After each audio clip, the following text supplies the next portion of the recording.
Good evening. Oh, no. Hold on. Am I on?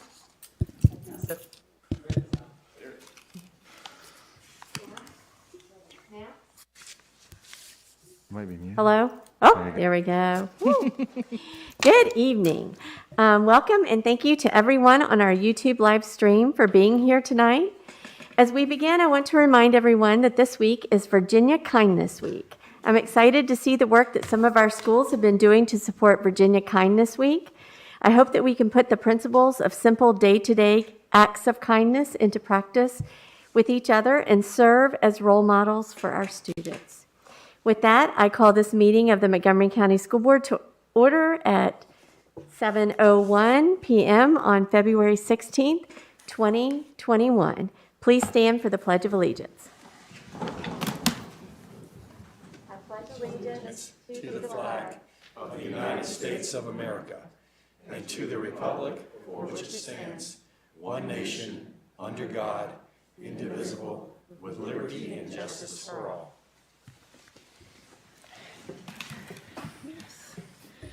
Thank you. Our next item on the is the adoption of the agenda. May I have a motion to adopt the agenda as presented? So moved. Second.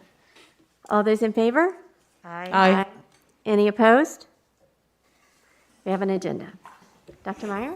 Yes, ma'am. Thanks, Ms. Graham. I just have one announcement tonight, and that is February is Black History Month, and it is being celebrated in all of our schools this month. And a lot of great activities are occurring, and I appreciate the efforts that our schools have made to recognize Black History Month. But also something that we want to emphasize in Montgomery County, that it shouldn't just be 1 month. We are working on initiatives that will celebrate Black history throughout the entire school year.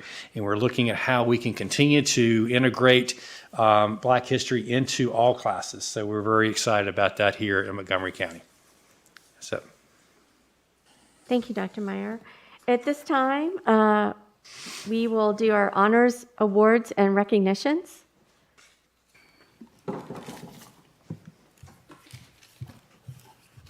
Mr. Polly will present the principals. Yes, thank you, Ms. Graham. Members of the board, Dr. Meyer, it's my pleasure to bring to you this evening the Seniors of the Month. It's always a very special highlight of our board meeting to recognize a Senior of the Month from each of our 4 high schools. Photos and leadership profiles are displayed on the screens in the boardroom and will also be on display in the lobby of the central office. Our presentation format provides a snapshot of each senior and a quote from their administrator or teacher who nominated them for this recognition. It's my pleasure to present the following who will proceed to, in order, to present their Seniors of the Month. Mr. Keith Palmer, the Assistant Principal of Auburn High School, will be presenting this evening. Ms. Guyleen Wood-Setzer, Principal of Blacksburg High School, following Mr. Palmer. Dr. Chris Hewitt, Assistant Principal of Christiansburg High School, will follow Ms. Wood-Setzer. And finally, Mr. Matt McDaniel, Assistant Principal of Eastern Montgomery High School, will present for Eastmont this evening. Again, we will start with Mr. Palmer. If you would like to, we are presenting two Seniors of the Month. So Mr. Palmer, if you want to start with your 2, we'll start with you.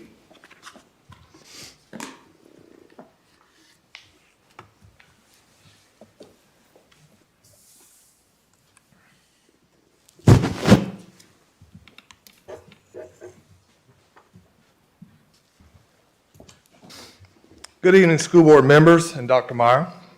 It is my pleasure to present to you the Auburn High School January and February Senior of the Month. I would like to start with recognizing our January Senior of the Month, Elizabeth Hodges. I would like to read a brief statement from one of her teachers.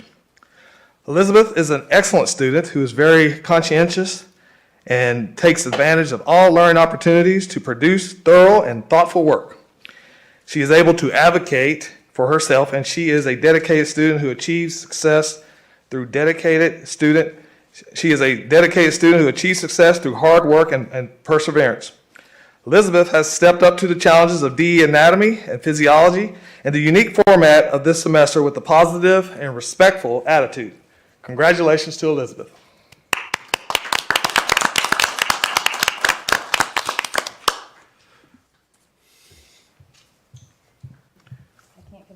Oh, you can't do it. I thought it was popping up here. Okay. Oops, too far.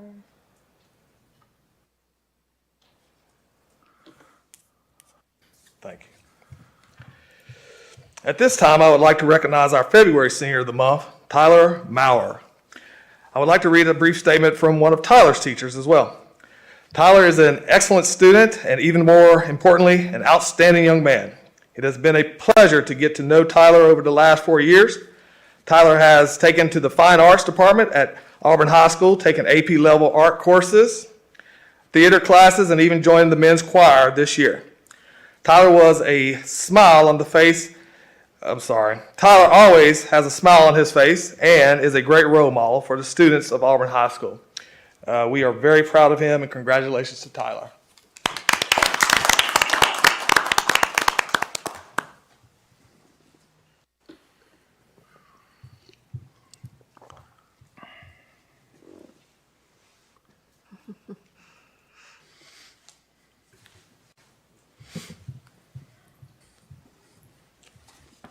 Good evening, members and Dr. Meyer. It is my pleasure to present to you the BHS Seniors of the Month for January and February. The January senior is Joey Zobel. Miss Debbie Showalter shared these comments regarding Joey. Music has been a big part of Joey's life. He plays the piano, is active in his church music program and BHS theater program. He is also a proud member of the Madrigals and has made all district chorus for the last 4 years and all Virginia chorus in 2018 and 19. Since his freshman year, Joey has been an active member of the French Club, National French Honor Society, and plans to major in French in college. He is currently taking AP French with Madame Trumbo. Joey is a great young man, bright, friendly, and very talented, with a passion for linguistics. Congratulations to Joey.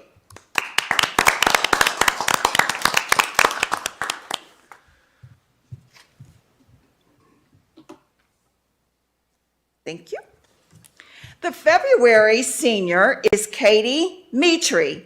Mr. Eric Thomas had these comments to share about Katie. Katie is an exemplary student. Her work ethic, honesty, integrity, and inherent intellectual abilities combine to form her character, which lends itself naturally to a gifted and talented student. These qualities, in addition to her kind and thoughtful approach to interacting with others, make her a true asset to any classroom.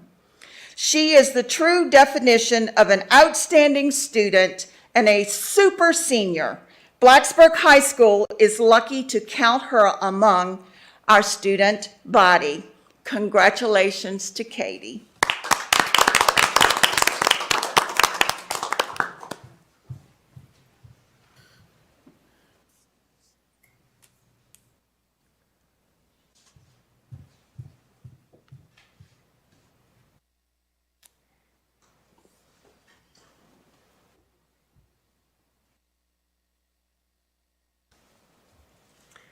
Good evening. It is my privilege and pleasure to report to the board that the Christiansburg High School Senior of the Month for January is Madeline Grace Townley. Here's what a few teachers have to say about her. Maddie has been one of the most reliable students I have ever had. Throughout her time with the band, and especially as drum major for the last 2 years, I have been able to rely on her to assist in teaching marching fundamentals, music, and many other skills to her peers. She is always one step ahead of what needs to be done logistically. All in all, she has made running the band program much smoother with her leadership and example. Maddie does an excellent work as the executive officer of the Corps of Cadets. She routinely coordinates events for cadets to participate in remotely. Maddie also heads up the core drill team practices and leads the weekly cadet staff meeting. Maddie is a terrific cadet and a great leader. Maddie is currently in the Air National Guard and plans to attend Radford University to study music education and performance. Congratulations to Maddie Townley.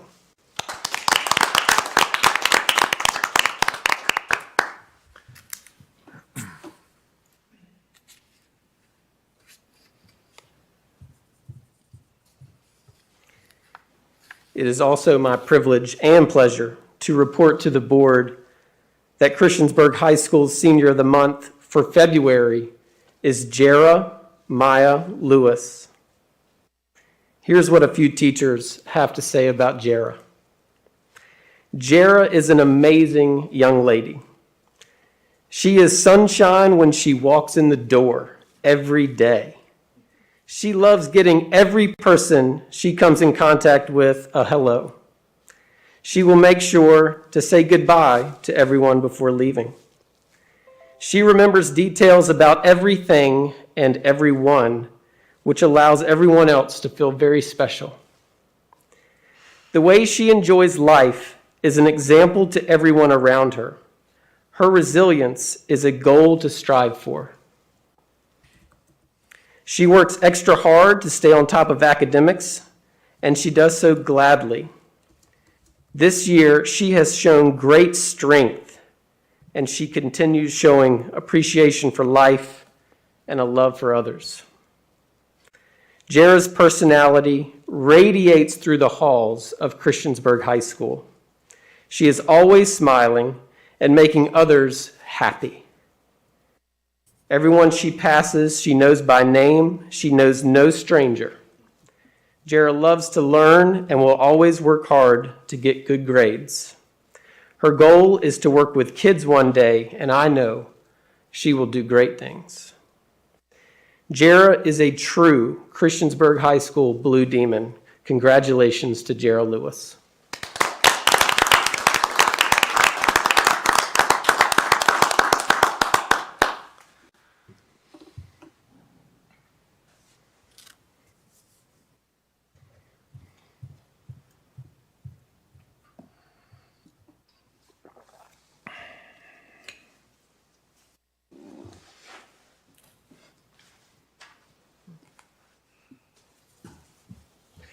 Good evening, Dr. Meyer, members of the board.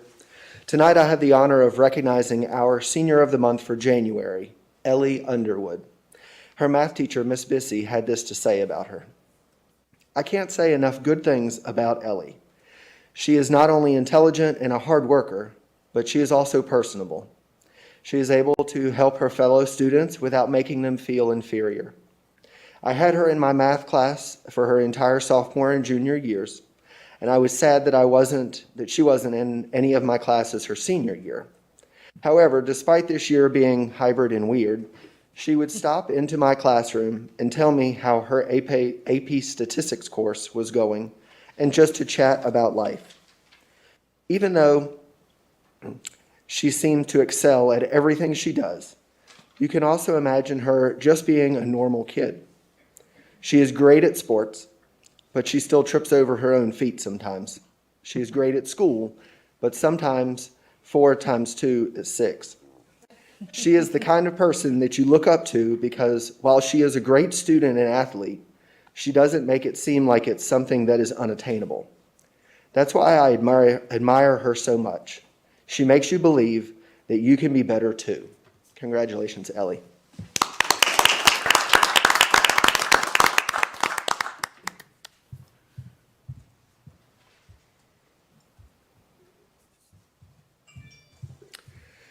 Tonight, I would also like to congratulate Justin Tyree as our EMHS Senior of the Month for the month of February.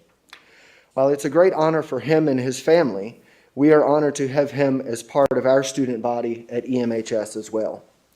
His teacher had this to say about him. Justin is a student who just does things the right way.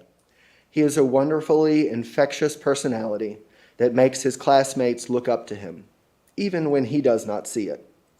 In addition, he is a hard worker who strives to do his best, both in the classroom and on the field as a student athlete. As a result, those who look up to him find a role model worthy to follow. I wish him the best of luck as he graduates and prepares for a career as an athletic trainer. Certainly, in anything he does, he will inspire others to do better by following his example. Congratulations, Justin.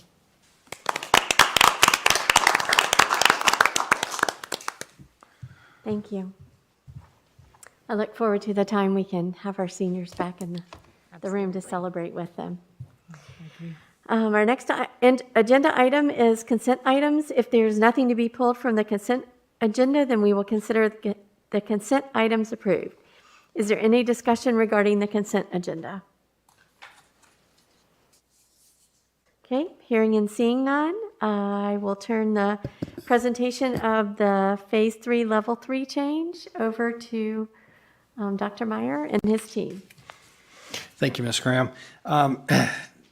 Ms. Whitaker and members of our leadership team are here to present the proposal for the phase and level changes. I want to make sure it's the most up to date. I'm sorry. There we go.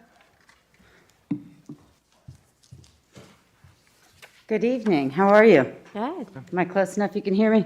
Okay, great. Make this where I can read it. There we go. So we are here this evening to share with you our recommendation. Our hope is that the information that we're going to share this evening helps in explaining why we are bringing this recommendation to you and helps our stakeholders know that we have heard their concerns and that we have worked to address these concerns so that we can provide a safe and equitable learning and working environment for our students and staff. So an overview of the presentation that we're going to be giving to you tonight. First, we're going to review with you the guidance that we've received from the Department of Health, from the Department of Education, and the updated CDC guidance that came out last Friday. Then we want to share why the recommendation is being made. This is a question we've been asked. Why now? Why are you making this recommendation? And so that's a very valid question. And so we want to be able to provide an opportunity to address that. And then to share with you how we plan to address that through a multi-layered mitigation approach. And then we'll share with you the external checks, those who have reviewed our plan and have provided us their approval for the work that we are presenting to you tonight. As a reminder for you, this is our operational phase guide that was approved by the school board. We are currently in level 2 of phase 2, and the recommendation that we are making tonight is for you to move from phase 2, level 2 of phase 3, to level 3 of phase 3. So a timeline, just as a reminder, and to make sure everybody is aware of the different things that we've been doing throughout this process. On February 2nd, Dr. Meyer shared with the board that he would be bringing forward this recommendation to you this evening. Since that time, we've been gathering feedback and suggestions through a variety of ways. We've been working with our principals. We've been gathering feedback and people's experiences through our open-ended thought exchange discussion. And then we've been meeting with a variety of advisory committees to discuss the mitigation strategies that could be put into place. We know that this has been a really hard time, and we know that it's been impacting our community as a whole. We've heard from our thought exchange that the biggest concerns from our teachers and our staff are how we would handle things like eating in the cafeteria, how we would handle having less than 6 feet of space in some situations in our classrooms and on our buses. It's important to know the things that our staff and our community members are concerned about, because that's the only way that we can address those concerns so that we make sure people feel safe as we're moving forward.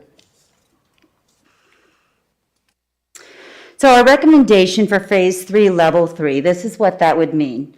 This would mean that all-day attendance, 4 days per week, would begin on March 8th if approved. All students and their families would have the option to attend full-day in-person instruction. Wednesdays would continue to be at-home learning days for our students and planning days for our teachers. Remote and virtual instruction would continue to be offered. Attending half-day in-person and half-day remote would no longer be an option. We estimate at this time that about 69% of the students will be attending all day, and we'll share more data with you where we came up with that estimation as we move through the presentation. So the way that we made that determination is we looked at the total number of students right now who are attending in person at some time. We do understand that there will be some families who would change. We have families right now who are unable to send their students at all in person because they're unable to have their children or pick them up for the second half of the day. We also understand that there are some families who are sending their children because of the half day, and that those individuals may switch to a remote option if this were to be approved.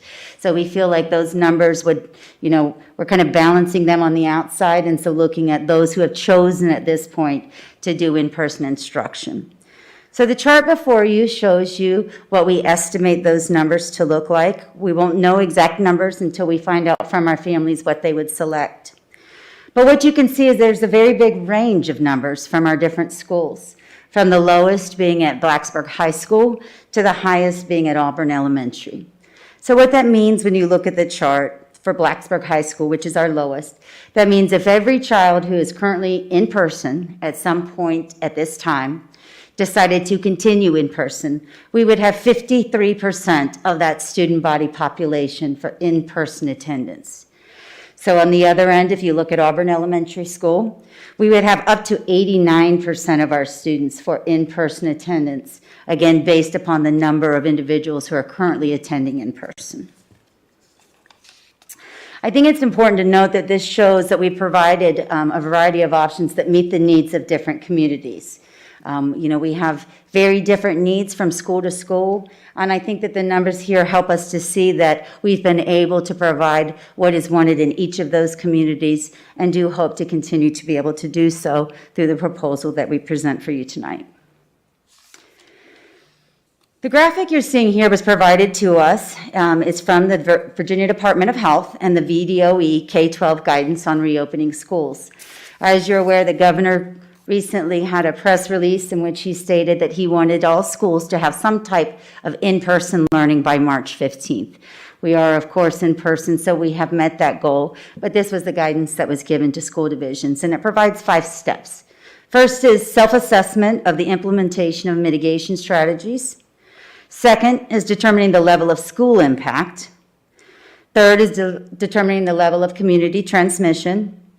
4th, understanding the needs of your community. And 5, determining which groups should attend in person and the timeline for phasing in additional groups. This graphic also comes from that same guidance document. And so this one's looking at the level of school impact. So transmission within the schools, 0 or sporadic cases with no evidence of transmission in schools. We will provide a more detailed breakdown regarding those numbers in just a little bit. Student absenteeism at a baseline or low, and our staff capacity, our ability to make sure that we have staff in our schools to support the needs of our students. This next graphic came out just on Friday, so I'm sure the community has noted, as well as the school board, that the presentation has changed based upon the guidelines that came out to us on Friday. And so we have worked diligently over the entire weekend and all day yesterday and today to try to update based upon the information that we were given. So one difference in the way that they have asked us to look at this data is they changed it from a 14-day range to a 7-day range. So that does make numbers a little bit different if you were looking at, a 7-day range as opposed to 14. So that was the initial change you would have seen in the data that came out. It is important to note the areas and where we are. We cannot ignore where we are within the areas of community transmission. So the stars here provide for you our data for Montgomery County. Shows that we are in the high transmission for the total number of new cases per 100,000 in the last 7 days, and that we are in substantial transmission in the orange for the percent of tests that are positive during the past 7 days. For our cumulative case count, this was updated as of today, so you can see that we have had some additional cases that have been reported in our school community this week. The green on this graphic is showing you our new cases, and the gray points out the prior positives in the schools. At this time, as of now, we do not have any community or school-related transmission that has been reflected on the data dashboard. They do not update it real time as we just did, so we can only provide to you what they have on. We know that we have announced a number of cases today in the Blacksburg community. They are continuing to work on contact tracing. The Virginia Department of Health has not notified us that they have indicated that there is a school outbreak that will be noted on this dashboard, and that they have found the connections occurred in the school setting. Again, they are still in the process of that contact tracing, and so we will update that information. We need to look at our ability to maintain adequate staffing as well. If you can remember, back in December, we were not able to maintain adequate staffing, and so we came to the board and asked that we move back within our phase and level so that we could ensure that we were able to adequately staff, which is something that we will need to continue to do throughout the remainder of the school year, regardless of the phase that we are in. Staff vaccinations are well underway. They will be completed prior to March 8th. February 24th is the last date of scheduled vaccinations for our school staff. So the CDC guidance that came out Friday was a lot to read through. I think it's important to note that there were a variety of documents that we were given, and you had to look around to find different pieces. So the three main documents that I'll be referencing tonight for you, one is called the Operating Schools document. That was started September and provided to schools after we had been in school session, and then was updated February. So this is a document that has continued to change throughout time from the CDC. There's also a document that's called the transition document. And so what that is, a document that's saying, well, we gave you this guidance in September, and now we're giving you this guidance now, and you guys have been working in schools and having students in between. What do you do to transfer from what we gave you before to what we gave you now? And so we're going to provide you some guidance from that document as well.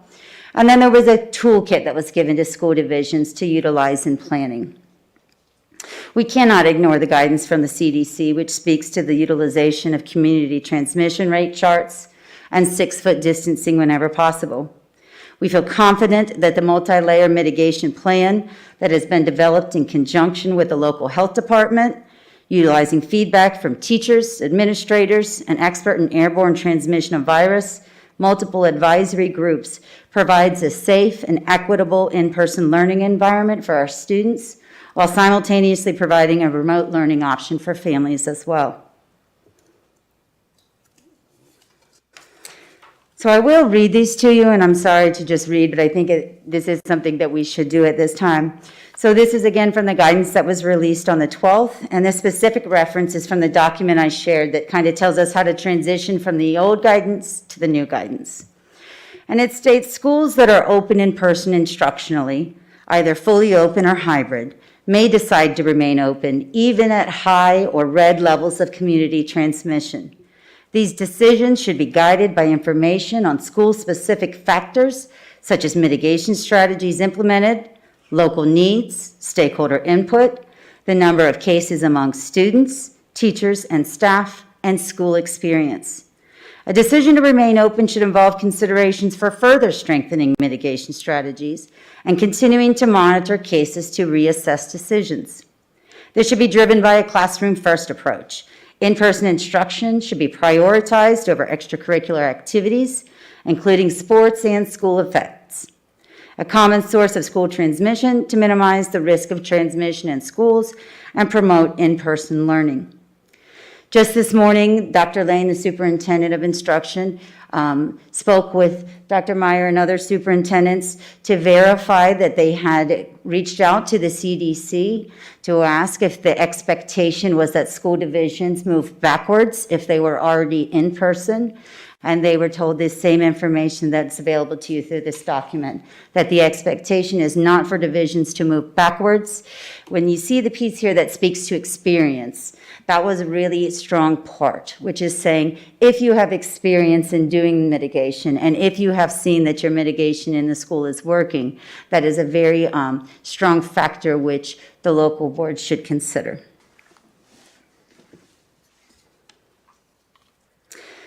The second quote is from the document that I told you gets updated. It got updated from September to now. And it says the many benefits of in-person schooling should be weighed against the risks of spreading COVID-19 in the school and the community. Working with states, tribes, localities, and territories, schools can weigh the level of community transmission and their capacity to implement appropriate mitigation measures in schools to protect students, teachers, administrators, and other staff. The transition document states, K-12 schools should be the last settings to close after all other mitigation measures in the community have been employed, and the first to reopen when they can do so safely. Given the likely association between levels of community transmission of SARS-CoV-2 and risk of SARS-CoV-2 exposure in schools, a first step in determining when and how to reopen safely involves assessing the level of community transmission. School administrators working with local public health officials should assess the level of risk of the community and the likelihood of the cases in a school facility, the likelihood that a case would lead to an outbreak, and the consequences of in-school transmission. We know that it has been really hard. It has been a hard 11 months for our schools and for our community as a whole. It's taken all of us, and it takes a community commitment. I think this piece speaks very strongly to the need that we have for our local community to also be ensuring that we are doing out of schools the type of things that we are doing in schools so that we can limit the exposure and the transmissions that are occurring in the community. Additional guidance that we received regarding physical distance and barriers. We have heard a lot of concerns about this, a lot of questions.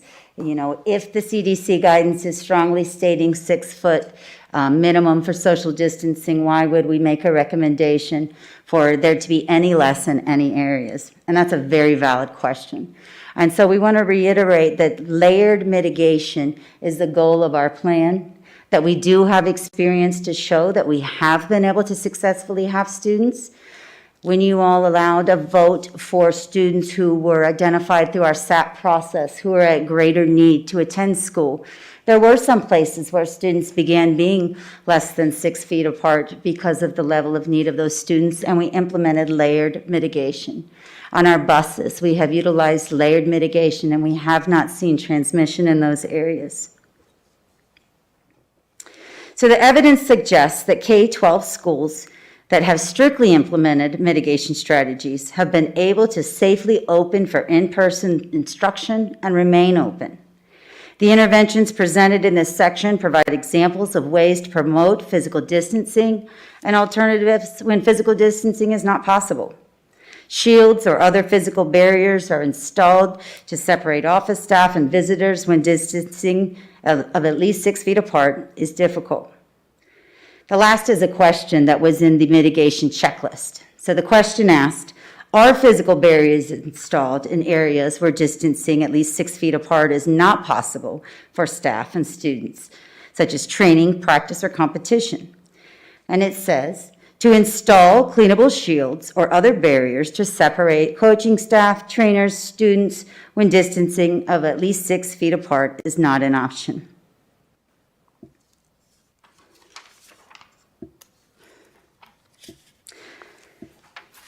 Additional information we're provided is about public health efforts that help to support getting kids back to school safely. So the following public health efforts provide additional layers of COVID-19 prevention in school. Testing to identify individuals with SARS-CoV-2 infection to limit transmission and outbreaks.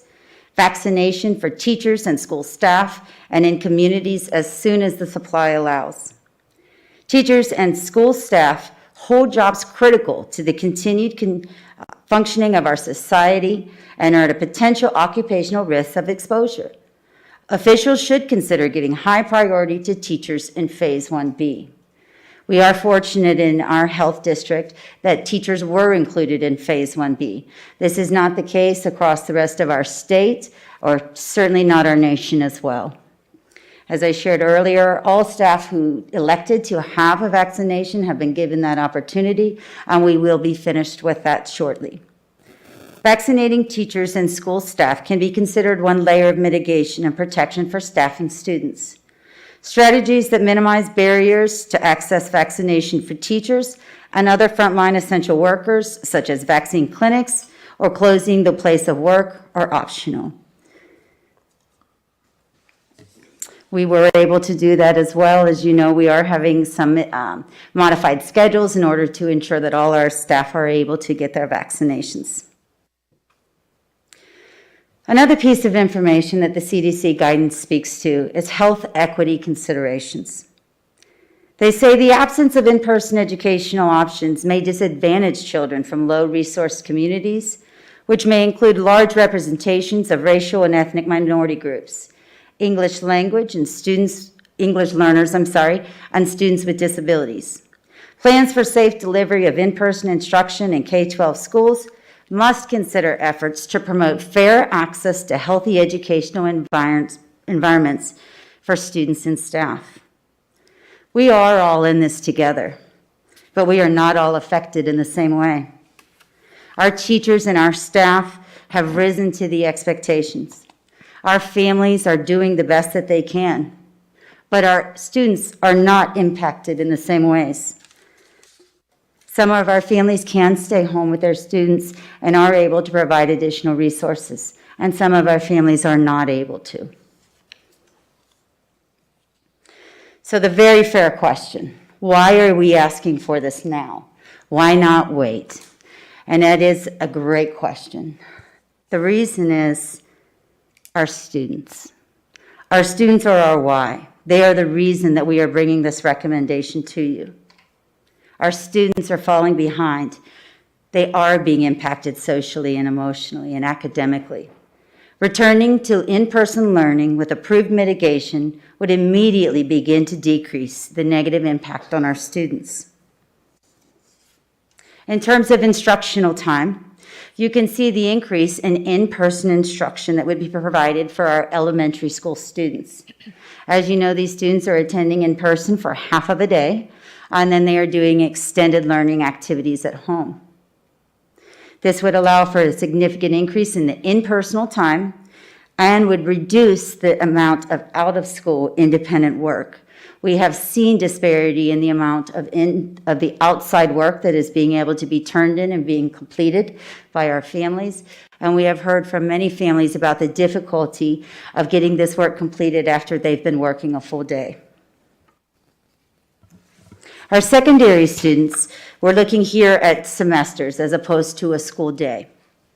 So for our students in secondary, the blue line here shows you the total number of in-person instructional hours from the beginning of the school year until now. The red shows you the total number of instructional hours in person that our students would have if we started on March 8th to the end of the school year. You can see that we would be providing more time in the last section of the school year of in-person than we did during the whole beginning of the school year.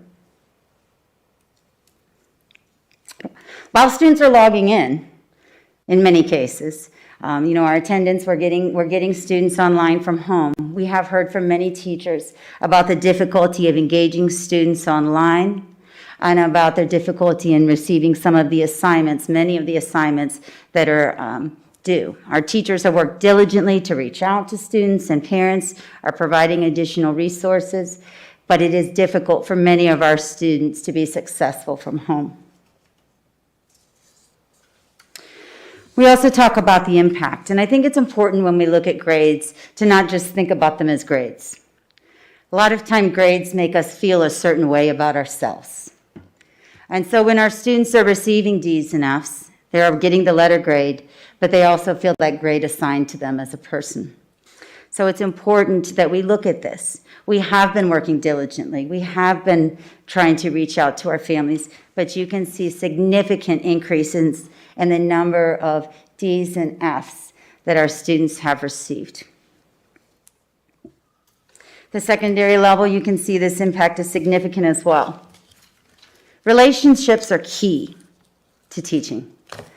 Being with your students and building those relationships in person is often cited as one of the most important things that our educators have.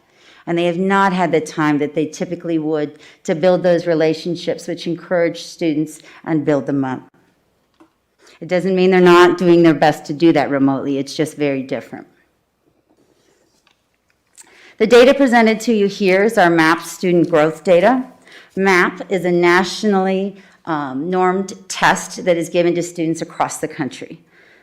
The diamond that you see here represents the growth that we would expect to see in an average year. Now, we know it's not an average year, but it is important to be mindful of this. So the blue shows you last year where our students performed in regards to that national norm expectation, and the red shows you where our students are this year. This is for mathematics. And the next data is for reading. I do think it's important that we note in this assessment, you see that our 6th, 7th, and 8th grade students look like they have gone backwards. Some students may have been taking this assessment that was given at home. They may have not given it the attention perhaps that they would have had they been in school learning environment. So I think it's important that we do note that this assessment was given differently than it has been in past years. This is the additional data for our students in language and writing. You can see across all of these that we are not performing where we would have been had we had a regular year. PALS is a statewide assessment that's given to our elementary kids. And so you can see here, these are the number of students that are identified below benchmark. And so when you're looking at this, you can see these are kids who we say they really need extra intervention. And this is how we target who we pull into extra reading and get extra supports for our students.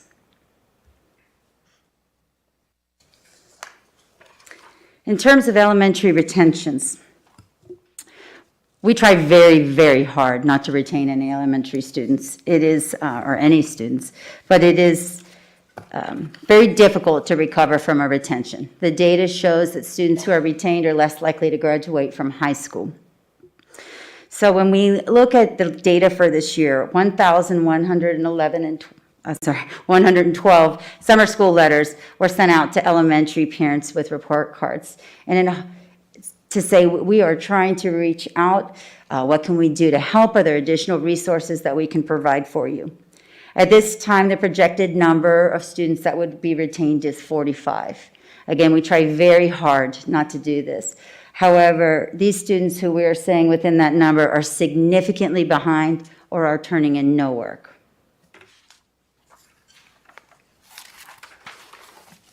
While the academic is extremely important for us to focus on, we cannot forget the impact on our students' social and emotional well-being, which is very difficult to measure. So we just want to share a couple of points from you, from our own data, and then from our stakeholders that we've worked with, as well as some national data. We have seen a decrease in the number of threat assessments. Threat assessments are completed when it is noted that a student is in danger. Typically, this is a threat of self-harm. We have seen 6 times less threat assessments as a school division this year. That means we are not catching things that are occurring because our adults are not seeing the students to report this information. Beginning in April of 2020, The proportion of children's mental health-related ER visits among all pediatric ER visits has increased. So they're looking at April to October. Between 5 and 11-year-olds, it increased 24%. And with students 12 to 17-year-olds, there was a 31% increase. And that's national data.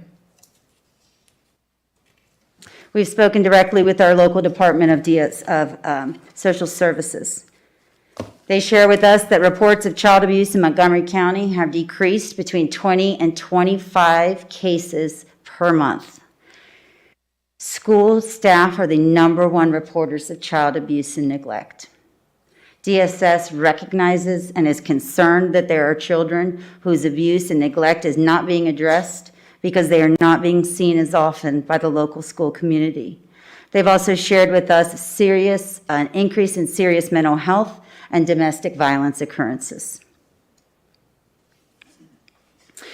The data you see in front of you here is from the Mental Health America report. Is a nonprofit organization, and this data is based on online screening.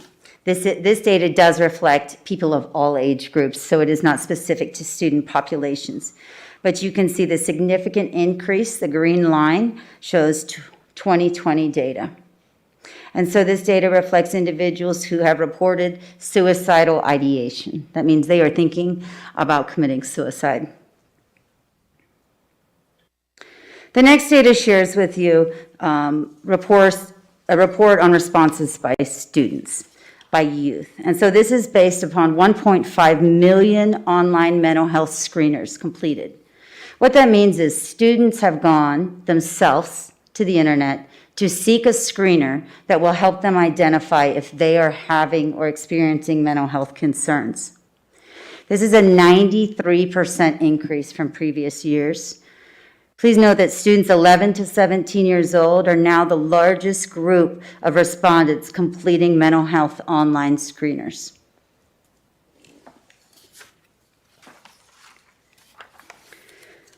We've been asked a very important question, which is, can we keep our students and our staff safe?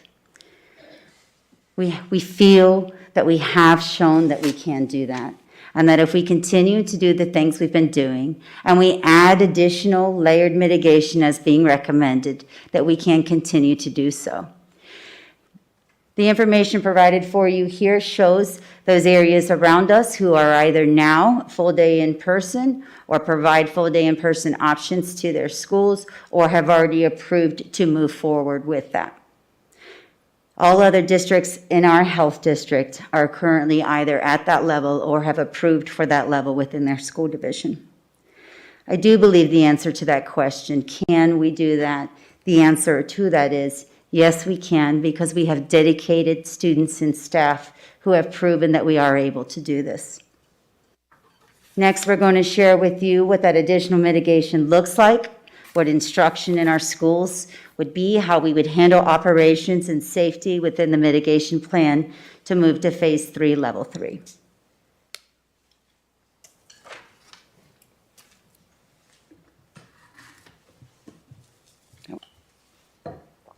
Returning to the regular schedule of 9:15 to 3:45. When possible, teachers would be given the choice of delivering remote, in-person, or hybrid instruction. And when possible, students would be kept with the current teacher. Due to co-teaching and class size limitations, some teachers may be assigned to remote, in-person, or hybrid. Some children may have to change teachers based on the choices made by their schools and their grade levels at the school, or the choice of the instructional model would determine that need to move teachers. Specialties would return to 45 minutes, which gives our classroom teachers planning time. Children would have recess twice with recess aides, which again gives more planning time for our classroom teachers. Recess aides then would be able to help clean the equipment between our recess groups. We would continue to follow our Wednesday check-in procedure with learning at home on Wednesday. And dismissal procedures would vary by schools depending upon the layout of the school. For example, staggered dismissals to reduce traffic flow in the hallways. Instruction in class and remote instruction would include access to both whole and small group instruction with opportunities for differentiation. In-class and remote instruction would include opportunities for independent work, and remote students could leave Google Meet to complete their independent work. That means full-day instruction would remove the need for the current extended learning activities except for Wednesdays. Here you see a sample elementary schedule for 6.5 hours. And we've heard concerns from our parents and from our teachers about screen time for our elementary students. And we discussed this at our recent Elementary Advisory Committee meeting. As you know, a good portion of elementary instruction is in small group where we differentiate instruction. And you know, upon visiting classrooms, many times you see teachers sitting with a small group and the other children are either working independently or working with their peers. The purpose of this slide is to show you some possible times when children could be able to disconnect from Google Meet with their teacher depending upon the lesson. As you can see, there are multiple times throughout the day when remote students would not be working synchronously with their teacher, again, depending upon the lesson. So outside of lunch and recess, there are times throughout the instructional day in which they could disconnect from Google Meet, but then rejoin the teacher because the teacher would likely be working with a small group of children. He or she would still be available to the children. So again, you can see here, it's approximately 3 hours of disconnect time from Google Meet with the teacher. Mr. Pauley?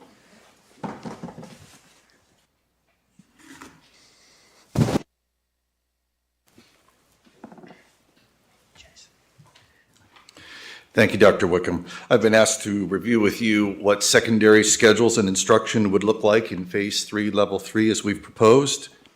It's very similar to what Dr. Wickham spoke of for elementary in that we would also return to full-day schedules for all students, including remote and in-person students on a 4-day week, continuing to meet with students in person Mondays, Tuesdays, Thursdays, and Fridays. We would return to our 8:05 to 2:50 original schedules back in the normal schedules. We would continue also to have the Wednesday check-in procedure that would provide asynchronous learning days for students and planning time for teachers. We do have an established protocol in secondary for students who switch between remote and in-person. In the ideal, students would make a decision to be remote or in person and stick with that, but we certainly want to provide for opportunities for when families need to make a change in that, and we have that protocol. Dr. Wickham mentioned screen time. This has been something that when we first envisioned what remote learning might look like back at last summer, the Secondary Advisory Committee brought this up numerous times, the concern that extended periods of screen time are not good for people. And so we built into our plan already that students would have breaks. They would also have breaks, as she mentioned earlier. Secondary students would have breaks. They would be able to disconnect during their lunch break, and IE time, which in total is around 80 minutes in the middle of the day. And also during instruction, when direct instruction is concluded and there are opportunities for small group work or independent work, teachers would be able to instruct students who are remote to disconnect for that period of time and either reconnect at an established time during that class period or reconnect the following day. But they would receive breaks from screen time if they choose the fully remote option. Teachers would return to their regular planning time. That would be 2 planning periods for middle school teachers or 1 planning period for high school teachers, but the total would be the same, somewhere between 70 and 80 minutes. And also we would stagger lunch and IE times, as I'll show you when we look at the sample schedules. We will stagger lunch and IE times and also stagger dismissal times and times dismissal from classrooms, but also dismissal at the end of the day, just to keep the numbers of students in the hallways to a minimum. Instructionally, secondary teachers have been doing hybrid teaching all year, so that would continue for those teachers each period in which they have both in-person and remote students. It is certainly possible that there could be a period or two where a teacher doesn't have any remote students, but in periods where they would have both in-person and remote, they would continue with the hybrid teaching that they have been doing all year. Remote students would be expected to attend their classes on a schedule, on the exact same schedule, and receive their instruction synchronously. And as I mentioned earlier, they would be able to disconnect from Google Meet to do independent or small group work as the teacher directs. And then just noted at the bottom that there would be no change to schedules or instruction for our students who are enrolled in the full-time virtual school program. Do I change it to the next? Which arrow? Oh, somebody, I didn't touch it. Okay, here we go. There we go. So there are some sample middle school schedules, and I want to make sure that we note these are sample middle school schedules. Each school would have some nuances to this, but just for you all to look at in considering this transition to the next phase and level. We could continue with the 7-period day with 40-minute classes and leaving an 80-minute chunk of time in the middle of the day, depending on how schools would structure this. But the idea would be that during this part of the day, students are released in smaller groups to pick up their lunches. Perhaps they would do that by grade level or by wing, or we'd leave that up to the schools. But we would leave that time in the middle of the day for remote students to disconnect, but also for the in-person students to stagger their lunch pickup and receive intervention as they would need it. It is possible that we could talk with the middle school principals and they with their staff and determine that a schedule like the one on the right could possibly be used. Continue to meet with only 4 classes per day, but for a longer period of time on an alternating schedule. So Monday, meet with periods 1, 2, 3, and 4, and on Tuesday, 5, 6, 7, 8, and repeat that again on Thursday and Friday. So that is a possibility. And again, noted on the right, just about how we would provide those breaks from screen time. Our high schools are all on some type of semester block schedule, and so theirs is a bit easier to conceive. They would have continue with a 4-block day. As you know, we have some schools that have a 5-period day with some different arrangements of courses. Some have AB blocks, some have semester block, but in general, this is what our high schools look like. And they would return to this schedule, shorten them from 90 minutes just to a little bit less, 80 minutes or 75 for some, as I've shown. And again, leave that large chunk of time in the middle of the day, 80 minutes, to stagger those lunches and provide intervention time as needed. And again, noting the same thing as previously, that our remote students would have time to disconnect and have a break from screen time. I believe Dr. Walker is next.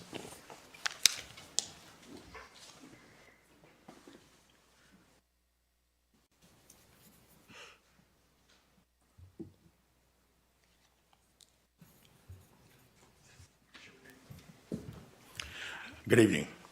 I'm here to discuss what support would look like for students with disabilities as they transition to the new proposed phase.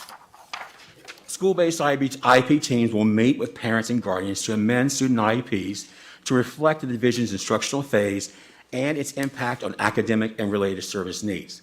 We'll be increasing with academic time as well as related services time, so we have to adjust the services page of each and every IEP for each student.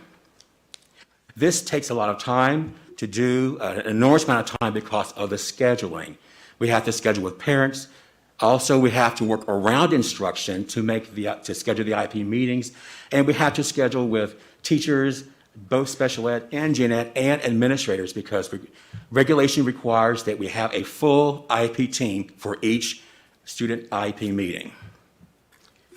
Also, transportation department will notify parents of students who receive transportation in relation to their IEP, and also tell them of the pickup and the drop-off times. School-based administration will ensure that student schedules are aligned with their IEPs as written. All students with disabilities who require one-to-one targeted support will be covered with their assigned special education instructional assistant. And students with disabilities who have chosen to participate in remote instruction will continue to be supported by special education teachers and their assigned instructional assistant. The department will utilize progress monitoring tools to determine the progress on IEP goals. This will be a focus on reading and math for students with disabilities. Also, to provide targeted instruction on individual areas of needs that are identified. Continue progress monitoring and adjust instructional programming as needed. Continue to utilize best practices such as co-planning, co-teaching, and co-assessing, as well as best practices with differentiational instruction within the classroom. Additional technical support will be provided by the special education administrative team, and the department will continue to collaborate with curriculum and instruction and student services to ensure all areas of student needs are addressed. That concludes special education. So next up is mitigation. I think it's Mr. Garrison.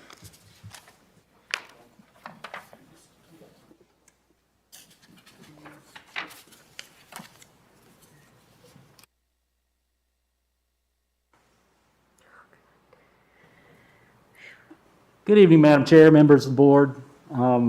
Appreciate your time and attention tonight as we discuss this proposal.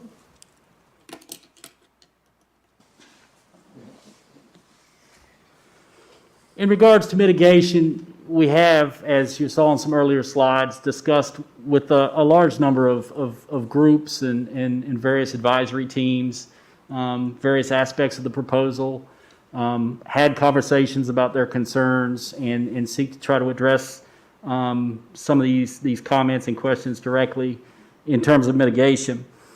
In our classrooms, once again, we plan to maintain physical distancing as much as possible. Our goal, of course, is 3 to 6 feet.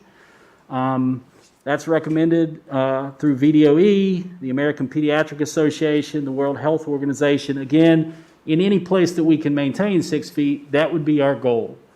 But as we have seen from various school systems across the state of Virginia, and actually most school systems around the world, 3 feet has been a working number in many, many places in regards to schools with other mitigation in place. You'll see we continue a lot of the original mitigation this board approved back when we first wrote our opening plan back in June and July.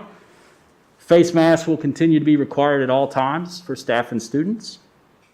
We will have the plexi dividers or face shields available and required whenever 3 feet of distancing cannot be maintained. You see a picture of that example up in the top right corner. We have had some situations throughout the year, particularly in small groups in elementary, like you see there, where that's been needed and has been required and used all school year long. You can see those students are obviously closer than 3 feet, but they're with their teacher and they all have masks and the face shields. Based on teacher feedback, we're going to try to not use those white bordered desk dividers because they obstructed the view. In some classrooms, it impacted the line of sight. We'll have a slide that shows a picture of those later. But we're going to use the dividers that are seen in the bottom right-hand corner where you can see it's all clear plastic, no dividers, or no borders, I'm sorry. And of course, again, you can see that all students and their teacher are wearing their masks. Our teachers have the option to determine that they can use those desk dividers or face shields within their classroom, even when 6 feet of distancing can be maintained. So that's an option that's available, just like we let teachers set up their classrooms in various arrangements in any other year. They have some options here as to what mitigation strategies could be in place to suit their individual classroom. Our students are able to request a face shield or a plexi desk divider in addition to their mask. All of our students will be issued a face shield under this plan that they can have for class changes or times in the classroom. Also at our secondary level, this would be an upgrade to mitigation at this point. At every secondary desk, grades 6 through 12, we'll have some disinfecting wipes available so students can go ahead and disinfect their desk if they like. They can also go ahead and do that with other class materials, including their Chromebook. Also in the classroom, each of our classrooms will be provided an individual air filtration unit. This is an additional piece of mitigation that goes along with this recommendation. You see a picture of the individual unit there on the right. We're also going to continue to run our school HVAC units to allow the maximum amount of air circulation per hour. Mr. Krantz will be up soon after me. I'm going to let him speak to the specifics of air filtration. He's our expert. Of course, we'll continue that our larger spaces will be provided to our larger classrooms or classes. For example, that band class, that choir class, we may still need to have those classes in an auditorium or in the cafeteria so that they have the space they need. Our custodians, of course, will continue to clean all those high-touch areas throughout the day. They'll, of course, clean the entire building each evening, and they still have the opportunity for the deep clean each Wednesday. We do have a number of specialty plans out there that have been approved throughout the year for classes such as PE, choir, band. All of those would have to be revisited and make sure that we have the right mitigation in place to suit this plan as we did back in the fall.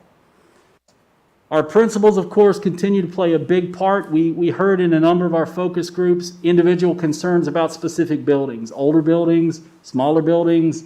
You saw the different types of numbers that could be possible under this plan, 50-some% in person, up to 89, I think, percent in person. So we understand that our principals are going to play a key part in helping us to put together the individual specific plan that suits their school. They continue to be able to request support from facilities to troubleshoot any concerns and request any supplies. Additionally, our teachers are able to request supplies directly if they find they need other items in their classrooms. Meals. Meals was a significant concern shared with us by basically every advisory group, and it makes sense, right? The mask has to come off to eat.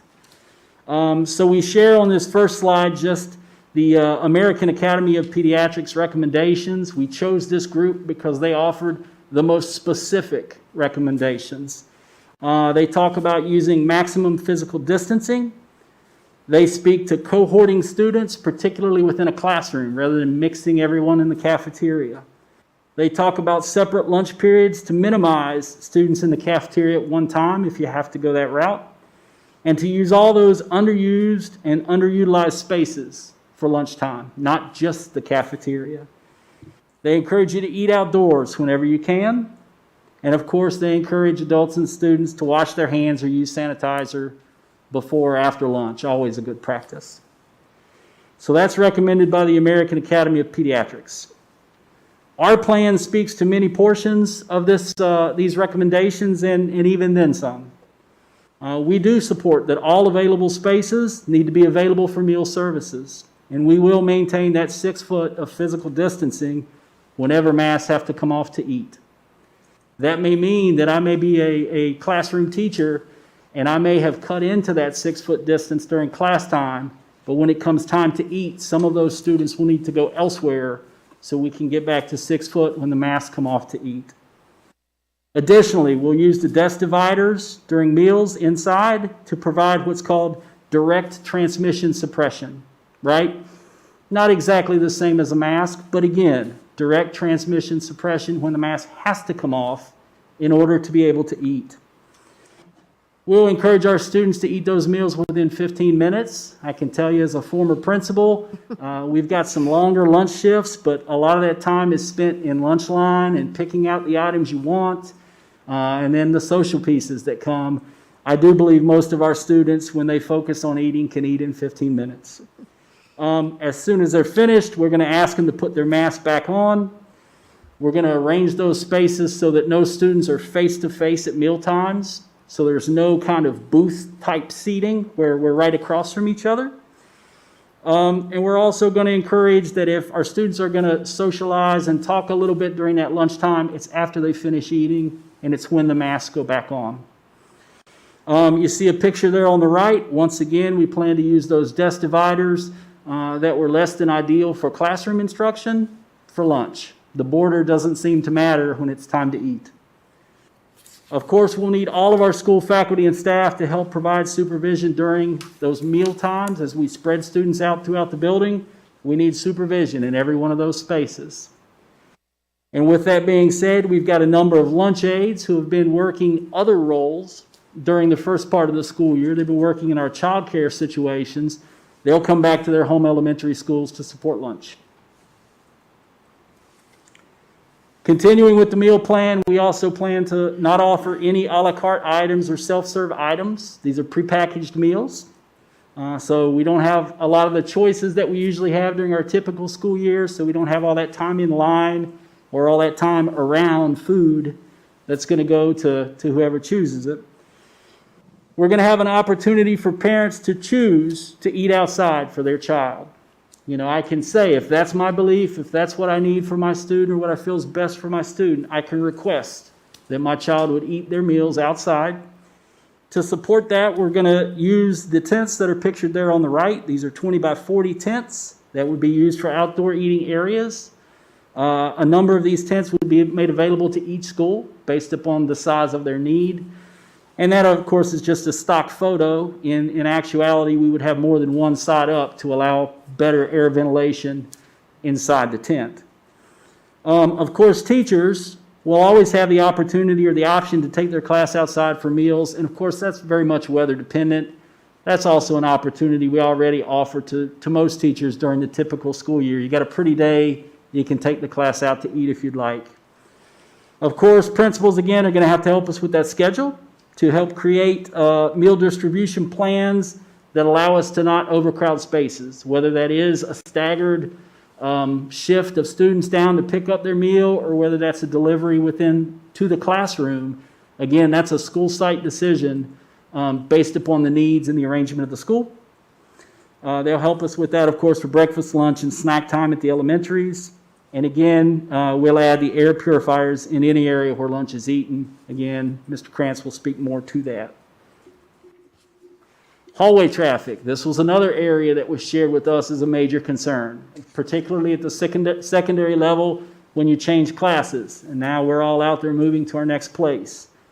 During class changes, we'll expect that our students and staff out in the hall will wear both the cloth face covering and the shield while they're in the hallways during those class changes. Students will continue to be encouraged to move directly to and from their locations. That's not a time that they're going to be able to visit and hang out. To help with that, we're going to continue to not issue our lockers as a place to go back to or check my stuff or hang out with a buddy. But we also know that means we're probably going to need to allow them to carry backpacks. Some schools had some various guidelines about that, but under the current situation, we would allow students to carry their backpack. And of course, as I think Mr. Pauly mentioned, bus releases will be staggered at the end of each day so that we don't have everybody headed to the bus exit at the exact same time. Elementary recess. One of the most exciting pieces I got to share in some of my groups. Elementary recess gets to return under this plan. Students will again have the morning and the afternoon recess breaks, as Dr. Wickham described to you, and I think as the board approved last year. I think last year was the first year we had 2 recesses a day. Those recess aides who have been working in childcare get to return back to their home schools, so we get that additional support at the school building. We will ask that those students be required to wear those masks, just like outdoor PE. Students will have that opportunity to use hand sanitizer before and after their recess. We've done a lot of work. I should say Mr. Krantz and his team has done a lot of work on cleaning the playground equipment. And even throughout this, the end of last week, the beginning of this week, we've enhanced that from being cleaned once a day to now being able to be cleaned after each use. Each shift of recess gets the playground equipment cleaned. Again, principals are going to have to help us create that schedule so that they avoid overcrowding their play spaces, work their schedule so that we don't have everybody out there at the same time. And again, we've got a few schools that actually even have multiple play areas that they'll be able to make use of. And I believe that is my last slide. And I believe Mr. Krantz is next.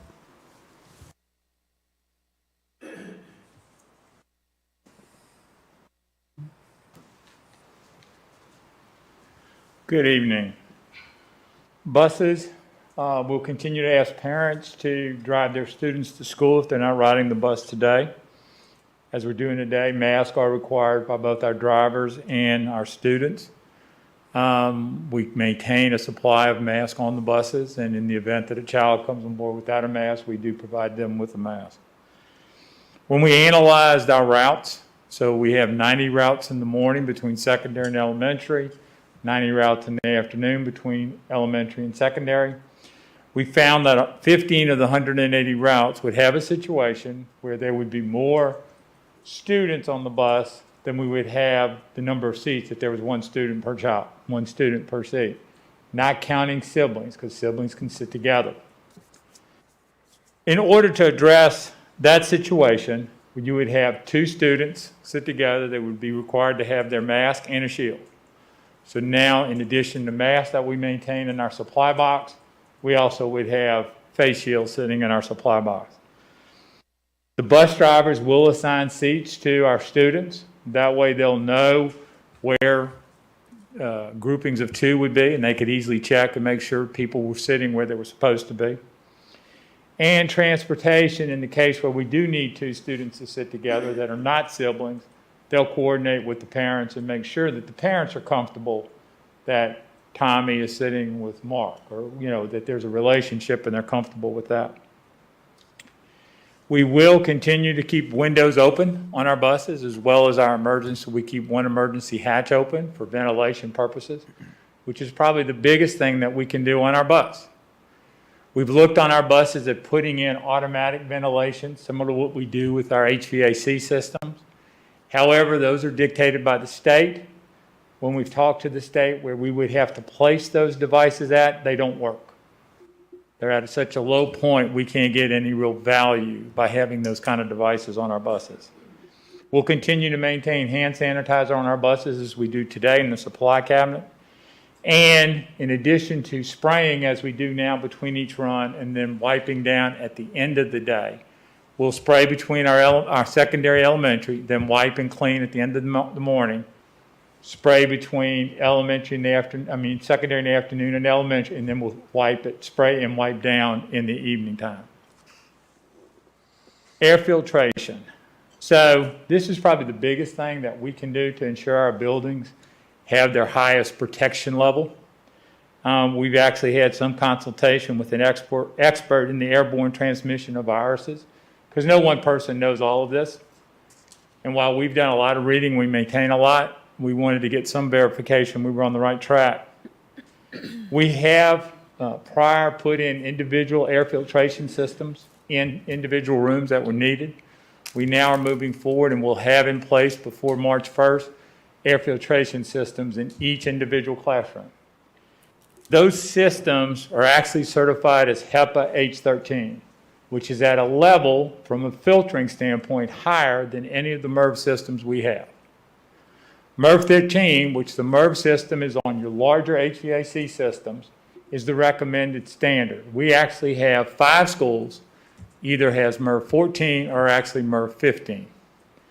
The HEPA 13 filter for us allows us in an 840 square foot room, we're circulating air twice per hour. That particular HEP filter reduces the concentrations of the virus to the aerosol sizes, removes the aerosols, it removes the allergens and pollutants or decreases it. It removes 99.9% of particles down to 0.1 microns.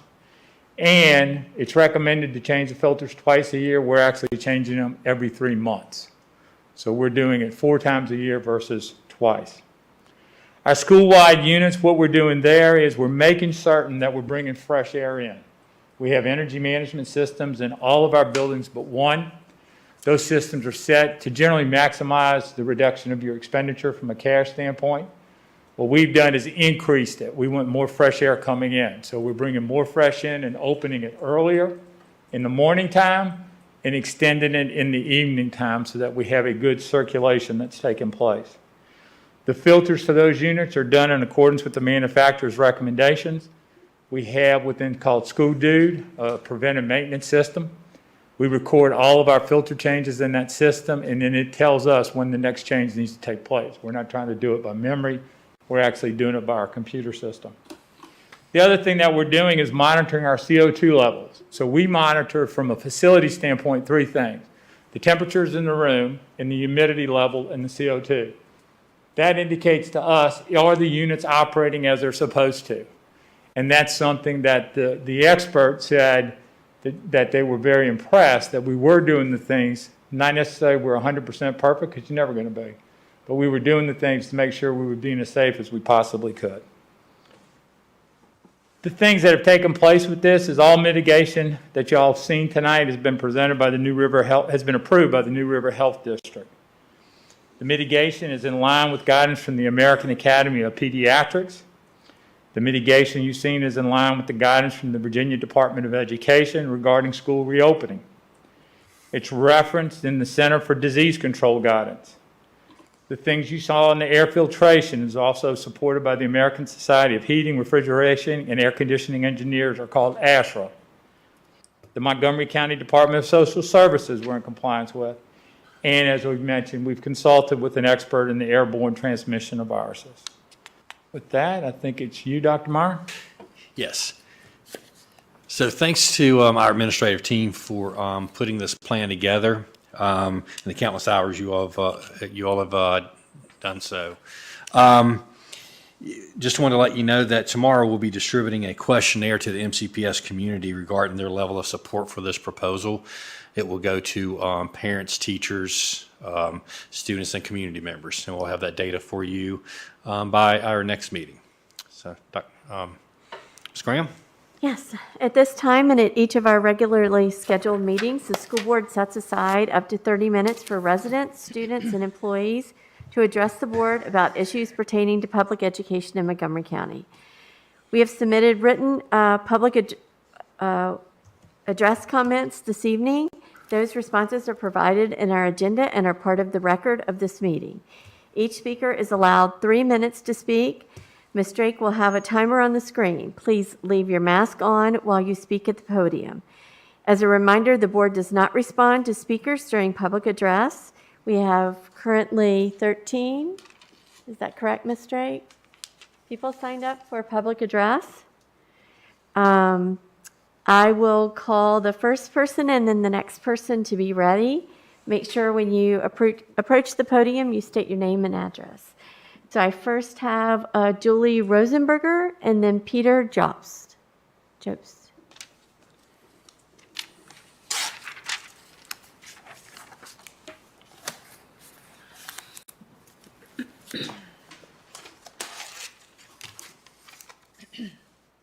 Hello, my name is Julie Rosenberger. I'm at 105 Maywood Street in Blacksburg.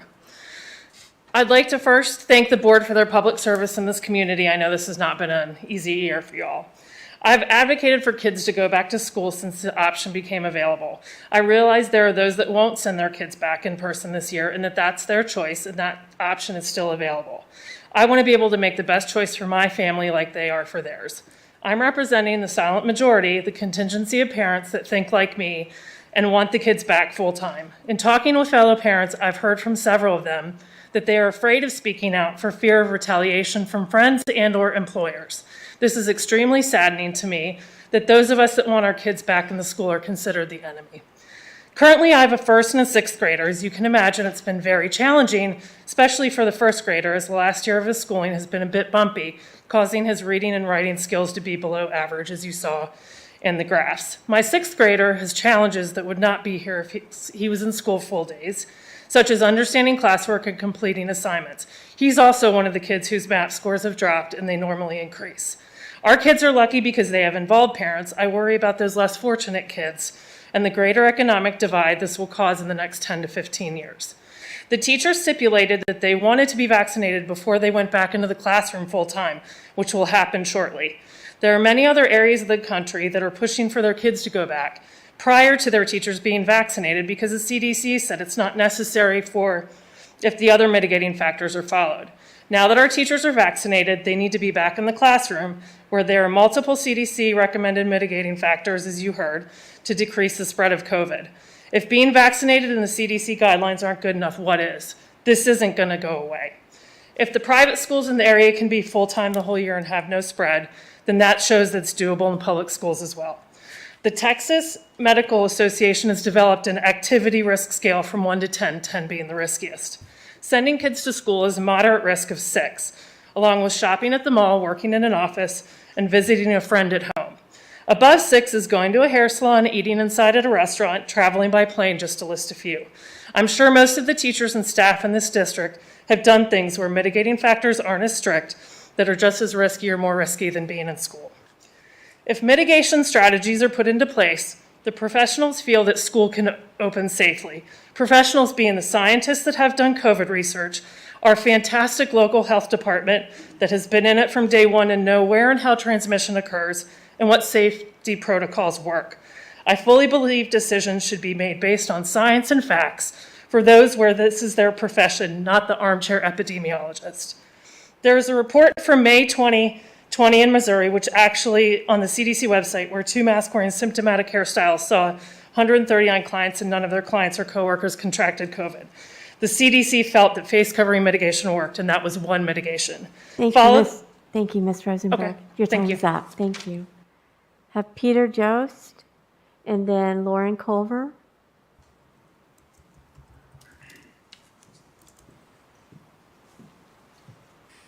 Peter Jobst, 1820 Tuckahoe Drive in Reiner. First of all, I'd like to say thank you to everybody in this room, and not just the board, but everybody that's put all the effort into these mitigation processes. I know this is our first pandemic, and so, we're all learning through this together. I work at the College of Veterinary Medicine in Blacksburg, and so I can tell you that the mitigation procedures that have been described are a lot of the same procedures that we have employed throughout the year. We've had no community transmission. We've had cases, we had plenty of cases, but those cases have been contracted outside of the school. And as you're aware, we have a lot of veterinary students who have to work very closely together in order to learn the profession.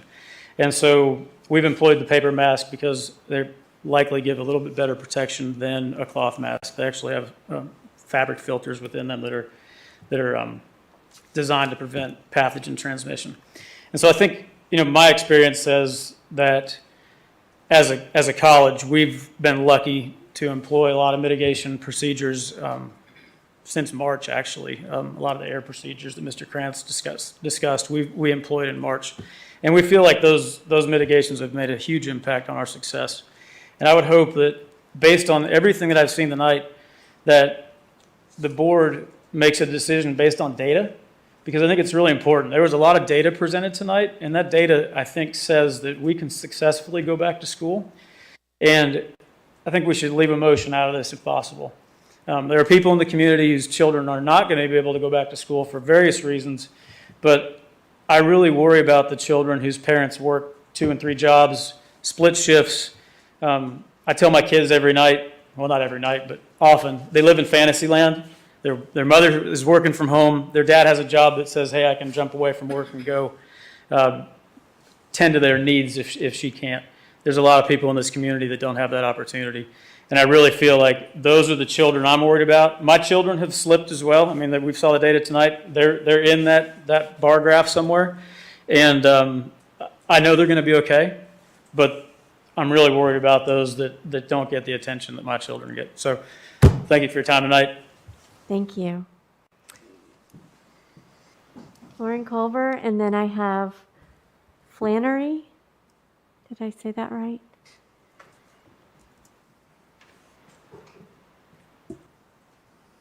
My name is Lauren Culver. I live at 565 Crispin Mill Road in Christiansburg, and I'm a senior at Blacksburg High School.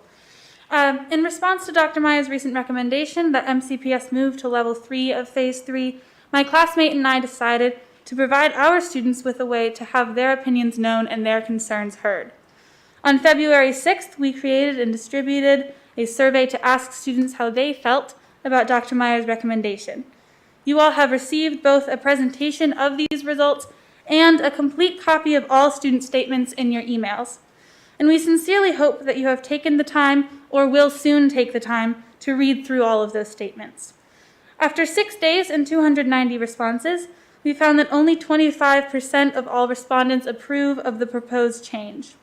Of those 25%, their reasons centered around concern for academic progress, and a desire to address declining mental health. Younger students are feeling frustrated and unengaged with their remote learning, and many simply miss their friends and their teachers. The majority of respondents, with a representation of 75%, did not approve of the recommendation to move to Phase 3, Level 3. Their reasons stated varied widely, but generally focused on deep concerns for safety, lack of confidence in the safety habits of classmates, and a desire for consistency as we go into the final months of what has been, for many, the most challenging year of our lives. Students are concerned about their own personal safety and the safety of family members at home who have yet to be vaccinated. And I'd like to take a minute of our time to speak on a more personal note. I deeply appreciate the concern for student mental health that is behind many of the reasons for Dr. Meyer's proposal. And I think that it can be easy for people to see the work that my classmates and I are doing and assume that we are part of that group of students who are doing fine with remote learning and the associated risk to mental health. I would like to assure you that that assumption could not be further from the truth. This year has felt a bit like a constant struggle to keep our heads above water. The amount of energy that I would typically be putting into a vast resume of classes and activities is now the same amount of energy that it takes to get myself out of bed through 4 classes a day and maintain passing grades. And still, with all that my classmates and I are going through, I would much rather continue to struggle with my personal mental health than unnecessarily risk the safety of the people around me. There's also a narrative that's going around that students are flexible and resilient and have been handling the changes that are thrown at us with grace and with ease. In reality, every single adjustment and change that you put students through wears us down a little bit more. Every time we have to redecide between our education and the safety of ourselves and those around us, we gain even more exhaustion. We would all love to be able to return to some sense of normalcy, but it's important to make the distinction between wishing to return to some sense of normalcy and actually thinking it would be safe to do so. Thank you. Thank you. Flannery McNair, and then Sarah Nelson Rupp.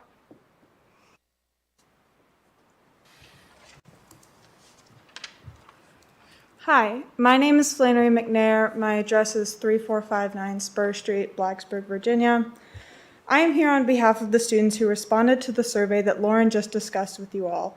While we hope that you will take the time to read all of the responses yourselves, we promised the respondents of our survey that we would make every effort to voice their concerns, and so I'd like to take a moment to read to you all some of the responses we received. We received statements from students in all regions of the county and from every level of education. About 50% of the responses we received from elementary students indicated a desire to return to in-person instruction full-time. Some things those students told us include, quote, "I learn and understand better in person and in the classroom, and we want to be in school and have it be normal again." One middle school student said, quote, "I want to go in person 4 days a week because it would give students more instruction time with teachers. It would be easier to ask questions and participate in class, help bring grades up, and would help students' mental health." A high school student said, quote, "Myself and many other students are really struggling with online school, and I think overall it would help with our mental health."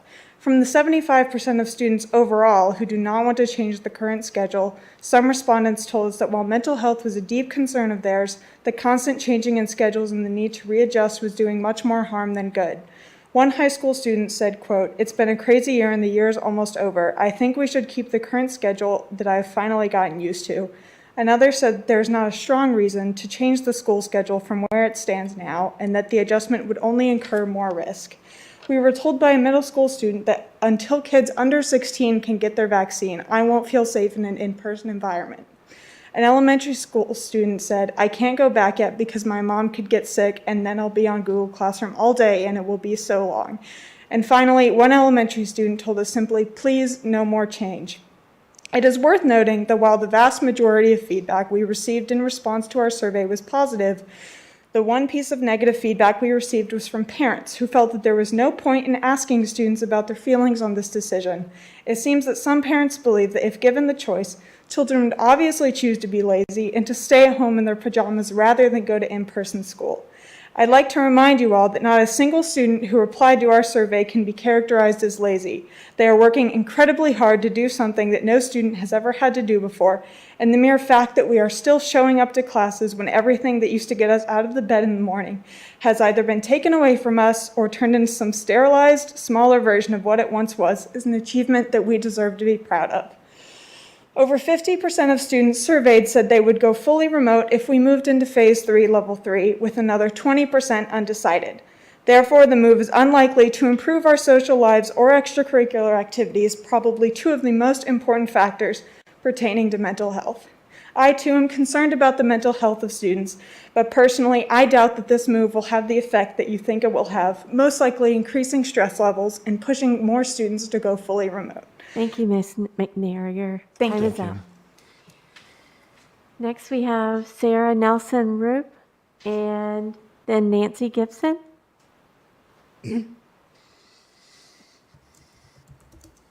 No, Sarah Roop.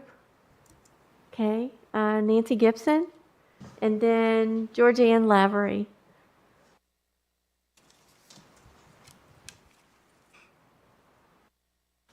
Hello, I'm Nancy Gibson. I am an MCEA building representative. I teach at Eastern Montgomery High School. I live at 742nd Street in Christiansburg. Ma'am, could you talk closer to the mic, please, Yes, if you don't sir. mind? Sorry. We have done survey of teacher. I've talked to teachers, parents, students, community members. And the bottom line is pretty much we're down to 43 instructional days. You take out time for end of the year testing, SOLs, map testing, benchmarks, and you're down to 39 days or less. I have seen the dividers put into the schools, and I know that students lean around them and talk to their buddies, so they're not really a mitigation factor when it comes to the socialization of these students. As a teacher, I want all of my kids back in school. I know how important it is, but I also know that staying safe and healthy is extremely important. We do our best to reach out to our students, whether they're in front of us or they're in homes, and we do make connections, and we do talk to them, and we do reach them outside of the school. We don't have herd immunity yet. That's not going to happen until approximately 75% of the school population get vaccinated. I kind of feel that if we bring all of our students together, we are going to be creating a petri dish, and we are going to be a science experiment. I truly appreciate all the mitigation that has happened, but I also know with all the extra people coming into our room, there isn't time to clean everything before the next group comes in. Right now, I have 5 minutes between class changes. I know the one person on our janitorial staff during the day cannot do the job that is currently being done. So we are putting more people at risk. I know that there are teachers that have health factors that govern their lives, whether it is their personal health factor or a close family member. They are extremely concerned about the added population in the schools.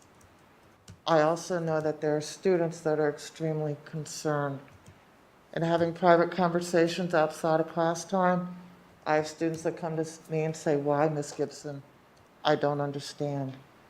The lack of consistency across this whole year is causing stress.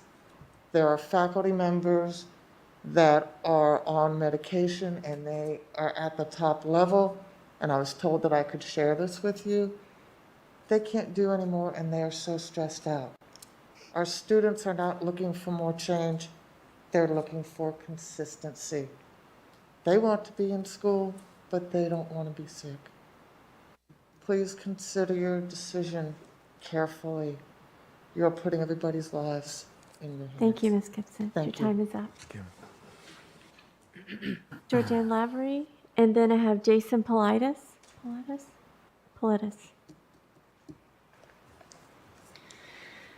Hello, my name is Georgianne Lavery. I live in Radford, but I work at Falling Branch Elementary, and I am a proud member of MCEA. Currently at the elementary schools, we are using the benchmark reading series. One of the units is called Seeing Different Perspectives. I thought we could use a little bit of this tonight. I will start from my perspective as an employee. February 2nd school board meeting about phase changes was a surprise to me. While I had many questions of my own, only some board members asked any questions. The majority of the board stays silent. From my perspective, those voices who were silent said a lot. What say you? Those who asked questions were at least trying to work out the logistics and concerns of this new phase and what it would mean to our students and staff. I believe tonight's phase change discussion will be met with the same silence from the same members. Again, I read the silence as mine's already made up. What say you? From my perspective as a Virginia public school employee, I was listening to Governor Northam talk on February 5th about opening schools, and I quote, "I expect every school division in the Commonwealth to make in-person learning options available," unquote, by the March deadline. From my perspective, he is speaking to the 32% of divisions who are currently fully remote. We already offer in-person learning options. What say you? From my teaching perspective as a specialty STEM teacher, I teach at one of the largest elementary schools in the county. If we go to the next phase, this is what my classes will look like. I will have students come to my room and sit at separate desks. There will be no hands-on projects. There will be no carpet discussions for the littlest ones. There will be no moving around. There will be no working in groups. This is not healthy for their love of school. What say you? I will have 6 classes going through my room every day. I will spend my few minutes between every class sanitizing desk. My planning time will be spent cleaning. What say you? From my perspective as a mother, students will sit in their seat for 5.5 hours a day, 4 days a week, instead of just 3 hours as they do now. What elementary student do you know of that can sit in their chair for 5.5 hours? What say you? Our mitigation efforts will now be double mitigation with all kids in the room. Students will now be expected to wear a mask and a visor for 6 hours, or a mask and a plastic partition for 6 hours. Have you ever been with a child that doesn't mess with anything in front of them or on them, especially for 6 hours? What say you? From my perspective, for your consideration, do not be fooled that 100% back is 100% normal. There is no normal this year. I am urging you to find empathy for our elementary students and staff and look at the logistics of what you are forcing.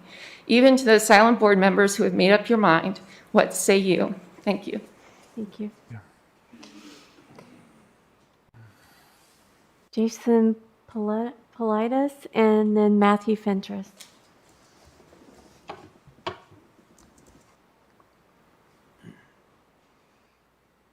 Thank you for allowing me this time. Jason Politis, 1281 Rustic Ridge Road in Reiner.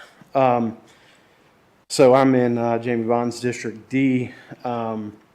Moved to that district for the schools about 4 years ago. I had I got 2 kids. And last March we checked our son out. Went on vacation to get a phone call that school is going to be closed for 2 weeks. So, we thought, we'll get back to school 2 weeks, come back, tell my kindergartner that he's probably not going back to school the rest of the year. It was really hard on him mentally, just for seeing his friends and activities, things like that. And then on top of that, just as far as being parents, having to try to teach them curriculum and things like that from home was just extremely rough. We both work full-time jobs. It just wasn't really easy. So just not having the patience and reserve emotionally in the evenings for us to teach them after work, because we work all day. So as it pertains to the health and safety, my son goes to school in the afternoon. When he goes to school, he gets picked up first and rides the bus with kids from the morning session. So already intermingling with them. He doesn't get a benefit from the cleans or the deep cleans since he goes in the afternoon. There's already been kids and people in the school all day, so he doesn't really get the benefit from that Wednesday cleaning or the overnight cleanings.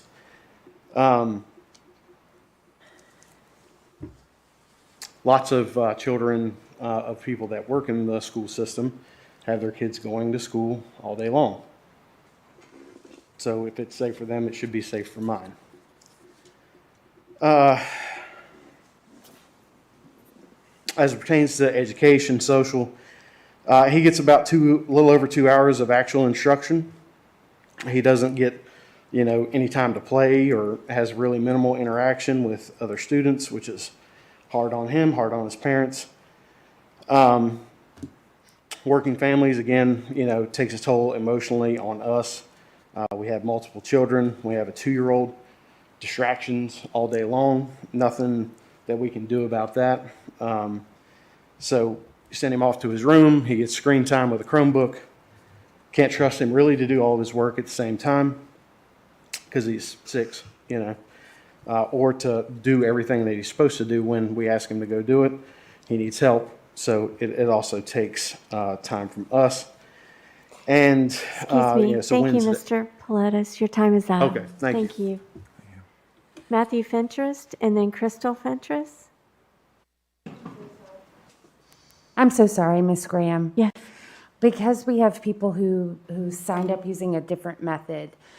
Crystal Fentress is a little bit later. It'll be Matthew Fentress and Dave Sisson. I'm fixing that in the spreadsheet now. It's just how the form, it's a very back-end problem. It's fine. But I apologize. It's fine. Good evening, school board members. Matthew Fentress, 395 Summit Ridge Road, Christiansburg, Virginia. I'm just going to share results of a survey we did, or one question, and then some questions that have been given to me. And I apologize to our members because I don't even know how to sort through the hundreds of questions I get. So after Montgomery County Public School staff has had the opportunity to receive the second COVID-19 vaccine dose in mid to late February this week, would you feel safe returning to phase 3, level 3, where all students pre-K to 12 will have the option to attend in person all day, knowing that mitigation strategies will have to change? After our members were asked that question, 65% said no, 35% said yes. One member's question: if the staff and the students are Montgomery County Public Schools frontline soldiers, then why are they the last consulted on what happens with regard to the safety of our schools, students, and staff?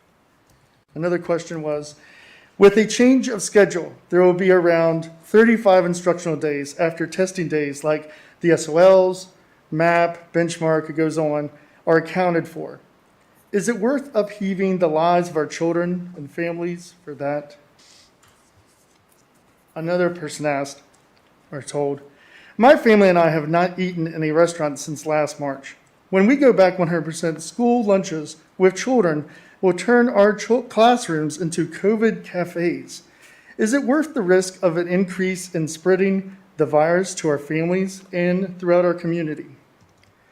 Another member asked, said, the shot has not been proven to keep someone from transmitting COVID. Isn't that an added risk? Someone else said, with the added students together, we are surrendering one of the best mitigation strategies of physical space for proper social distancing. Is it worth the added stress and danger? With the evolution of the virus into at least 7 new variants, such as the one in the UK and South Africa, is this really the best time to change our mitigation strategies? I have had Montgomery County Public School co-workers spend as much as 5 days in the hospital with COVID-19. Has central office or the school board talked to them about their experiences before making these decisions? During this global pandemic, we are all experiencing trauma, you included. A schedule change of this magnitude, though well attended, could have unexpected consequences. Thank you. Thank you. Next, I have Dave Sisson, and then after that, Doug White.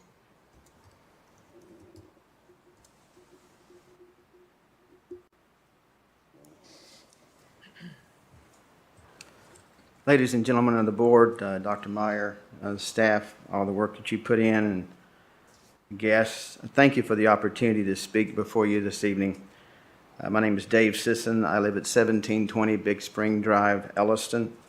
I've lived in Montgomery County majority of my life. I attended elementary and high school in Shawsville when it was Shawsville High School.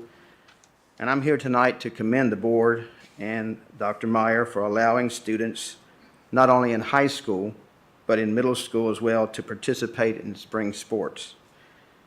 They will be joining all the surrounding counties in doing so, and joining the Montgomery County Parks and Recreation in registering students who will be playing spring sports as well this year.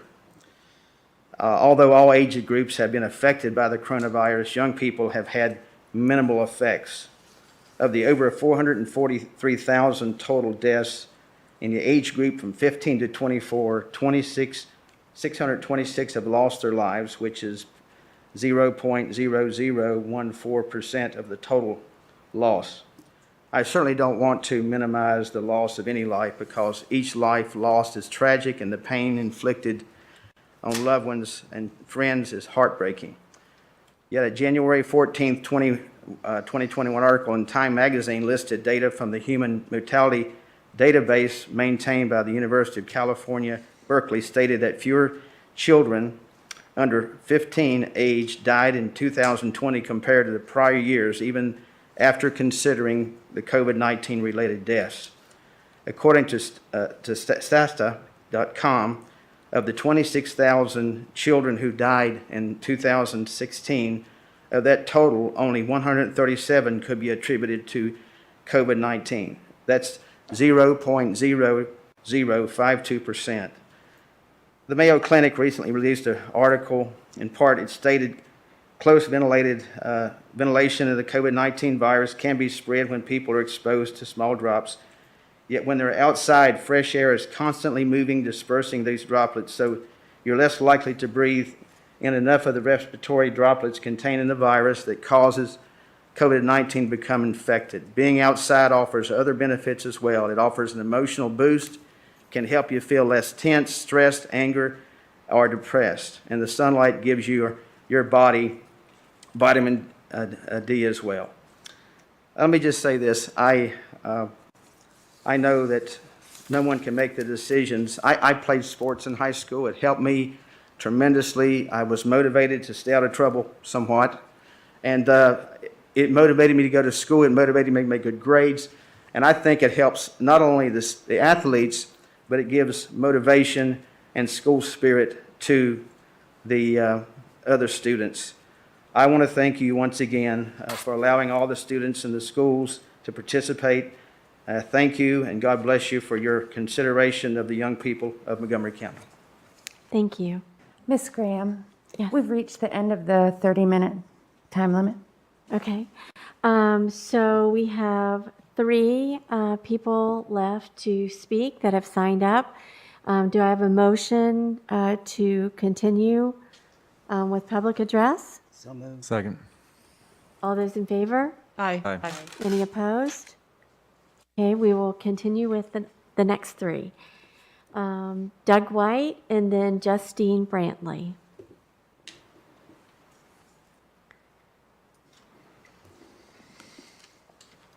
Good evening, Douglas White, 2137 Brooksfield Road, Blacksburg. I have 3 sons in Blacksburg side of the system. Remote learners need your help. I think it was 7 meetings ago that it was last discussed that we should do something about remote learning. I asked the school board, what is your default position for education in our county? Is it in school or is it at home over the internet? I believe it's the latter. We need to make screen time more meaningful when our children are engaging online. 2 weeks ago, we talked a lot about the metrics that were falling. The metrics are important, but they're also not accurate. If you go to the VDH website, you can read that our case tracking systems are failing us. It's one of the early mitigation measures. Of the percentage of cases that test positive in our state, 34 are found by the VDH. Of that 34% that are found, only 52 know the source of their infection. Of the 52, 27.5 are provided with close contacts, and then of that 27.5%, 93.1 are interviewed by VDH. I think that's a really minuscule number, and we're failing. We talk about the metrics, the daily metrics. The 15th was an interesting day because the VDH website says that there were 389 tests conducted, and the print-off says that it was 13 cases. But if you go to Virginia Tech's website, you'll find that there was 11 cases at Tech.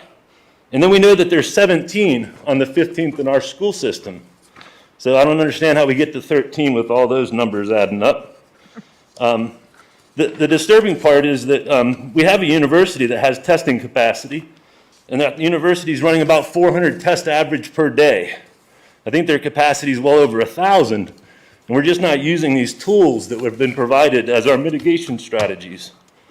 My sons need your help.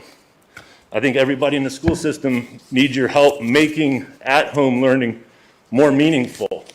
And I think we need to do it in the next 42 days because we might be doing this again next year because of those variants that we're talking about. Denmark killed 17 million mink this year. We've been killing mink in this country since May. The Kent variant may very well have come from Denmark as a transpondent into an animal phylum and then back out again. Our cats transmit it, our dogs transmit it, the lions in the zoo transmit it. There's a concept called viral loading. Everybody needs to understand what it means. As the background goes up, everyone falls victim. Thank you. Thank you. Justine Brantley.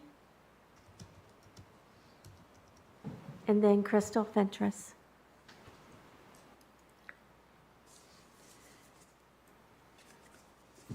I think I'm going to take one of my masks off. Well, no, I'm not. Can you hear me okay? Yes. Okay, good. I'm Justine Brantley, and I live at 1104 Deerfield Drive. Thank you to the school board and administration for your efforts during this challenging and complicated time. I commend you for designing a schedule that has allowed our schools to be open all year in a relatively safe way. We are already meeting the recommendations from both state and national levels to have schools open by March 15th, and that is something to be proud of. It is also evident that a great deal of thought and planning has been poured into the Phase 3, Level 3 proposal. I fear, however, that one of the most important stakeholders in our community, teachers, feel they have not been included in the plans. I am here tonight to speak for these teachers. I want to say thank you to the teachers for rising to the challenge this year and for continuing to reach out and connect with, to educate and care for your students, even though the circumstances have completely changed and despite great risk to yourselves and your families. It is the job of the school board and the county administrators to reach out and to connect with, to uplift and support, as well as to protect teachers so that they can better serve our students. They are on the front lines with their kids. They need to be heard because they are the ones who have to make this work. And their input is among the most valuable of potential stakeholders, next to that of aerosol scientists, indoor air quality experts, and public health officials, because of their experience with what works in managing classrooms. Teachers are our most valuable resource for educating our kids, whether we are in a pandemic or not. They are trained professionals. Let's start treating them this way. Throughout the pandemic, teachers haven't been included in decisions about mitigations and schedule. If teachers had been included in making these plans, they could have advised that the dividers, which don't actually mitigate the spread of COVID, would hinder instruction and actually cause teachers and students to have to move closer to each other. Instead of asking teachers if they would like to be included on advisory committees, the administration handpicked the representatives. There was no forum where stakeholders, parents, teachers, community members could sign up to contribute to these committees if they had wanted to. One time teachers were invited to give their opinion was during the anonymous thought exchanges. I'm curious whether the school board has read the entirety of those thought exchanges and whether you're provided access. I hope so, because I think it's important that you read their perspectives. Teachers were not the first to receive the information contained in this presentation from tonight, even though they are the ones responsible for carrying it out. They received the information at the same time everyone else did if they sought it out on Twitter. If we don't make it a priority to listen to teachers, we have missed an opportunity to benefit from their knowledge, creativity, and experience, and we risk alienating them. Let's make a concerted effort to find out what teachers have to say about this plan. I'm glad to hear there's going to be a survey. Teachers also are at risk of being vilified for having reservations about coming back into the classroom, equating this with not caring about the welfare of children. Nothing could be farther from the truth with Montgomery County teachers. They want to return to classrooms that are safe to ensure that the children in their classrooms are safe. Their lives are in your hands. Show them you understand this by seeking their input and finding out what ideas they have to make this work safely. I want our children's teachers to feel safe and heard and empowered Thank you, by Ms. their Brantley. administration. Your time is up. Thank you. Ms. Fentress?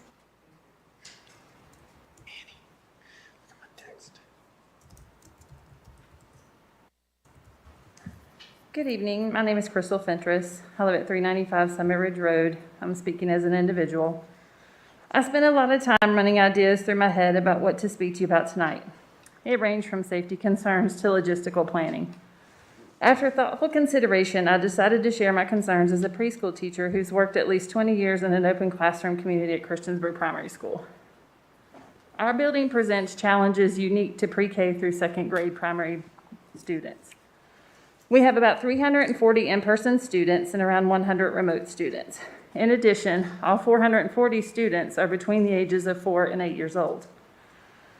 As a vested teacher in the CPS community, here are some things that I've come to know. I know that elementary and primary school students and primary school teachers have been on our current path since September. We have instructed all in-person students face-to-face 4 days a week. I know that primary age students thrive in structured environments where routines have been established. I know that there are very few spaces at CPS that can accommodate students 3 feet apart, which means there will mostly always be a need for 2 levels of mitigation. I know in my classroom space there is insufficient room to keep students 6 feet apart at rest time.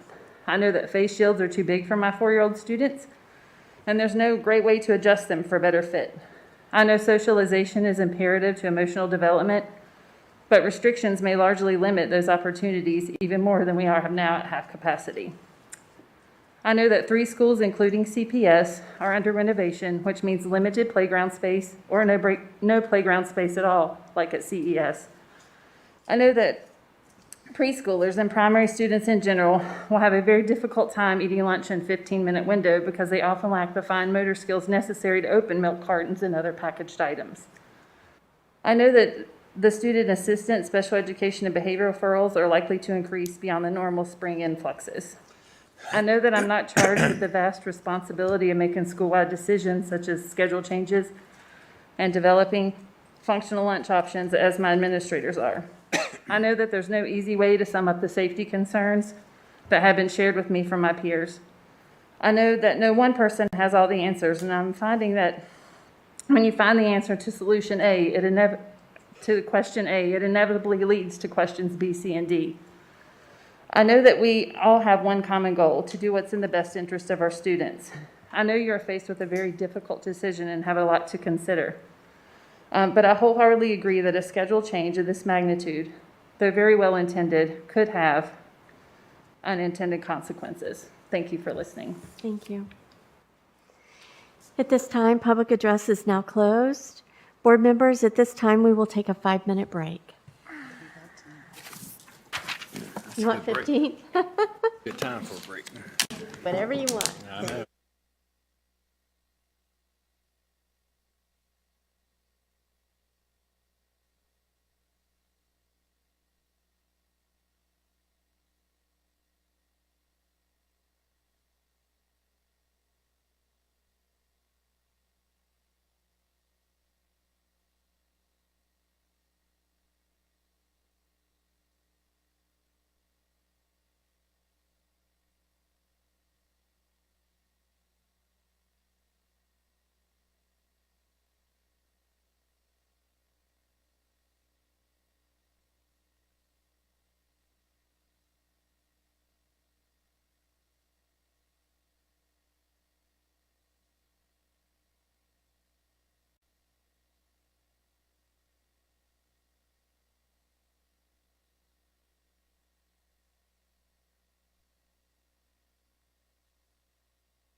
So Jen be tapping.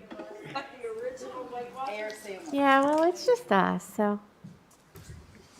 All right. And people keep leaving me candy. I know. Suddenly got cold. Don't they know? I was okay. Sue, there's a whole, Sue. Oh, I'm good. No, don't. Ah, okay. I missed something there. I don't need it. I got one. All right. At this time, we have a chance to discuss the phase and level change presentation presented by the administrative team. In order to ensure that everyone has the opportunity to speak and that all voices can be heard, I will call on board members one by one to discuss the presentation. This will help us better follow our norms and protocols, that everyone will have the opportunity to speak once before a board member speaks a second time. Sue, I will start with you on the right, and we'll circle around. Yeah, finish your water and your snack. Sorry about that, people. Okay, well, you might not wish you picked me first, because I've got several things I wanted to talk about, but I don't want to. Hey, Sue, excuse me, can you move your microphone Oh, down? I'm sorry. Yeah. Wait, is it on even? Yeah, there we go. Okay. Yeah, better. Thank you. So I do have a bunch of notes I was talking as we were going along, and I don't want to, I'm going to actually just move my mask down so people can hear me better. A couple questions I have. I guess I'm going to start with Annie's presentation piece. How many students are we anticipating going from hybrid to remote? How was this calculated? So how did we determine those numbers?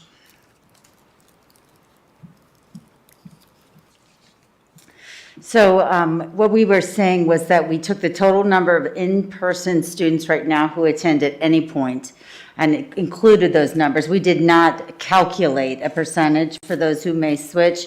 What we were saying is we know that some who are remote may switch to in-person and some who are in-person may switch to remote. Is that what you're asking? Yeah, I was just wondering how we came with those numbers, because I was looking at the numbers, and it's kind of concerning when I look at the percent of the student body that's estimated for in-person attendance. It looks like we're talking several schools, 1, 2, 3, 4, 5, 6, 7, 8, 9 schools here, where a third to half of their students are going to be remote only now. And one of my big concerns with us making a decision of you either have to go full time or you go remote, that means we're going to have a lot of students. And this is in several of our high density population schools. We're going to have a lot of students who are going to be remote now. So maybe I should clarify better. Those are students who are already remote. We did not indicate that anybody would switch to remote. The way that we chose, we took everybody who's in person and assumed they would stay in person, and everybody who's remote. So right now, that is reflective. So that's the number currently. So it's going to be an even greater number then. Wow. Because I think, at least from what I've seen in the communications that we've received from people and from what I've heard from people, there are a fair amount of people who will not be sending their children, even though they're going part-time now, they won't send them full-time. Yes, we didn't have any data to base those numbers on, so we only used the numbers that we had to make our predictions. And that, to me, is a great concern because I think we all, even the gentleman who spoke tonight, but I think we all know that remote is, that's not, they're going to now be only remote. So they are sort of outside the classroom. I think there's a lot of parents that are concerned about that, where their child, they don't want to choose one option or the other. They don't want to they don't want to do full time, but they don't have any other option. And I don't think that remote students and talking to teachers, the ability for teachers to engage a class that has at least half of the students in it, and then students who are remote, and even when we were looking at some of those times that were talked about, the disconnecting piece, disconnected for what's happening during the 3 hours of disconnection. so the remote students are home and disconnected, but what are the students in the classroom doing, other than just eating lunch for 15 minutes? I mean, there's going to be a fair amount of time that they're going to be engaging with their teacher, engaging with their classmates, and these other students aren't going to have that opportunity. So that's just one thing I'm not asking you to say, I'm just saying that's a very big concern. That's why I was asking about the numbers. Level of community transmission, I don't think I need to say much about the fact that in the last 2 days, we've had 13 cases within one school, and that, to me, is transmission within a school, and we don't even know what the outcomes will be going in the next few days. I guess, Mr. Garrettson, you're the person to ask these questions to, but I mean, we're saying here that low, 0 or sporadic cases with no evidence of transmission in the school. I'd really want to understand how we know if it's not transmitted in the school. Sure. We're not the ones that, in the end, make that decision or make that determination. It's the health department. So when you talk about a large number of cases that we've had over the last 2 days in one particular location, we turn all that information over to the health department. They have every bit of information we have about those cases. I share it personally. I do my best, as I've said before, to make all the connections that seem relevant or pertinent, and then they do the contact tracing. At this point, for the last 2 days, I'm sure they're still working on the contact tracing. So to be able to say, right now, they're not going to come back and tell us something, I don't have that information. And that's on this particular case. Yeah, I understand. But even on past cases, I'm just not clear. My understanding from several people, including nurses within our schools, and that contact tracing is not really getting done. There's a lot of people saying they were never contacted for contact tracing. So I guess I just don't. Although we can state that there's no transmission in the schools, there's no data that I can look at that says for sure there was not transmission in the school. It's always going to be very, very difficult. I think we've discussed that with the board too, to be able to say none, that's difficult, but to be able to continue to have the message from the health department that they don't see any substantial transmission in the school. And again, being aware of the details around a lot of these cases without me getting into anyone's personal information, you may have a large number on a particular day, but when you know all the information around those cases, it begins to become clear that they're not connected. But again, I'm not an epidemiologist. Right. We turn that over to the health department to make their evaluations. Okay. So that answers my other question about outbreaks too. Thank you, Mr. Garrison. One thing I noticed too, this is just a statement that are maintaining adequate staffing. I notice the numbers are starting to go up a little bit again, and I would imagine that once we get more students in the classrooms, teachers aren't going to be able to be used to fill some slots, and I would think it's going to get a little more difficult, Mr. Knott, to have subs once we get more people into the classroom.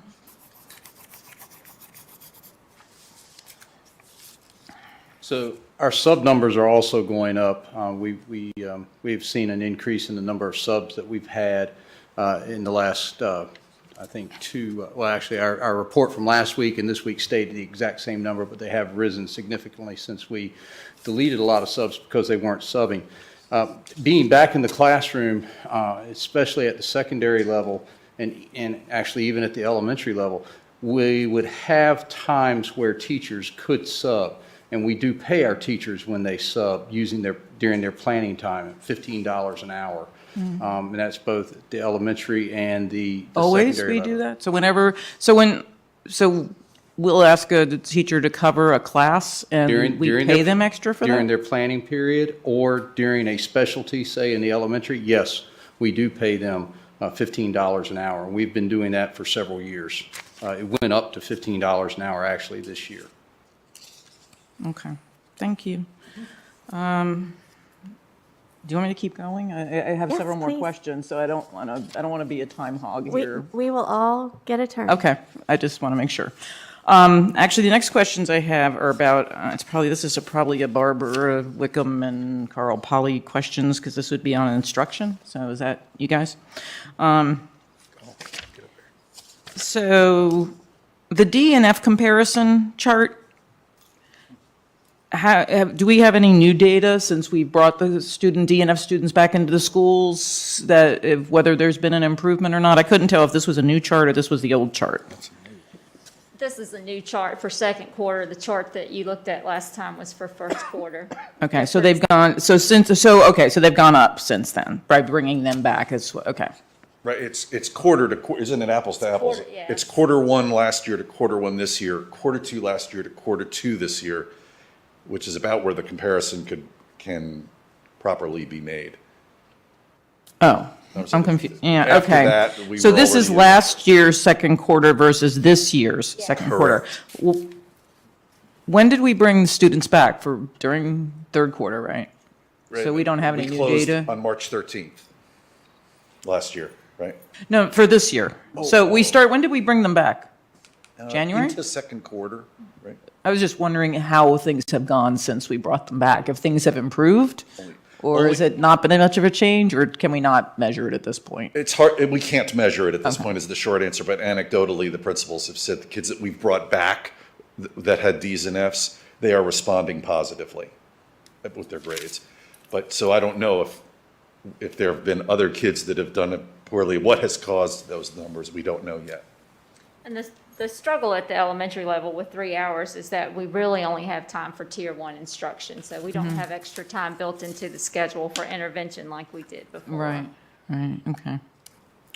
Yeah. Well, except at secondary, we kind of do, because we have that middle of the day. So they were getting intervention, and they have responded positively. But that's just, as we said, Q1 to Q1, Q2 compared to Q2. Okay.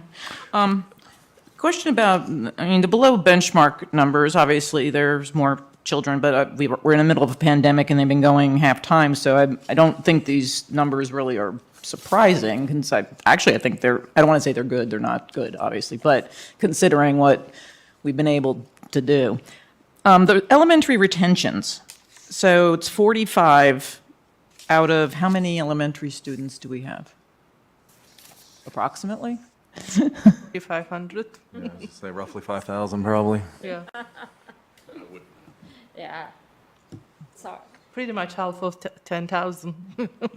4,500. So we have 10,000 students? 9,700, Roughly, I think, yeah. or 98. So 5,000 elementary. So maybe 5,000 or so. Okay, so 45 out of 5,000 versus 10 out of 5,000. I mean, it's obviously that, I don't think that's a surprise that was expected, but the numbers it's still a relatively small percentage of our students. I mean, we don't want to have to retain more students, I understand that, but the number here, it looks very, scary, but the percentage is still, of students, it's still relatively small. I mean, 45 out of 5,000, I do the fast math, somebody, but that's your job, Tommy. I think Ms. Whitaker spoke to this earlier. Our big concern, of course, at the elementary level, we really don't want to retain anybody because we know that how it'll absolutely impact not. them in the future. Absolutely not. And obviously, because we've retained very few in the past. So, okay. I think that's all I got for you guys. Who's in charge of mental health? I don't even know if I need you, Mr. Garrettson, for this one. It's more just a comment that, I appreciate these numbers and I appreciate this data, but the majority of this data is nationwide. It doesn't talk specifically to our community. Very few of the numbers here, although the concerning numbers and the decrease in threat assessments, that would be obviously a local number and very concerning.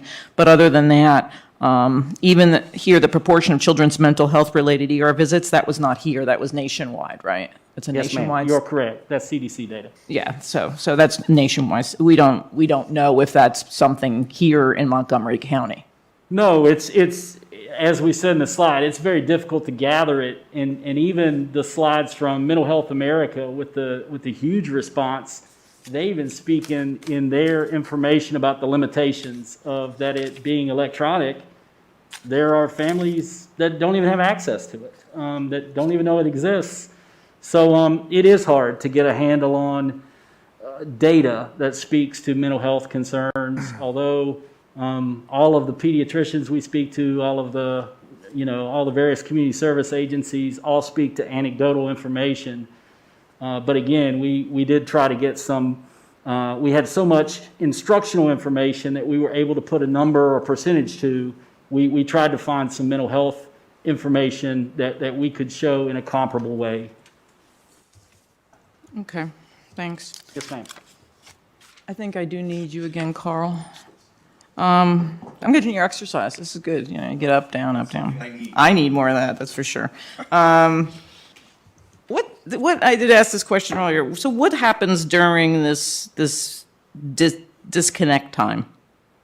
For the students during the disconnect? What's happening to the students who are remote versus the students who are in the classroom? Okay, so if you're talking during a class period, and a teacher would direct students to disconnect to work on independent work because the students in person are also working on independent work. Does that make sense? But they might be working in group work together, or Certainly could be. They could be doing so remote students may miss out on opportunities Absolutely. that our full-time students are going to obviously have available to Yes. them, as well as more remediation and. Correct. Mhm. Okay.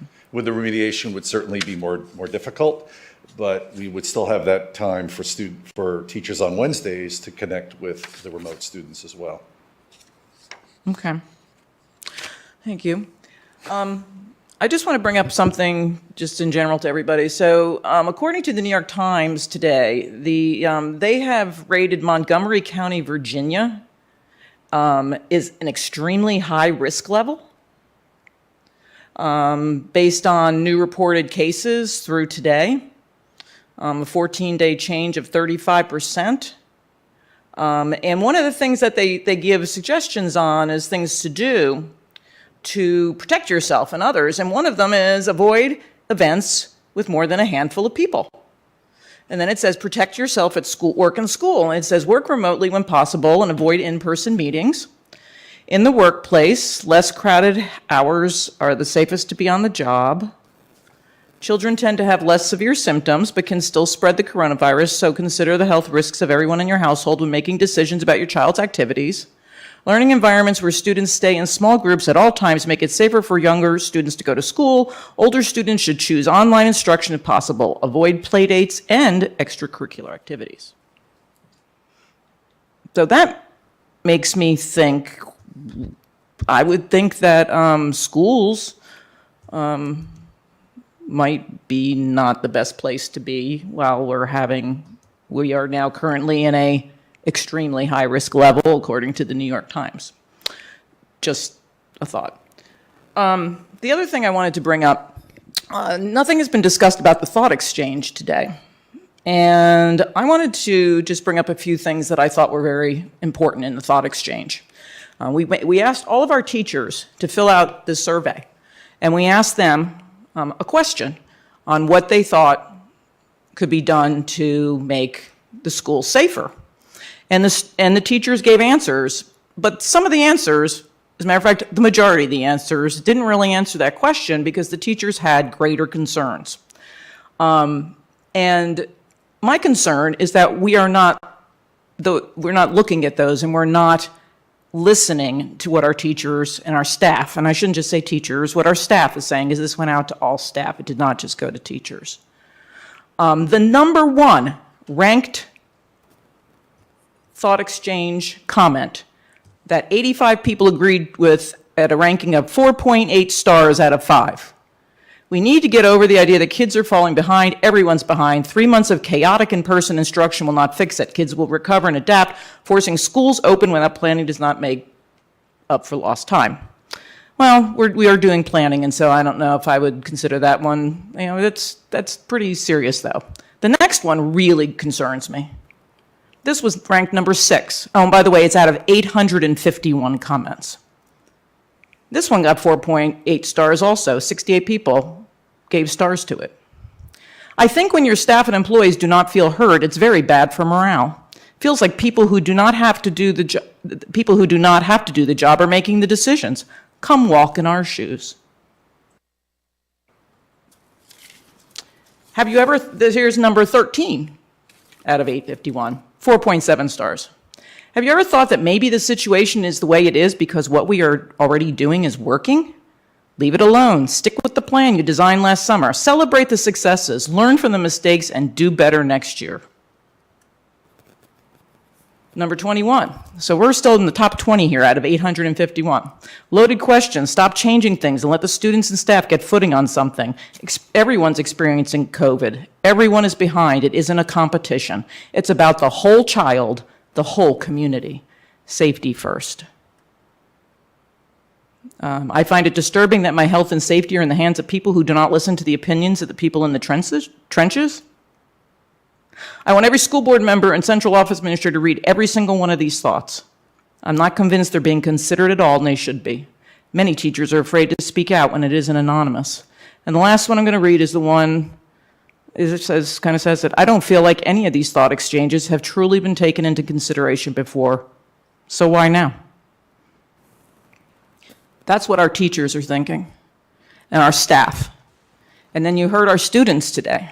And our students have some really strong feelings too, and I don't think we can ignore those.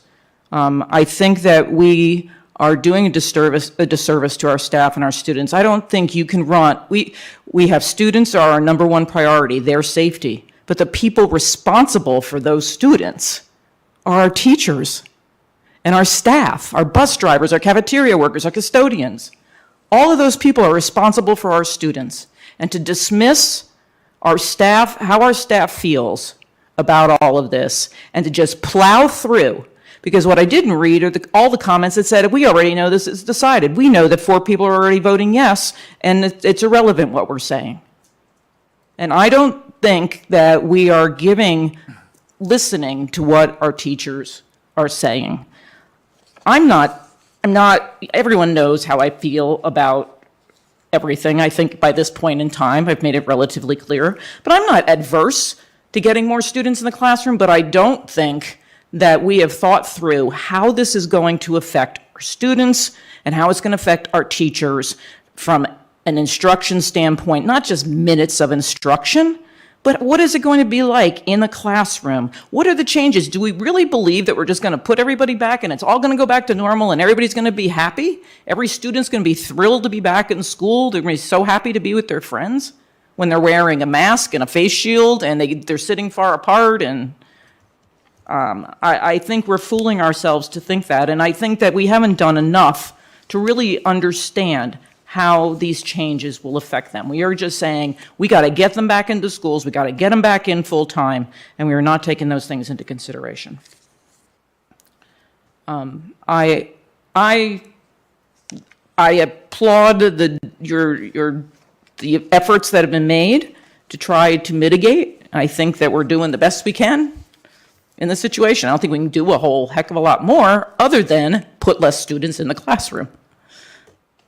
That's the mitigation that we don't seem to be willing to do. We want to put more students in the classroom.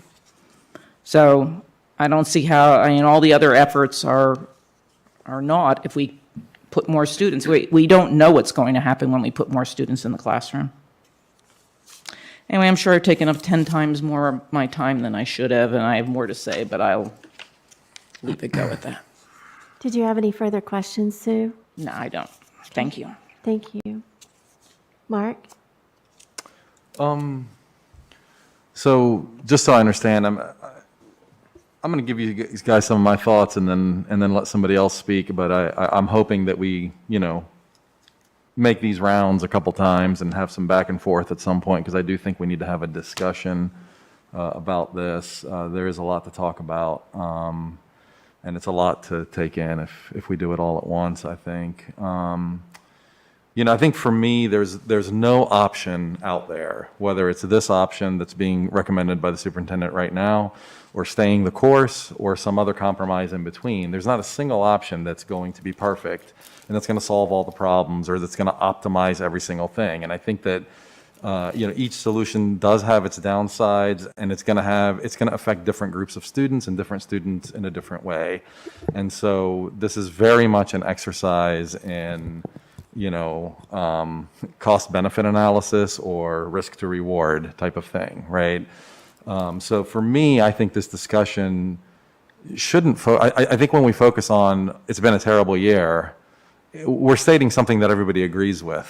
The discussion should really center on this change that we're talking about making. Is it going to meet the goals that we want it to? And so from that point of view, this move to phase 3, level 3, or is it level 3, phase 3? What's the expected goal? What are we trying to accomplish? And according to the presentation, there's two things basically that I can tell that we're trying to accomplish. And that's better mental health for students and better academic success for students. And this will come at a cost. And I think the cost that we cannot deny is an increase in a health safety risk. Now, we can argue and talk about whether we think that increase in risk is a small increase or if it's a significant increase, but it will come with an increase in risk. The other cost, I think, is going to be a significant negative effect on our staff and teacher morale, and possibly affect retention in future years. I'll talk a little bit later about process. I agree with some of what Sue said and some of what some of our speakers said about taking, giving teachers a seat at the table in this process, which I think was not done, in my opinion, to a satisfactory level. So I think that is a significant cost of doing this. And then, of course, there's the effort and the work that you guys are doing on this, and that's going to trickle down and has trickled down to all of our buildings, the principals and the teachers, and even parents and kids that are going to have to do that. So there is a cost for doing this. So the question for me is, are we likely to achieve our goals? Nobody has a crystal ball, but we can look and see what are the chances of success here. And just the highlights from, I have pages of notes on some of this stuff, and there are definitely situations. I try to be even-handed, and I'm trying to be even-handed on this, but there are situations where, yes, there are situations that making this change will help. But on a whole, when you look at the feedback that we've gotten from teachers, not just through the thought exchange, but just also through emails, I would say it's probably about 95%. I think I'm about 25 to 1, I think, is the ratio that I came up with, if not worse, on the emails for this. Basically, for teachers saying no to this change. And they gave various teachers gave various reasons. A lot of them gave reasons on the academic side. Some gave reasons on the physical health side, and some also on the mental health side. So, that's a big concern for me that we have. This is a different year, and the people who have the most experience with teaching in a pandemic and dealing with students in a pandemic right now is teachers. And so I don't see how we make a decision without taking their input into consideration. I really don't. Then according to, moving on to students, we did get a survey, I'm sure not fully scientific, but I really applaud the initiative that these ladies took in not just putting together and administering this survey, because they really wanted to have their voice heard, but also in trying to spread out beyond their own community and get responses from all over the county, and then giving us the unvarnished, input from everybody, right? So I thought that was commendable. 75%, I think, is what it came down to, students that did not want it in this survey. Now, even adding for a lot of error, we also got responses from counselors And I wrote back to a lot of people, especially, I think I almost wrote back questions more to people who I didn't agree with necessarily off the top of my head, because I'm trying to educate myself on what they're seeing, and I think that's important. But, I asked some of the counselors that reached out to us and others, what do you think the split is on the students? And I think it was kind of in the same ballpark. I think they said, maybe more 50-50, but probably leaning more towards the students they really don't want to change. And then I think based, again, I'm also happy that we're doing a survey for the community, but I also think that we've heard a lot from parents via email, and those ratios, I think, are also overwhelmingly in opposition to making this change. So not only do I think that there's a question about whether or not we would achieve our goals with the cost, but there was a lot of feedback that we got that actually said that enacting this change might actually do the opposite. It will have the opposite effect of achieving our goals of increased, better academic success and better mental health. And some of those examples, people gave us examples of disruptions to academics, disruptions to the routines, disruption to just from the time that it will take to, enforce new rules and get new processes down. There's also been some concern about, some of the kids, I think it's true, to Ms. Whitaker's point on, we don't know what's going to happen with some of the students that attend full-time now, or I'm sorry, that attend either full-time or part-time now in person may go to full-time remote. We might have kids who are full-time remote that say, hey, now it's worth it to go, maybe I'll go in. But I think when we look at that, it's not necessarily even. The kid I got at least, I think, 2 emails from teachers who basically were concerned about students that were coming full-time currently, who needed to come full-time currently, where if we basically, pack their rooms, with more kids, with 3-foot distancing and that kind of a thing, that those kids' parents are going to pull them out. And so I think that, the student in high school that's basically is doing fine with the remote and is just like, it's not worth my time. And then we go full time, and so they come in, and then this other kid isn't able to come in anymore. That's a different population that we're just trading, and it's a bad trade. I also think that we've heard a lot about the increased stress. I will say that I will admit that I do think from a scientific point of view that there probably is a slightly overblown fear factor in some of this, but it's not necessarily universal. And I think that the concerns that are there, I think, are real concerns. And whether you agree with them or not, it does have an impact on the mental health of staff and students.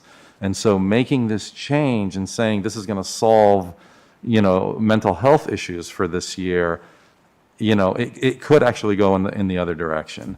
And then, I think for our most vulnerable students, students in special ed, students with IEPs, SAP students, students who are immunocompromised or have family members who are immunocompromised, I think that they may likely fare worse with this change, because there's been a lot of talk about, those remote students. I think there's questions about how their education will shift.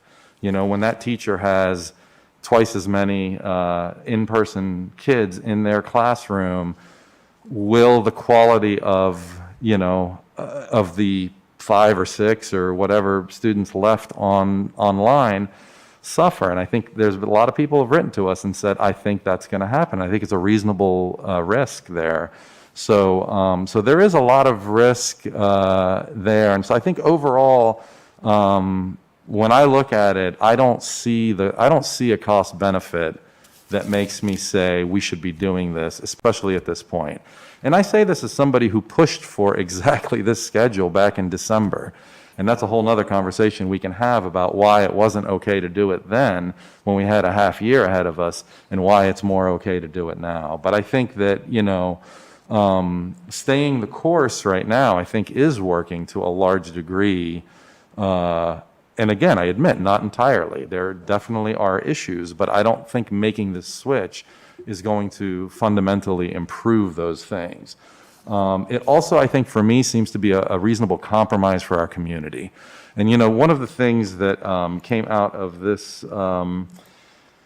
this presentation, and it's good sometimes, I read through it a couple times, but listening to you guys present it, one of the things that stood out to me that I hadn't really noticed before is on slide 7, and it's the VDH and VDOE guidance on reopening schools. And there, number 4 is understanding your community needs. And one of the things that I came to the conclusion to in December when we went through this, and you guys put together what I thought was a great survey, and we sent it out, and I think it really showed us the pulse of our community. And what that showed us was we are somewhat of a split community. We have roughly, I'm going to say, somewhere between 30 to 40%, so I'm going to approximate here and just say thirds.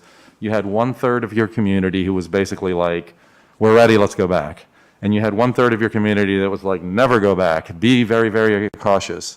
And then you had that middle third of your community that basically was saying, we can go back, but only under certain conditions. So I think they were being more middle of the road, but I would argue a little bit more cautious. So when you add that with the teachers, I mean, on a scale of 1 to 10, 1 being, don't ever go back, and 10 being go back anytime you want, we're probably somewhere between a 3 and a 5, And I think that all year we've maybe been 1 or 2 points ahead of our community, and so it's kind of worked out, even though we've had some, we've had all of our 4-3 votes, right? And, I think that this proposal is somewhere higher.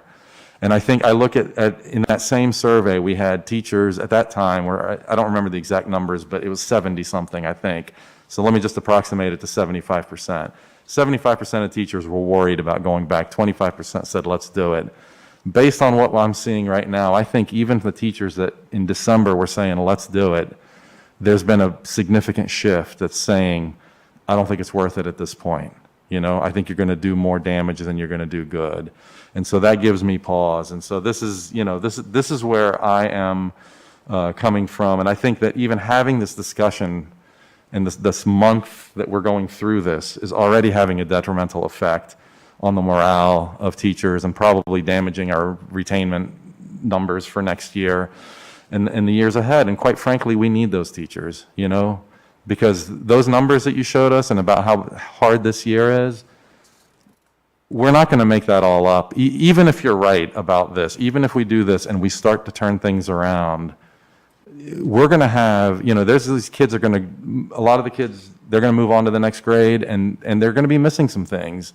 And we need the teacher next year and the year after to help fill those gaps in and help these kids. And so I really think, we need to value those teachers. And we need to listen to them on that. So anyway, I think for me, when it comes down to the details, and I'll wrap up here, the 3 things that I've got some issues with on this is, the process, the way that we're doing this, and I said this last time, I think we needed a process that involved the community more, and I think the way to do that is to have us as a board, because we represent our communities and we know our communities, talk about what a decent compromise looks like to move forward and when we do that. And then the other 2 things, of course, are health and academics. And I've got a slew of, finer points on the presentation and things like that I see as issues. But I think for now, just the big picture should be enough. So that's my input. Thank you. Penny? Okay, so let me start off by saying that we went through this already. This community was turned upside down for a couple of weeks while we went through this already. And as Mark said, overwhelmingly, the community and teachers and students said, leave it alone, don't change it. We have gotten used to this, leave it alone. Now here we are, and it has been pointed out by the time you take out all the testing and all the other stuff, and let's not forget the weather days, we're going to have less than 40 days of real instruction in the classroom, which is going to be skewed, as Sue and Mark have said, by the number of students coming back and students going out, the size of the classrooms, I'm really kind of done with folks saying that teachers don't want to do their jobs. I was in 5 schools last week, and there was not one teacher. In fact, every last one of them started off by saying, let me state first, of course I want my students back. Of course I want them. We know that they learn better sitting in front of the teachers, but it needs to be safe. And if you go into those classrooms and see how already they're full with the mitigations that we have in place, and then you're going to put more students in there, it's scary in some of those. It is. But yet, it's okay for us to tell our teachers, you can do it. It's okay. As one of our speakers mentioned, the number of folks who confided that their medication level is at the max to be able to cope with what's going on was shocking, because they are trying to cope, and it is not easy. As far as the tracking, I think everybody knows where I'm at with that. It is not happening, and it is not happening the way it should be. And that's not saying that people aren't doing their job. It's just there's so much out there, they can't do their jobs. So to honestly believe that it is not being spread within our schools, especially with what has happened in the last couple of days, I think is absolutely ridiculous. So let me get to some of the questions. So, how many of our employees have chosen not to be vaccinated? You want to go? Yeah, go, Jace. Based upon appointments, it's approximately 35%. So the belief that all of our employees, teachers, staff, administrators, everybody is being vaccinated, so everybody's going to be protected, is not true.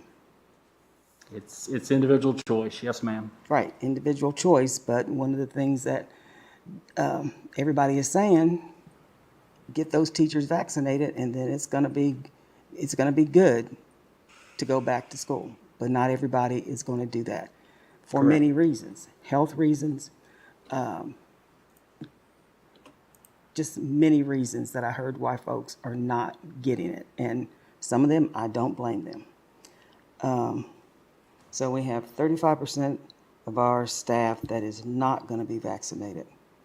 So with the aides, how many aides do we have that will be in the classrooms?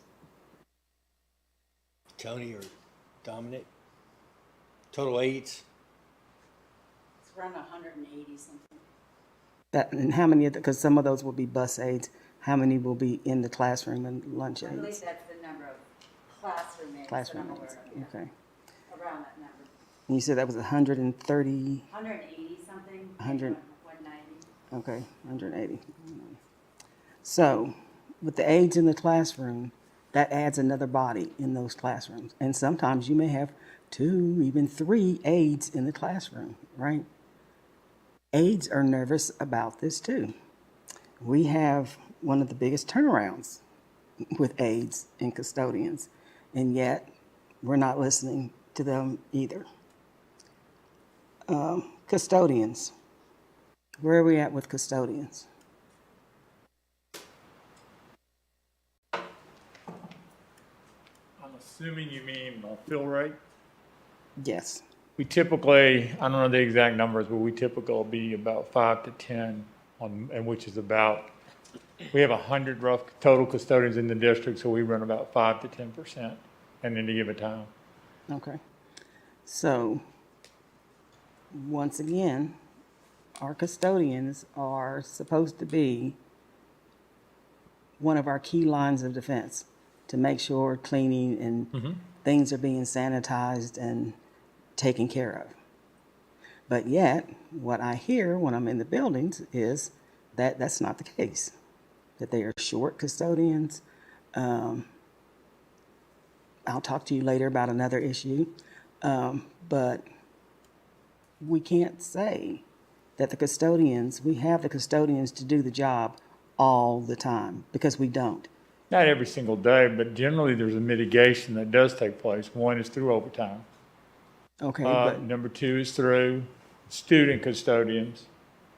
And number three is where we're able to reallocate within a strand custodian. I'm not saying, I agree with you at 100%, no matter.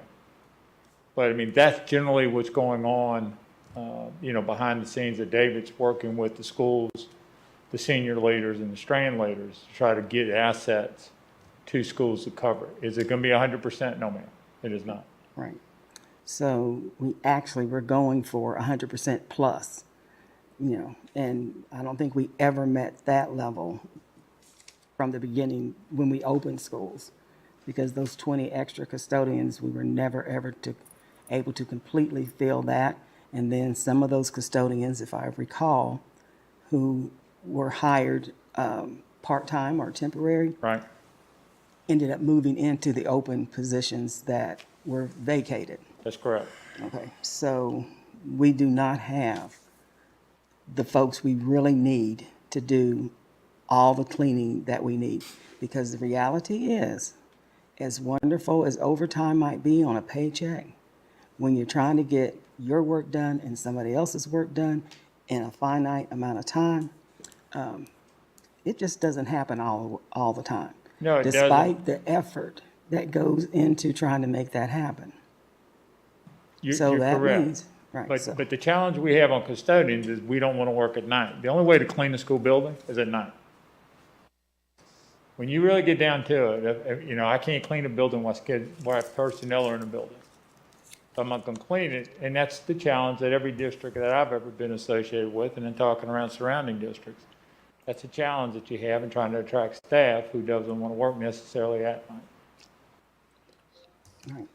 And so I'm going to go again and say, I know. yes, we did increase the pay, but if we increase that pay, put some benefits on top of it, then maybe we will have people who will stay with us, so that in the middle of a pandemic, we will have folks who will be able to clean the buildings. But our custodians are 12 months, so they're fully benefited. Okay, great. So let's give them some retirement too. No, I understand, but you know what I was saying. I'm just saying, our custodians are key to this puzzle with the cleaning. And if we don't have the custodians, then that means that the teachers and the rest of the staff are going to have to are picking up some of the slack, because they want things to be safe too. And where that can't happen, then things slide. Okay? Yep. So, let's see, a couple of other things I have. So the mental health, the slide, doesn't have a number on it. It says the CDC health equity considerations. So, it's very hard for me to hear constantly about the issue of equity with race and our disadvantaged children and our English learners, because that disparity was always there. So, why keep throwing it up there that it's going to be greater now? Because, but because we as a country have not looked at and taken seriously why those things are there, and then you want to keep throwing that out there like, oh, woe is them, right? Well, why not make it right with them before we get into these situations that makes it even worse, and then throw it out there like we're supposed to tug on somebody's heartstrings because it's so bad? Well, let's get it right, and then we won't have these disparities that we have, not just because people, it's just not with folks dying and contracting the disease and not being able to get the vaccine, it's also with our schools. So let's start concentrating on fixing what those disparities are and stop hiding our heads or just not wanting to do it, because that means that might take something away from me.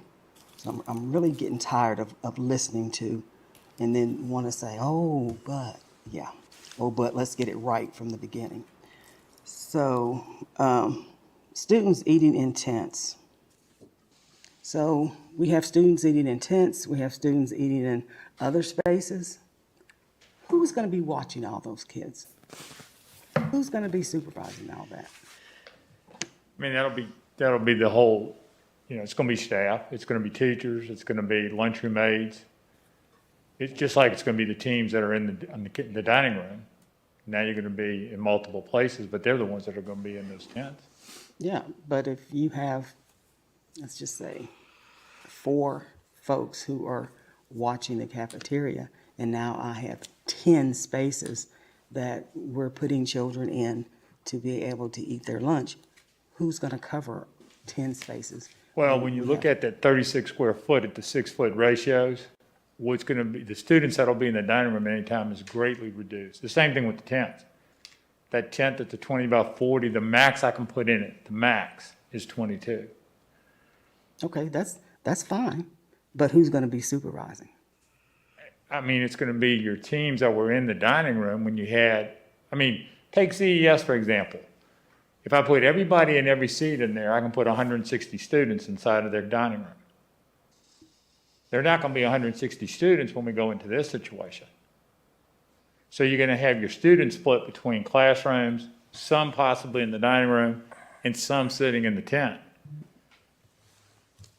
So, to maintain the social distance of 6 feet, you're going to see greatly reduced numbers inside all those areas. And so it ends up being, if you've got 2 teachers, let's just say, now you're going to split it between a classroom and a dining room, or a classroom and a tent, or you're going to have classroom, dining room, and a lunchroom aide that'll be into the tent. But we're taking our cues there from the schools. Okay, so again, what is happening right now, in my opinion, is this is what we want you to do, make it work. And if that means I've got to pull someone out of the office to try to help make that work, because I've got all these students back, and we have got to make sure there's 6 feet between all of them. Right. So we're going to have to spread them out. So that's great in May, maybe April. But when you get to September, October, November, December, January, Heat or February. cold, yes ma'am. Yeah. What do we do? Is there going to be heat in those tents? Are they going to be heated? We're looking at that, but I can't promise you that.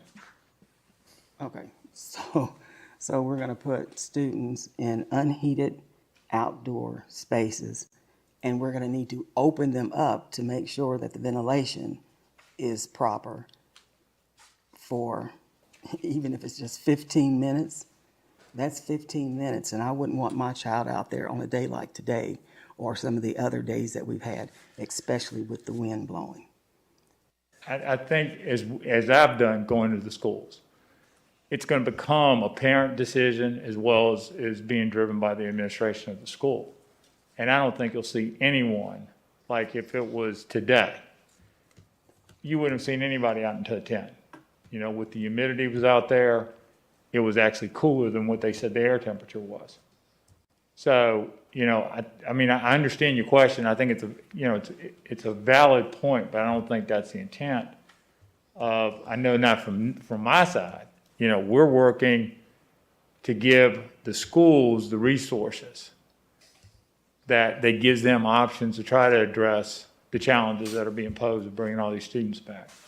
But I don't think anybody would have an intent like today to be putting kids inside of a tent because of the temperatures. So to maintain that 6 foot, where are you going to put them? Because there's not enough room in the buildings. We're working with schools. I can't say I got it unequivocally answered. I'm working with schools every day. We're trying to figure this out. Okay, so for me, the answer is we have a finite amount of space inside the building, and we're going to add tents to help add more space. And then when we can't use the tents, everybody's back in the building. So the mitigation disappears. Well, we're going to have to maintain the 6 feet. Well, I don't know So how now we're it gonna, becomes, I agree, but it becomes a juggling of how you're going to do your scheduling. I don't know how we're gonna do that if we have students back in the school at the rate that the administration would like to see them back in there. I don't know how that's gonna work, because it's just not physically possible. You just can't. I would agree, some schools are much harder than others. Yeah, many schools are much harder than others. So I'll let you go. Okay.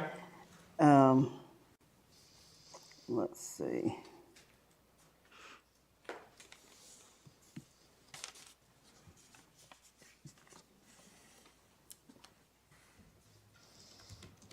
So the mental health screening. Yes, I understand mental health. It affects all of us, whether we want to admit it or not. We all have some issues. I have mine. But the one slide that you had that talked about more students, the increased number of students who were going to be screened, to be able to ask, where's my risk at? Where am I at on in your measurement? I actually think that's a good thing, because we are starting to destigmatize, I got that right, mental health, so that folks feel comfortable with reaching out and trying to understand what is going on with me. So, yeah, it is an issue, but I'm telling you, when I'm seeing our staff in tears because they want to do their job, but they're scared to death of what may happen, because 35% of our staff have said, I'm not going to take the vaccine. And everything says that our students, even though they may not be as symptomatic as adults, they still can carry this and pass it along. The vaccine is going to take 2 weeks before it really kicks in. And with folks who are being vaccinated next week, doesn't really give them 2 weeks before the 8th, before theirs is going to kick in. And they are also saying that after 3 months, they're not really sure how effective the vaccine is.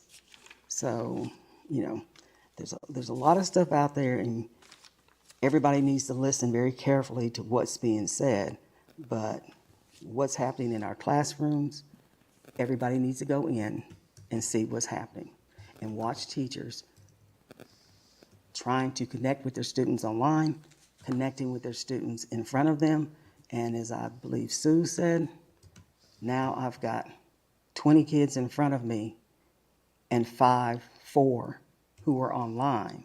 And come on, let's be real. You're going to get caught up with who's in front of you, because that's in front of you. And that may lead to students not being able to get that connection that they might have right now with the schedule that we have. Let's see. So with our air filtration, so with every classroom that we have, some in our newer schools the rooms are much bigger, but the air conditioning, the HVAC system is much better. So in our rooms, especially the ones that are smaller, or if we got like Harding Avenue and Christiansburg Primary, where there's really no room, how are we, you answer this for me, how we're monitoring to make sure that the air in each one of those spaces is where it's supposed to be? We do that through a couple things. One, by looking at their temperature, their humidity level, and their CO2 levels. We also will look at it with the energy management system. We get even more data, but not all of even though we've got energy management systems in 19 of the 20 buildings, Harding Avenue is the one exception that we don't have. Not all of them give me the exact same data. So the other thing we look at is the work orders. When we're getting the response that it's too cold, it's too hot, or it's just not things aren't working, we try to really drill down and determine what's the cause of it and make sure we're addressing that problem. We're not creating an environmental issue for the staff. Some buildings are harder, Harding, CPS, because there is no walls, but their mechanical system was built for no walls. So having that there, and then inside, where and I may be paraphrasing this wrong, but if I take the filing cabinets and I create a room, like some of them do, that unit we're putting in will circulate the air within that, inside that space, because it's less than 900 square feet. Okay, thank you. Yes, ma'am. And you probably answered that about 3 or 4 times for me, but That's fine. yeah, I may still ask it again. So, Yes, ma'am. Yeah.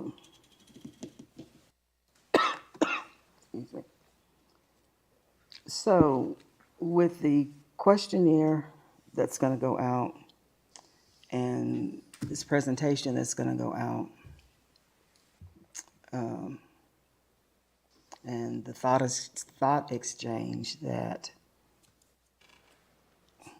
is not being received because it wasn't answered exactly the way we wanted it, but it was answered the way people felt. This is how I'm feeling. These are questions that I have.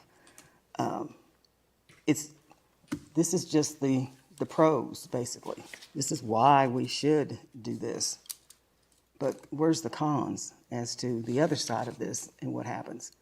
And a lot of that comes from talking to our employees so that they can give their opinion on what they're dealing with because they're in the classroom every day. So I think that really skews how people may perceive what's actually going on within our buildings because they're only hearing one side of this. The thought exchange, I feel very, what's the word? Very concerned about folks who believe that they're not being heard. But one of the things that concerns me even more is folks who believe that there's retaliation if they speak. And that's across the whole district. For all the years I've been on here, every administration, there has been those comments, retaliation, right, blah, blah, blah. And my personal opinion, you have to weigh whether you might get some retaliation or whether you're going to be able to speak your mind and move on.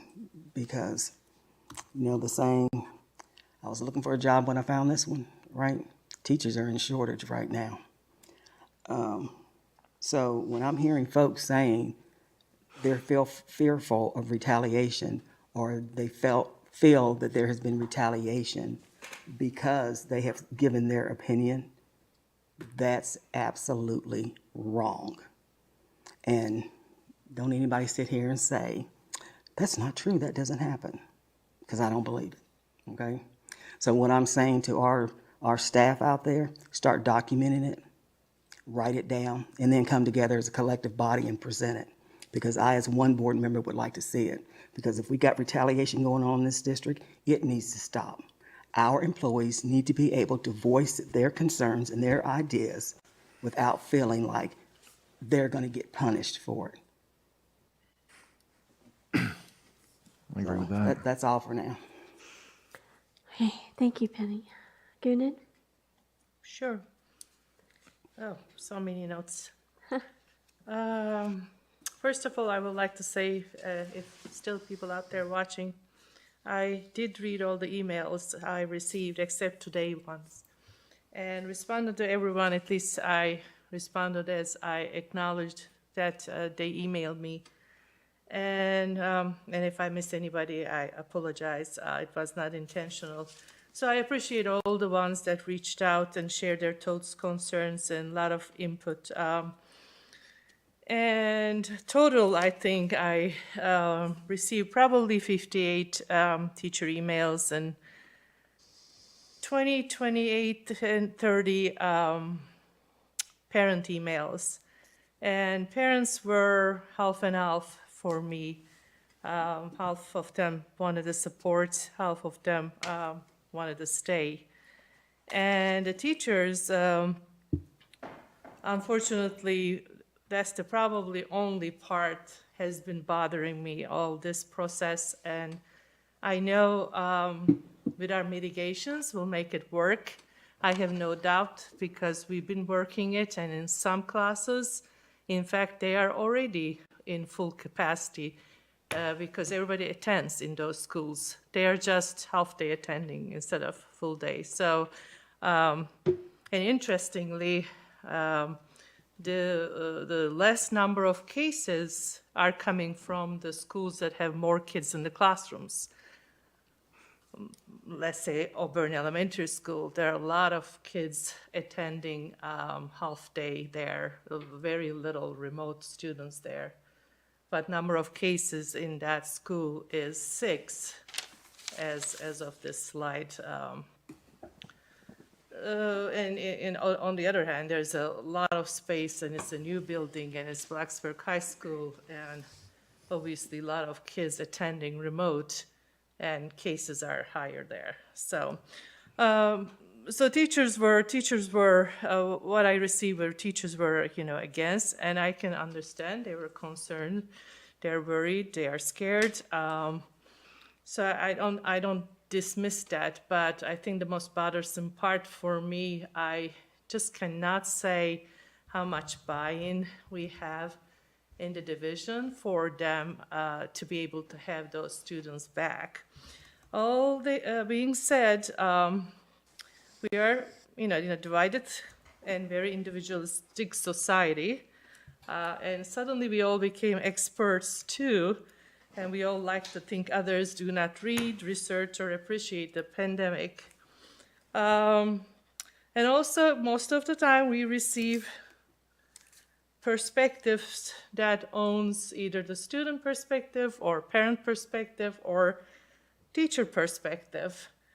But as a board member, we have to realize that, at least it is for me particularly, I need to consider all the perspectives and come up with one solution. And it is almost impossible to satisfy everyone.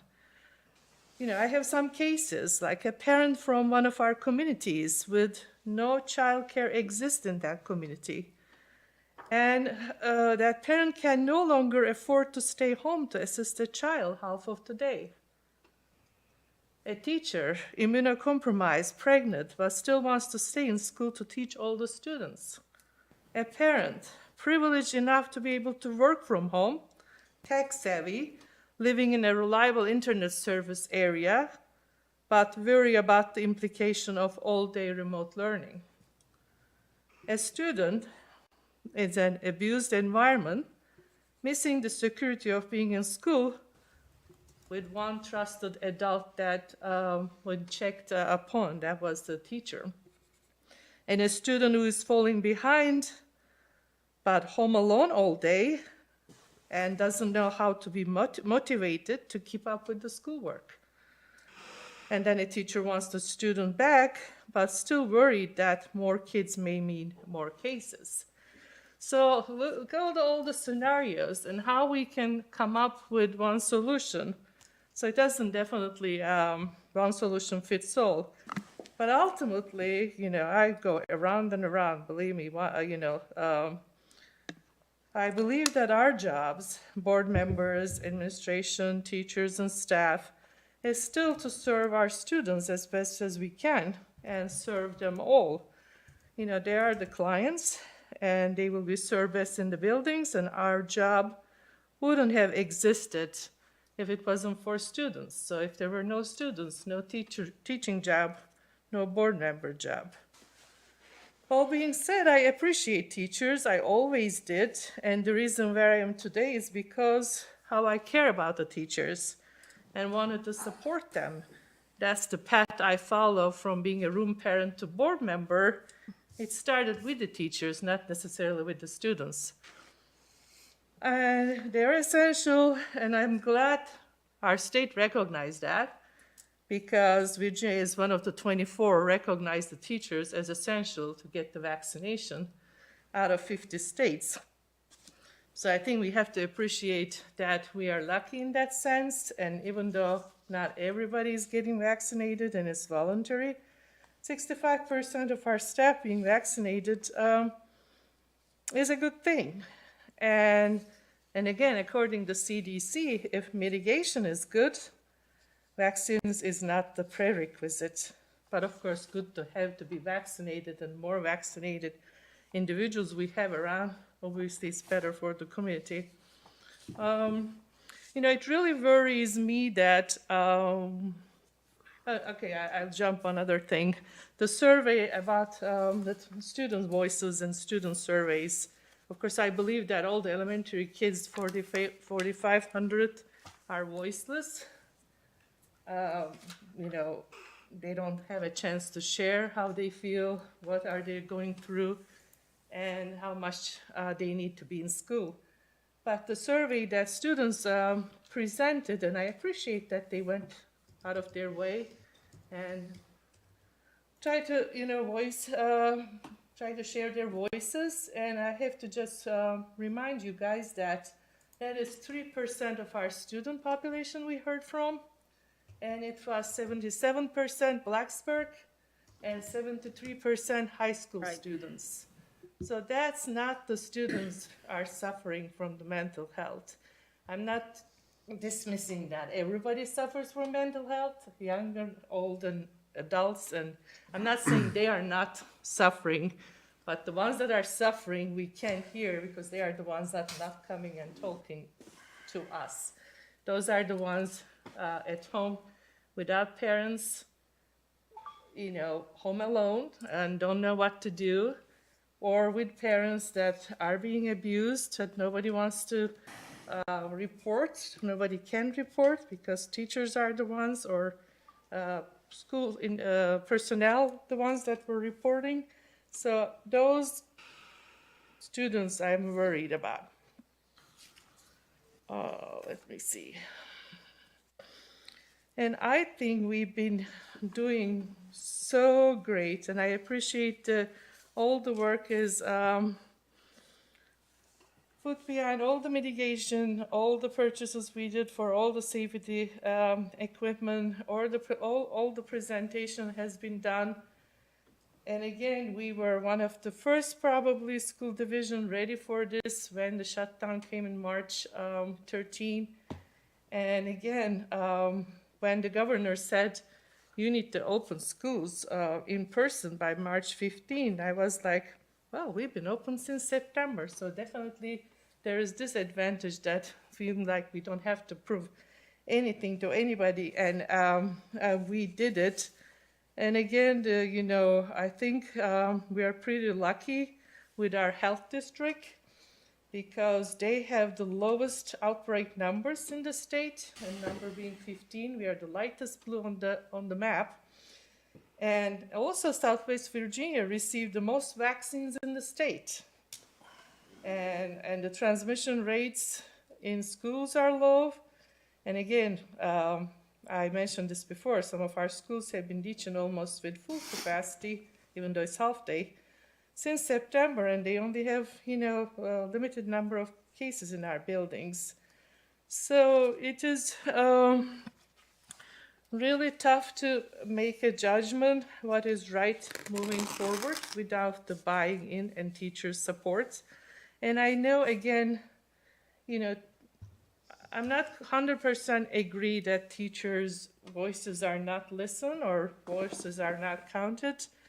I mean, personally, I got 50 and wrote back the 50, and then today we get a Google letter signed with 90 plus teachers.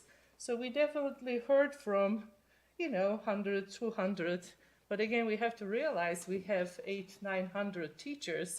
So I'm really curious about the ones that we don't hear what they think. So not feeling 100% buy-in exists from our teachers, that's gonna bother me, whatever I, make a decision, whichever way, that's gonna be bothering me, because either way, I think they have to be on board with us. Couple articles, one is from January 2021 from Atlantic Magazine. Remote learning has gutted public schools as high-income parents pull their kids into private schools and bespoke learning pods. Calls to mental health hotlines have increased. In Las Vegas, home to nation's 5th largest school district, a cluster of suicides has pushed the local officials to phase in elementary schools back to school. And then there is another article, Suffering in Silence, August 2020. Teachers and school personnel comprise one of the largest groups to report child abuse. On average, we are seeing an over 25% decrease in calls to our hotlines since schools closed. And another article is from New York Times, February 11, 2021. Although these experts specialize in children's physical health, these are the 175 pediatricians, many concluded that the risks to mental health, social skills, and education outweigh the risks of the virus. Students' future opportunities are torpedoed without the best academic interaction with inspiring teachers who become mentors, clubs, sports, and other ways to shine. This is devastating a generation. So we definitely have to get back to school. When and where, how long we will wait. 1 week, 1 month. So what's gonna happen when the September comes? I don't think this is gonna go away, and I think we have to continue the mitigation strategies and moving forward. That's gonna be part of the life. And I am not sure, not doing this right now, then when the right time will come. Well, I'll stop for now. Thank you. Dana? Okay. So first of all, I want to do the same as Goonan, and I want to thank everyone who has sent text, emails, phone calls, teachers, students, staff, parents. I want you to know that I appreciate your thoughts and concerns. I do empathize, and I do take into consideration everything that is sent to me. So again, I want to say thank you. I haven't been as good as Goonan has been as far as getting back, returning emails. I want to spend most of my time trying to get through reading as many emails as I possibly can so I can get the most information from the community that I can. I would love to go back at some point and sit down and respond, and I will try to do that as soon as I can. But I'd like to come to the meetings kind of having a better knowledge of what most people are thinking and the direction that most people are going. I would also like to start out by saying that this plan right here that was shown to us tonight, this proposed plan by our administration, a big kudos to our administration. This plan is unbelievable. And Dr. Meyer, I don't know if any other school district around even has a plan that comes close to this when they went back, but you guys rock. I just want to tell you how much I personally appreciate your effort, your dedication, and your time that was put into this presentation. You basically left no stone unturned. You seem to have thought of everything, and if we haven't, that's something that we will get to. But I just want to tell you that it's very apparent that it has been shown from this point forward previously, and then now with the implementation plan, that we can do what's best for our students, and we can do it safely, and we can have our community trust that with what we've been shown and how it's been working so far. So I just wanted to say thank you so much for all of that and your time on that. So to touch base on a couple of points that's been discussed this evening, and has been brought to light. Just to point out, we're not trying to do anything new here. We've been doing this. We've been having some kids in school. Ms. Whitaker mentioned that we do have different needs in each of our schools, and we need to address that cause. That's always been an issue with me. We have a very diverse district. We have very different needs in each of our districts, and we need to make sure that those needs are met in each of our districts.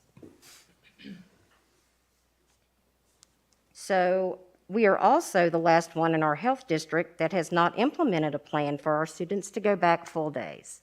The last one.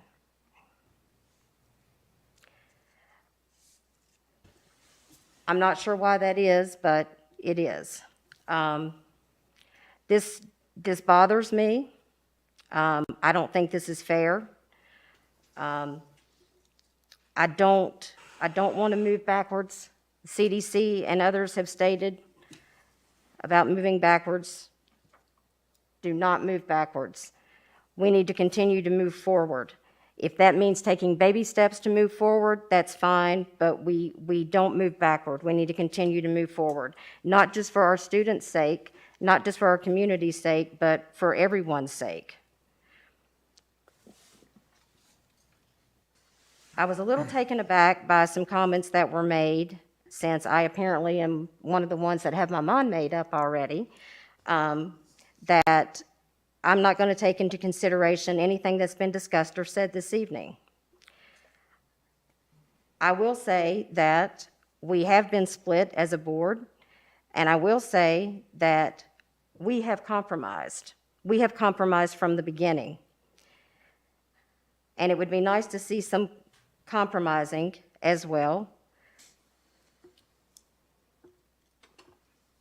So the students that have not had the option to go back to school from the beginning, they and their parents and families could so do so.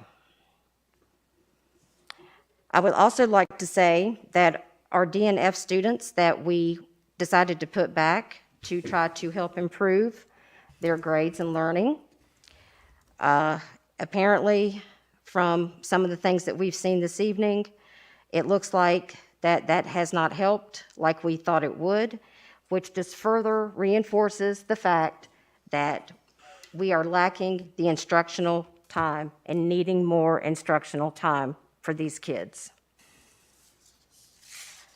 I would like to echo that every situation for everyone is different, as Goonan has pointed out, as well as Ms. Whitaker has pointed out in our proposal. I would also like to state the fact that some counties in our state, such as Hanover County, has been doing this for a whole year now. Chesterfield, who has 80,000 students, just decided to do this. When our districts have gone back, some recent, some a couple of months ago, there was no notable increases in the cases in the schools.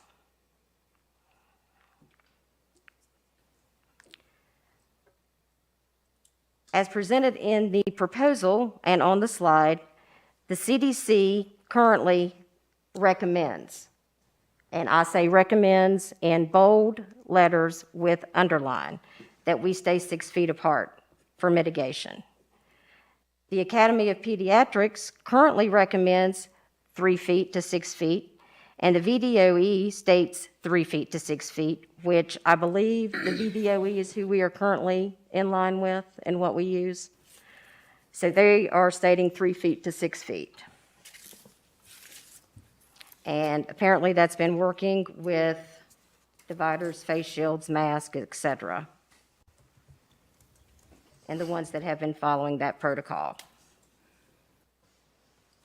We also need to remember that school sizes vary, which is going to change things greatly in every school, in every environment, in every classroom.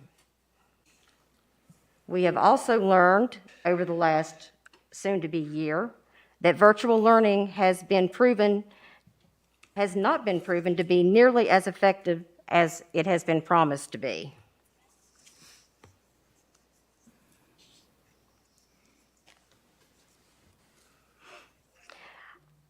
I want to take this time to commend the students who did the student survey. I want to thank them for that because I want to hear from all of our students in all of our school divisions. You've helped made that and those comments very open to the board for us to take in and consider. So thank you for taking that upon yourselves and having a voice. It excites me to see students get involved, and I love to see students voicing their opinions. I do have some reservations about the survey. So I'm a little concerned with the fact that the majority of the 219 of the 290 students were from Blacksburg. And we only surveyed 3% total of 290 were students. So for me to feel better about making sure that we are seeing our division and our communities as a whole instead of just an outstanding one, I would need to see breakdown, I would need to see age group,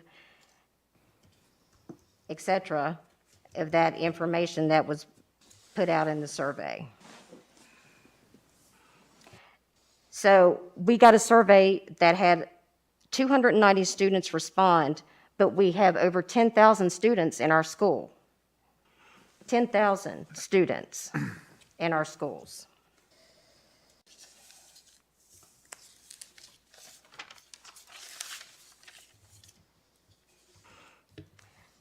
There was also a gentleman that spoke during public address that stated the difference in the VDH numbers and how those numbers didn't match the Virginia Tech numbers. And that is partly due to the fact that Virginia Tech publishes their results immediately and the same day that they send it to the VDH. By the time the VDH gets them, there is a lag between what the VT publishes and then when they are added to the VDH website.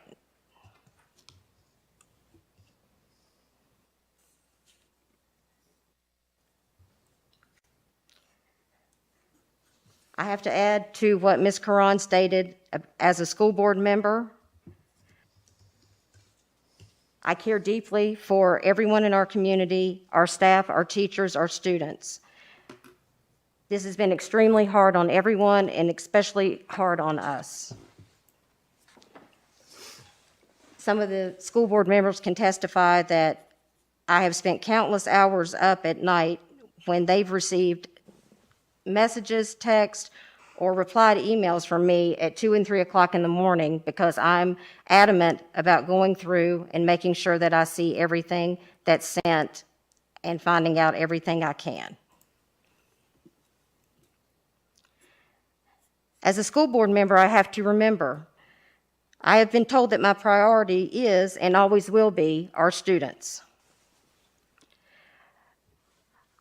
However, that does not dismiss the fact that we still care deeply and want to help and do everything we can for our teachers and our staff.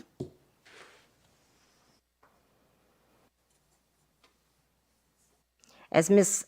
Karan said, if it wasn't for our students, we wouldn't be here. There would be no need for us.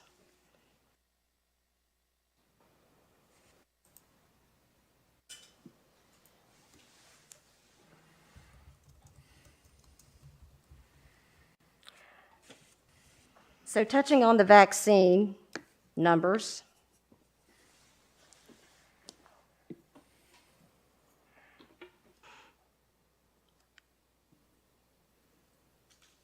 I got some information from the website.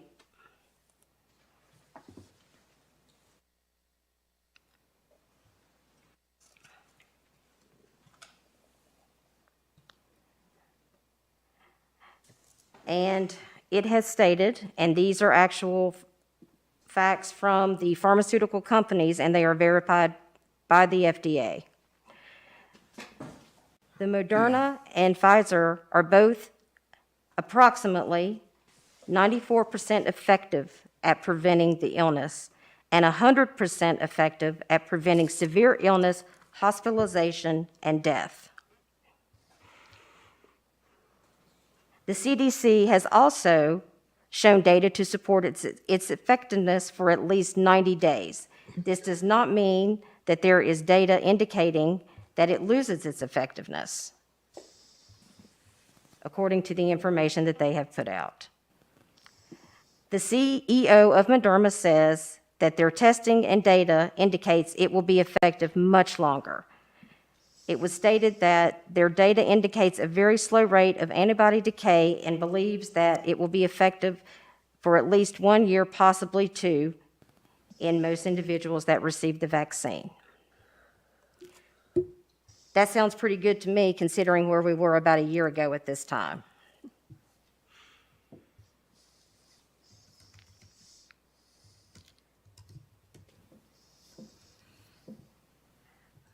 I want to tell the teachers that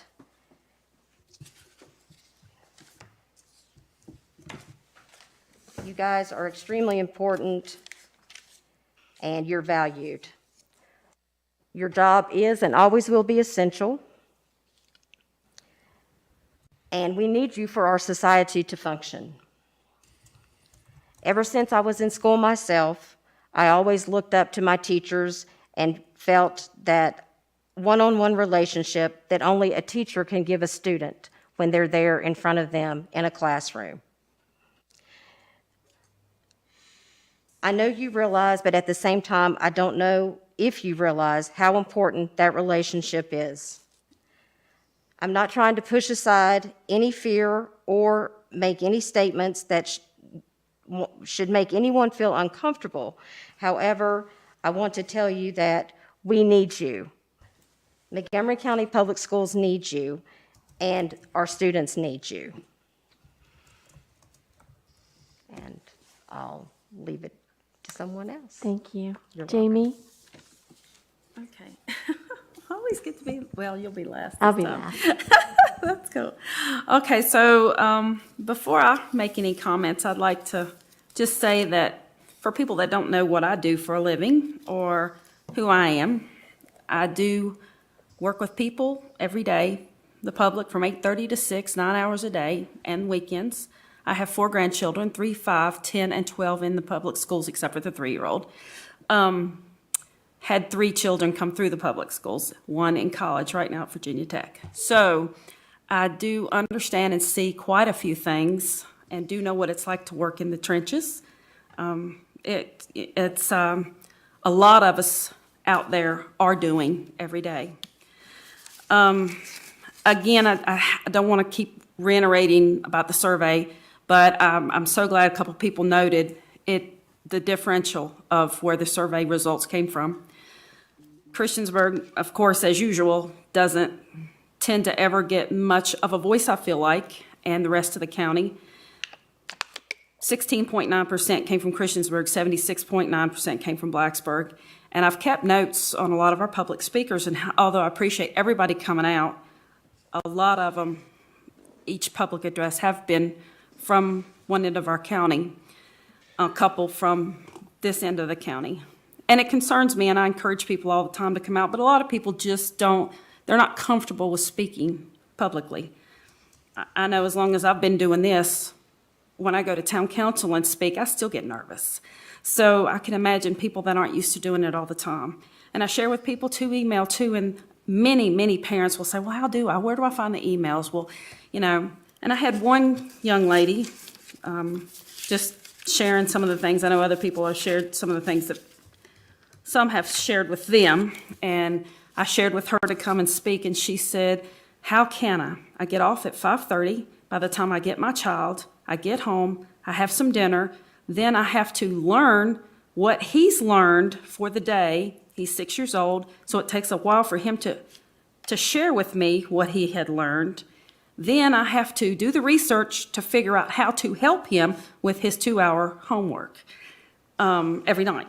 So that's also one of the things that I've had other parents share with me that makes it so hard. I know change is hard. None of us like it. We get comfortable in what we're doing. But for a lot of parents, they're hanging on for some kind of change because they can't afford daycare anymore. And they can't find daycare. And I do agree with the person that did speak up. And although I think it's a great thing that we allow teachers to bring their students, but it does make for those parents who can't kind of not understand why. They're saying, well, it's okay for their children, why isn't it okay for mine? So I do understand that. I've heard a couple times about it being a done deal. But there's no way, I don't know of anybody who builds a home or renovates their house that doesn't go and measure and get information and do the things they need to do before they exactly know what they're looking at. And our administrators is the same way. They have to go and do those things before they can bring that information back to us. It doesn't mean it's a done deal, but this board requires extra information always from our administration, and I think they're finally, or no, I shouldn't say finally, that's not the correct word, but they know that. So they get out there and try to find everything they can find out in order to bring it back to us. I've got notes everywhere, you'll have to forgive me. One person made a mention that they had heard and hoped that it was never tagged to my name, because I've never, not one time, said any student or any teacher was lazy. Not any time have I ever said anything like that. My concerns are for students to get back in school because of the things that I see that are happening, the parents that come to me and share with them. I was elected not only to represent teachers and staff and administration, but I was elected to represent students and parents as well. We had a board member for many years that was really wise, and he made a comment, and I'll never forget it, that we not only have to represent the people that speak out, but stand up for those who don't. And I think as a school system, we say that a lot about our students, about our teachers, about bullying, and other things. So I think about that when I make my decisions. Let's see what else I got here. I've heard the comment about pitting parents toward teachers. I don't know that it's the fact that parents are upset with teachers. I think it's just that they don't understand when they're working every day and trying to struggle to find daycare, trying to struggle at night, trying to do everything that they're doing, how to figure out how they're going to keep paying for it. They can't miss any more work.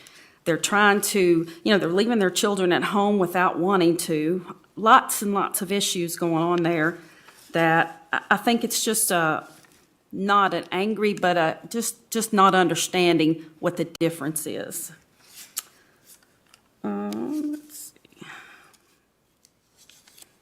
And by no means in all these comments do I mean to make light of COVID. I know we've lost family and friends. I know it's dangerous. I know it's serious. We all take it serious. But I think it's very serious, too, not to forget our seniors. And I haven't heard those mentioned tonight. The little ones can, and I call them all little ones because when you get old, they're all young. But seniors are going out into the world. They're having to make their way, and there is no comeback for them. There is no, oh, well, next year they'll get caught up. Oh, well, there is no, well, let's see what we can help them with. They're out. So that means they're trying to get into college, trying to start their careers, and it's hard enough without being prepared. And that's one of our goals as a school system, as a district, is to make our students career and ready for life. And I worry about them. I think about them. They're done. And I'm not talking about prom, and I'm not talking about class rings, and I'm not talking about anything else. I'm just talking about physically being able to function in society in a profession and being prepared or going to college, whatever they may choose to do. One of the questions that was asked me as well is, and I don't know that I completely understand too, I have concerns. When we talked about this before a couple months ago, and we did make the compromise of not moving forward at that point because of the teachers that were concerned about trying to keep 6 foot in their class, and I completely understand. I truly do. But maybe with the mitigations being 3 to 6 foot, hopefully we can make those changes there. But for some of the parents, they don't understand that I've heard, how come it's okay for daycare teachers, before and after school teachers? We send children to daycares all day, and it's okay for them. So why is it okay for that and not schools? So those are questions that are viable. You know, why is that? So it makes me think the same thing. And some of the comments that were read, I've kind of done in a different view, teaching to the whole child. That was one of the things I was actually going to bring up. My 16 years of being on the board almost, a lot of the conferences that I went to, that was one of the big things that we need to teach to the whole child. And I agree wholeheartedly. But the things I took away from those conferences and the breakout sessions were those students that were in incarcerated parents' homes, drug homes, in poverty-stricken areas, students that depended on teachers, depended on school systems and staffs and bus drivers and the people they see every day. So absolutely, I believe we definitely, just because COVID came, those situations didn't leave. So yeah, I definitely believe we need to try to teach to the whole child.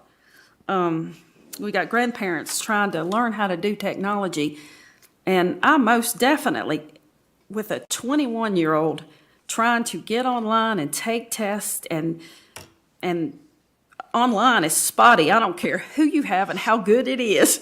You cannot hardly get on, and she worries herself to death if she's going to get on there and be able to take her test without interrupting internet, with knocking her off. So, you know, I know that's got to be a problem with children in home and stress levels, and parents and grandparents trying to figure it out.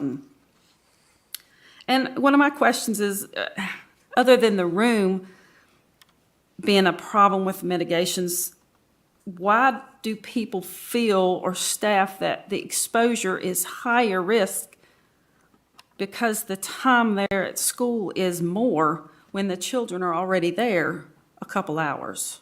So if they're being at risk and having that exposure, those students are already coming in the buildings. And I personally would think that, I understand, I can't imagine trying to do a class in hybrid and remote, and I would think having less options there would make things a little bit easier for a teacher. I may be wrong. I'm not sure how that was just one of the things I jotted down. One of our speakers said something about being silent, and you know, probably for the last couple of meetings, I haven't said a whole lot, only because things had gotten so bad in our meetings with speaking out of turn, and we were getting so much comment from the public. It's not about having your mind made up. It's about I'm trying to learn how to listen, not interrupt, say what I need to say, not try to change someone else's mind to think like I think, or what I'm bringing from my constituents in my district. So I kind of wanted to make sure I touched base on that as well. Yes. And two, I definitely heard one of the comments about someone not going out to eat or they haven't been anywhere. And I know we've got people in our community, like I said, working with the public every day. I see, but I snapped a picture at Kroger on Sunday, and there's a whole lot of people getting out too. Kroger's packed. And it's not just this past Sunday. It's every Sunday, and it's every Saturday, and it's through the week, and Walmart's packed, and the roads are packed. And so some aren't getting out, but there's a whole lot of people that are getting out, and they are mingling with the public, and they are, and most everybody I see is wearing masks. So I don't, but there are people getting out, and there are people doing things. And I know I've shared this before, but all summer I watched ball games out at Hark Raider. Children playing all over the equipment together, no mask. And tents set up all around the ball field. I've got pictures of that too. I mean, and it's not just here, it's in other states as well. And we heard people from, when we were talking about the sports, how they traveled, and they've been traveling, playing. The basketball tournaments that were going on, I think in Lynchburg a couple weekends ago, and I can't remember how many hundreds of people at those basketball tournaments. And I understand that's where some of it is also getting transpired, but it's still, people are getting out, is my point, and they're doing things. So, but and I've another comment that was, walk in my shoes, but I think a lot of parents are kind of saying that too. Take a walk in my shoes and see how it is on this side. So I don't mean to just come from a parent point of view, but they are important too. And it's when I'm looking at it, I support teachers. I've never not supported teachers. I've supported every raise. I've supported every incentive bonus. I've supported every insurance not to heighten the cost. So I do support teachers, but I also support parents, and I'm there for them as well, and students. And I have a heartfelt for all of the failing and all of the bad, and hearing the students and knowing they want to be back in school. And I know it sometimes can be unsafe, but getting in a car can be unsafe. Getting in an airplane can be unsafe. Different sicknesses can be unsafe. So we have lots of things that cause unsafety measures in our lives. So there's just a few of some of the things that I took away from the things that I've heard, the things I've been listening to. I too have thought about doing a survey from the things, but I didn't think it would be very accepted coming from a board member. But working with the public, it's a good way to get a broad horizon from everybody. But I think we can figure this thing out. I really do. And I think we've got to start somewhere. And I agree with Dana. I think we've got to move forward. I don't think we want to move backward. And I know we can't always look at what's happening around us, but we do use that for pay incentive. We do use that for pay scales. I think we need to look at it for what they're doing and going back as well. So just a few of my comments. Thank you. All right, so I'll be the last here.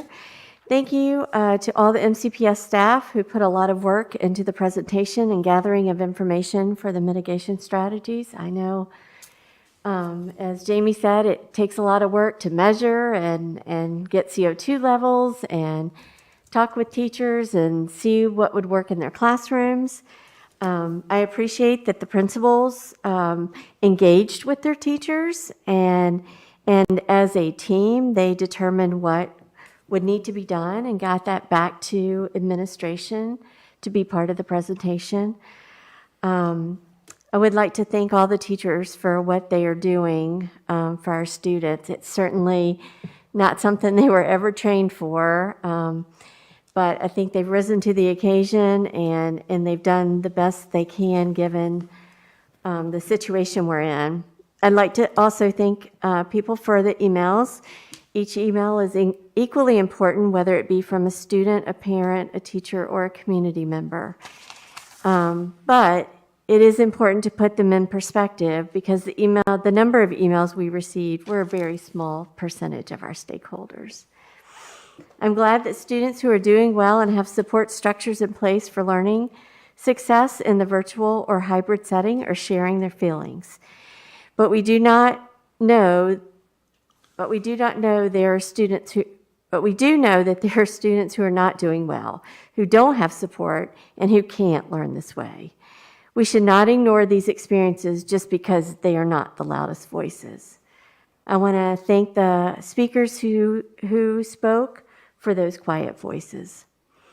The pandemic has had a profound negative impact on not just the level of education we are providing our students, but their social development and emotional well-being. The virtual or hybrid school has further widened the divide of equitable education for all of our students. Our newly approved strategic plan states that we will base all decisions on what is best for students. We are committed to equity as a priority in all decisions. With this information, I will base my decisions on the factors that were stated and the data gathered in the presentation, as well as the science, the knowledge of our local health experts, and the layered mitigation that will be in place.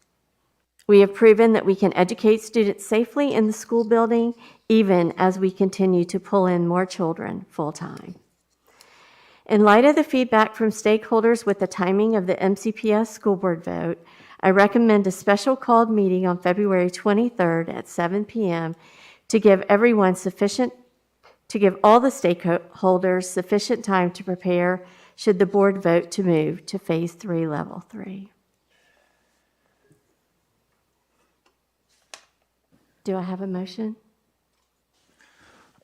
Are we done with I'm not done with the discussion Yeah, that we were in the middle of. I wasn't done talking yet, so. Well, in the essence of time this evening, we will have more time to discuss. I think it has to be done Yeah, I tonight, disagree. Marty. I'm sorry, but this is not a night you can say, if you don't have anything relevant to say, then you don't get to speak. Because this is a very important topic, and you cannot shut down voices. This was the meeting where we were supposed to have discussion. That's what this was supposed to be about. So you're now all of a sudden, we're rushing again to another motion. Let's get a motion in there and let's get it voted on so we can get out of here and we get what we want. I don't think that's fair at all. It's the work, what we're doing is the work of the board, and the work of the board is talking through this, having those public discussions. And I agree, there comes a time you're beating a dead horse, fine. We are nowhere near that right now. Okay, Sue, your turn then. Thank you, I appreciate it. I think there's a lot of things that have been commented on, and you're right, there's only so much time, and I don't feel like, I'm not going to try to talk forever on it. But there are some really big issues that I think aren't being considered. There's a whole lot of talk about mitigation. And I think a lot of details have been given, and we all understand that the biggest issue with mitigation is putting too many students in a classroom. What we're not talking about, and when I'm hearing everybody say how wonderful teachers are and you all appreciate them so much, and we really appreciate what they've had to say, but what we're not understanding is what they go through on a daily basis, trying to do teach hybrid. And now we're going to be bringing more students into a classroom. Unless you have been a classroom teacher for a number of years, and I don't mean just a couple days as a sub, I mean a classroom teacher who has created curriculum and taught that curriculum and had to change that curriculum over and over through 1 year while students are coming and going. You do not understand what it is like trying to manage a classroom. And classroom management is difficult to begin with. And you start school, the first few weeks of school, all it is classroom management, especially at the elementary level, middle school level. And now we're going to basically be starting all over again. We're bringing more students into the classroom. We're changing schedules to be different. This is going to require a lot of work for teachers to be able to now manage their classroom. And some of these students, just think about it. These students have not been in school full time since when? Since a year ago, right? Just about a year ago, I guess it's been. A whole entire year. Some of them then, if they're kindergartners, they've never been in a classroom all day. If they're a first grader, they've barely been in a classroom all day, for a few months? You're a middle schooler. You're in 6th grade. You've never been in middle school for a full day before. You're in 7th grade. You've been in middle school for a few months, and then all of a sudden the pandemic happened. There are so many issues that have to be considered. And I mean, all we're talking about is mitigation. And I think these are really critical issues that have to be addressed. And that's what teachers are trying to tell you. They're trying to tell you that this is really, really difficult. And that they work with students day in and day out, some of them for 20, 30 years. They understand children. Yes, we all have our own children and we understand children. We think we understand our own children. Yeah, we do. But we don't understand other people's children like teachers understand other people's children. And we are not giving them the voice to be, we're not hearing what they're saying. We're poo-pooing it away. Sorry for my weird language, slang. But we are just, we're saying, yeah, well, we hear you and we really appreciate you and I know you're really working hard, but sorry, we're going to throw some more kids in the classroom for you, so go figure it out. And that's why, Goonan, you talked about teachers, being concerned. They're not, some are scared of COVID, but they're more fearful of what life in the classroom is going to look like and how much extra work they're going to have to do again to get their classrooms under control and make this all work. That's what they're afraid of. And they're afraid of how students are going to react because they know the kids do not deal with change that easily. And they know that it's tough for some kids. And I hear what you're saying about the marginalized students. It's all we can. I hear everyone saying, "Oh, these poor children." I feel so sorry for these children. It's the other children that I worry about. Well, if we're so worried, why does MCPS have to fix all the problems of every child? I think we have a responsibility to help these children. So does our community. Where's our community in doing some of these things and helping us? You can't make teachers responsible for fixing every child's problem. And you can't ask any staff to do that. It's not just teachers. The aides in the classroom, they deal with this just as much as the teachers do with classroom management. So I think that we're really missing a very important aspect of this argument. And if we're not going to give any credit to that, if we are basically going to say, well, you know what, teachers, you just got to, as I've said before, pull up your big girl panties and get going, then you are going to lose you're going to lose good teachers. Those are the ones you're going to lose. You won't lose teachers who maybe, some teachers aren't going to want to leave, but you're going to lose the good ones. So I hope that we take some of those things into consideration as we go along. And daycares, we're talking about daycare. I mean, school is not, I understand people need daycare, but school's not daycare.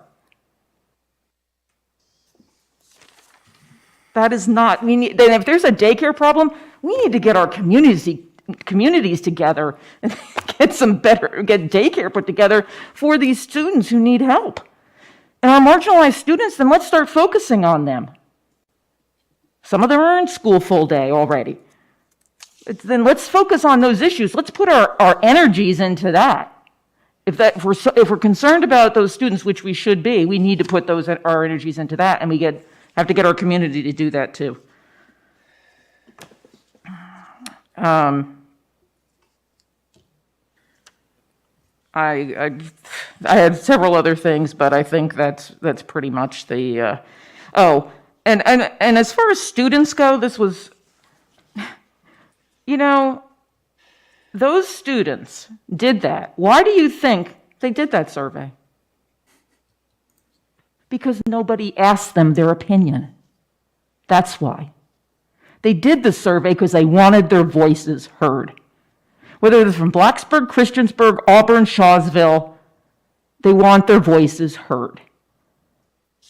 Students from Christiansburg could have done it too, and I'd listen to them just as much.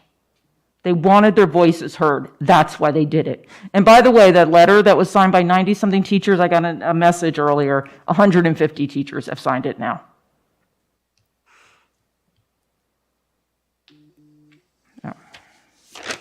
I'm done. Marty, are you going to go around, or can we make a comment? Are you going to do that again?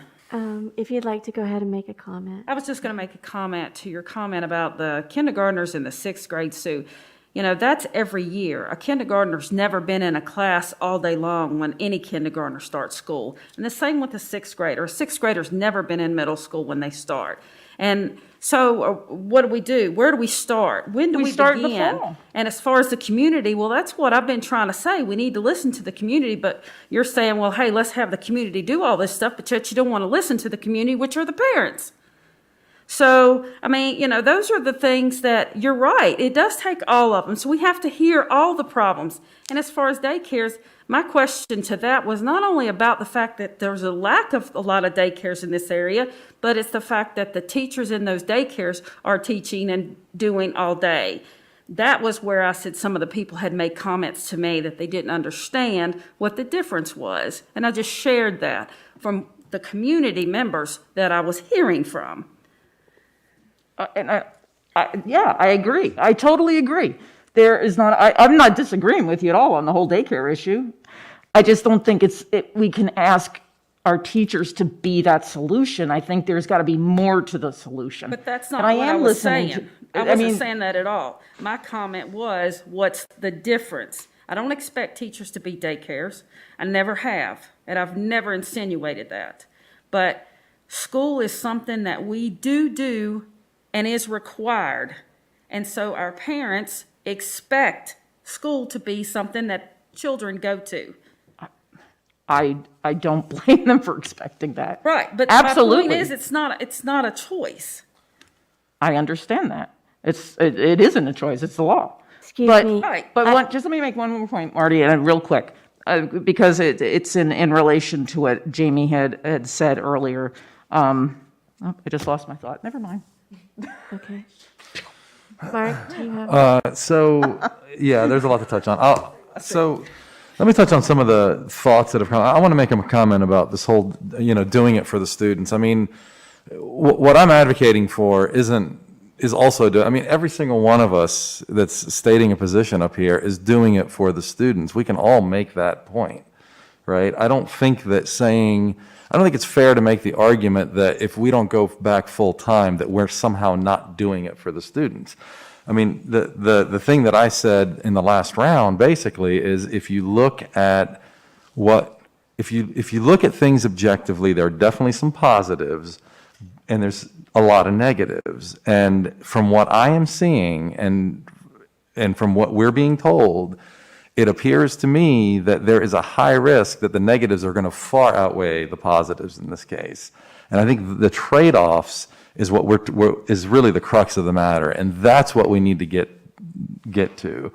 And in order to do that, Miss Franklin held this thing up and said, this presentation is all of the pros, and I would agree with that. I think there are a lot of things in here that are selective in how some of the stuff is presented. I could have presented it a completely different way. All right, there's also stuff that's omitted in here as well. All right, so this is a great argument for maybe why you should do it. It's still, I would honestly say, one of the deficiencies that I see in this. What's the page number here?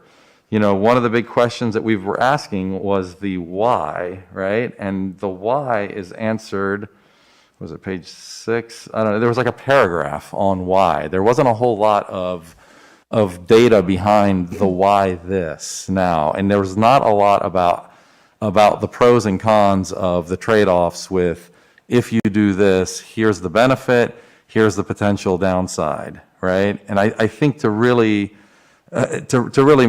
have a fair discussion about that, I think that's what you have to do. And I don't think that that's done in here. One of the things, Ms. Karan spoke about the perspectives of everyone, and I agree with that. I mean, certainly I always take into account the teacher perspective and the parent. I mean, in this case, I really think that the parents are lined up more with the teachers based on the data that we have so far, is from the surveys that were done in December and from the emails that we've gotten and from the comments that we've heard. I think that the teachers are overwhelmingly against this change. I think parents, to a lesser degree, are against this change. And I think it's a little unclear on the students, but I agree with Ms. Cass that we've got a couple of data points, and they are also in alignment. So this whole idea of, when we talk about, I mean, our job is to be representative for our districts. And we never go out, and you can't go out and check every single person. What do you think? What do you think? What do you think? We do surveys. We get input through email. We have always done that. And you can get a temperature of your constituents that way. And I think we have to be careful. 100, 150, 200 teachers out of 800 or so, is a quarter. I'm not a survey expert, but I bet if you talk to a survey expert, that's probably pretty good.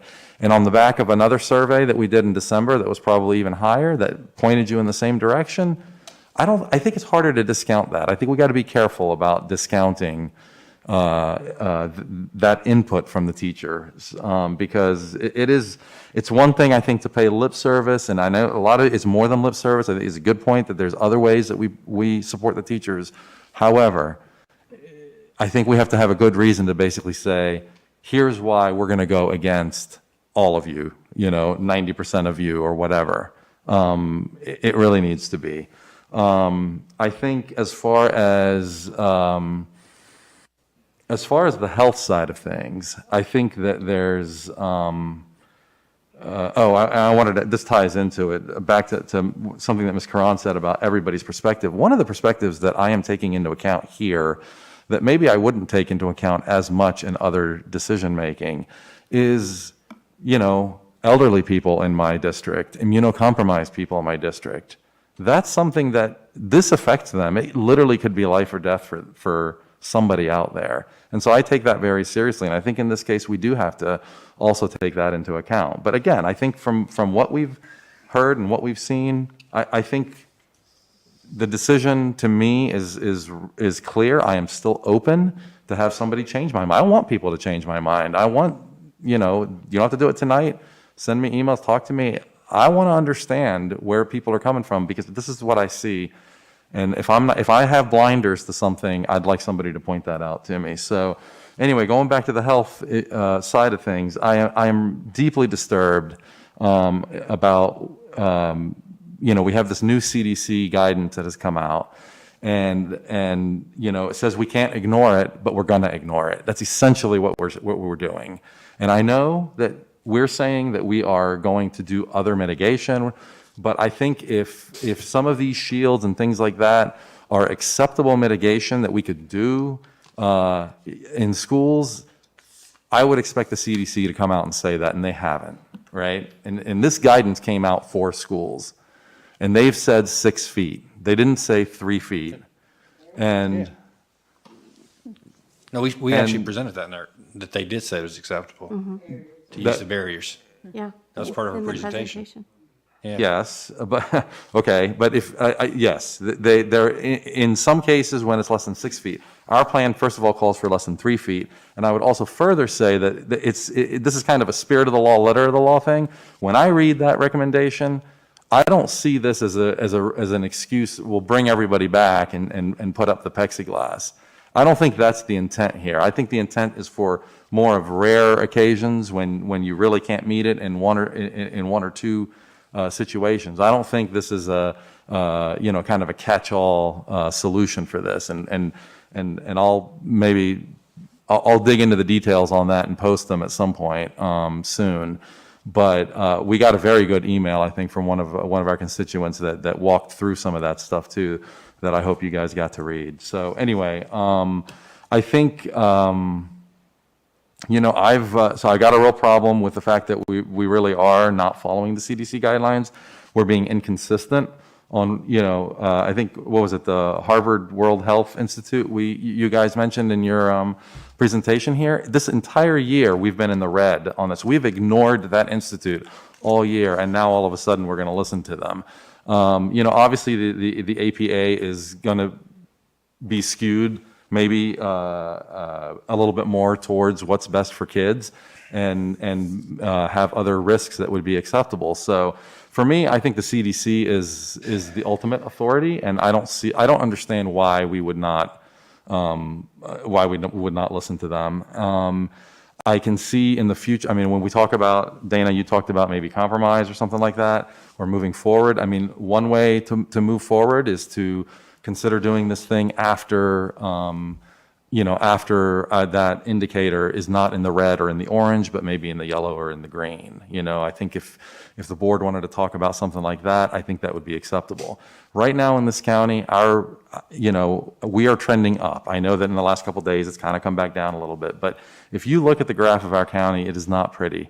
And Dr. Sands today, I know we all got the emails. Dr. Sands sent out the email today, basically, begging the community to stay vigilant. Talked about testing and all sorts of stuff. With the new variants coming out, this is not the time to let our guard down. And, as far as,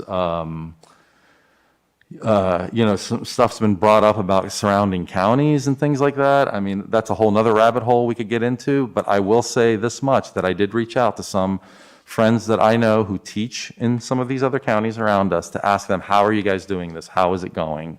Do you have concerns? And what I heard from at least a couple sources in Giles and Pulaski is that their class sizes are small enough that it's not an issue for them. They're not doing the same level of mitigation, extra mitigation that's being presented here. I mean, this extra mitigation is basically, let's bend the rules, let's cut some corners, okay, is really what it is. And I think what the CDC is saying is if your community is in a place where you're in the green or in the yellow, yeah, maybe you can do that, right? But when you're in the red and you're doing that, I don't think so. And, one of the other things I'd like to talk about at some point, and I posted something about this on my Facebook page, but, there was a conversation we had about sports via email recently, and we got guidance on that from some people. And I had a real problem with that. And I think that that's, to allow some of the sports, I mean, some of the stuff I think you can properly mitigate. Other stuff, you're taking a big risk. And I said that to you guys. I said it on my Facebook page, that we're taking a risk. And I think that's something that, if we're going to keep talking about how much faith we're putting in the health department to allow us to do these mitigations, that I think we need to talk about that too. Penny? Okay, so one question I did find here. So when it comes to determining or classifying that we have an outbreak in the schools, how many cases is that?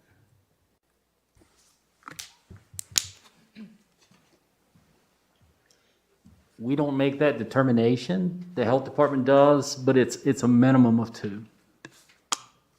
So if things come back with that determination, then we're going to report we have an outbreak in a school?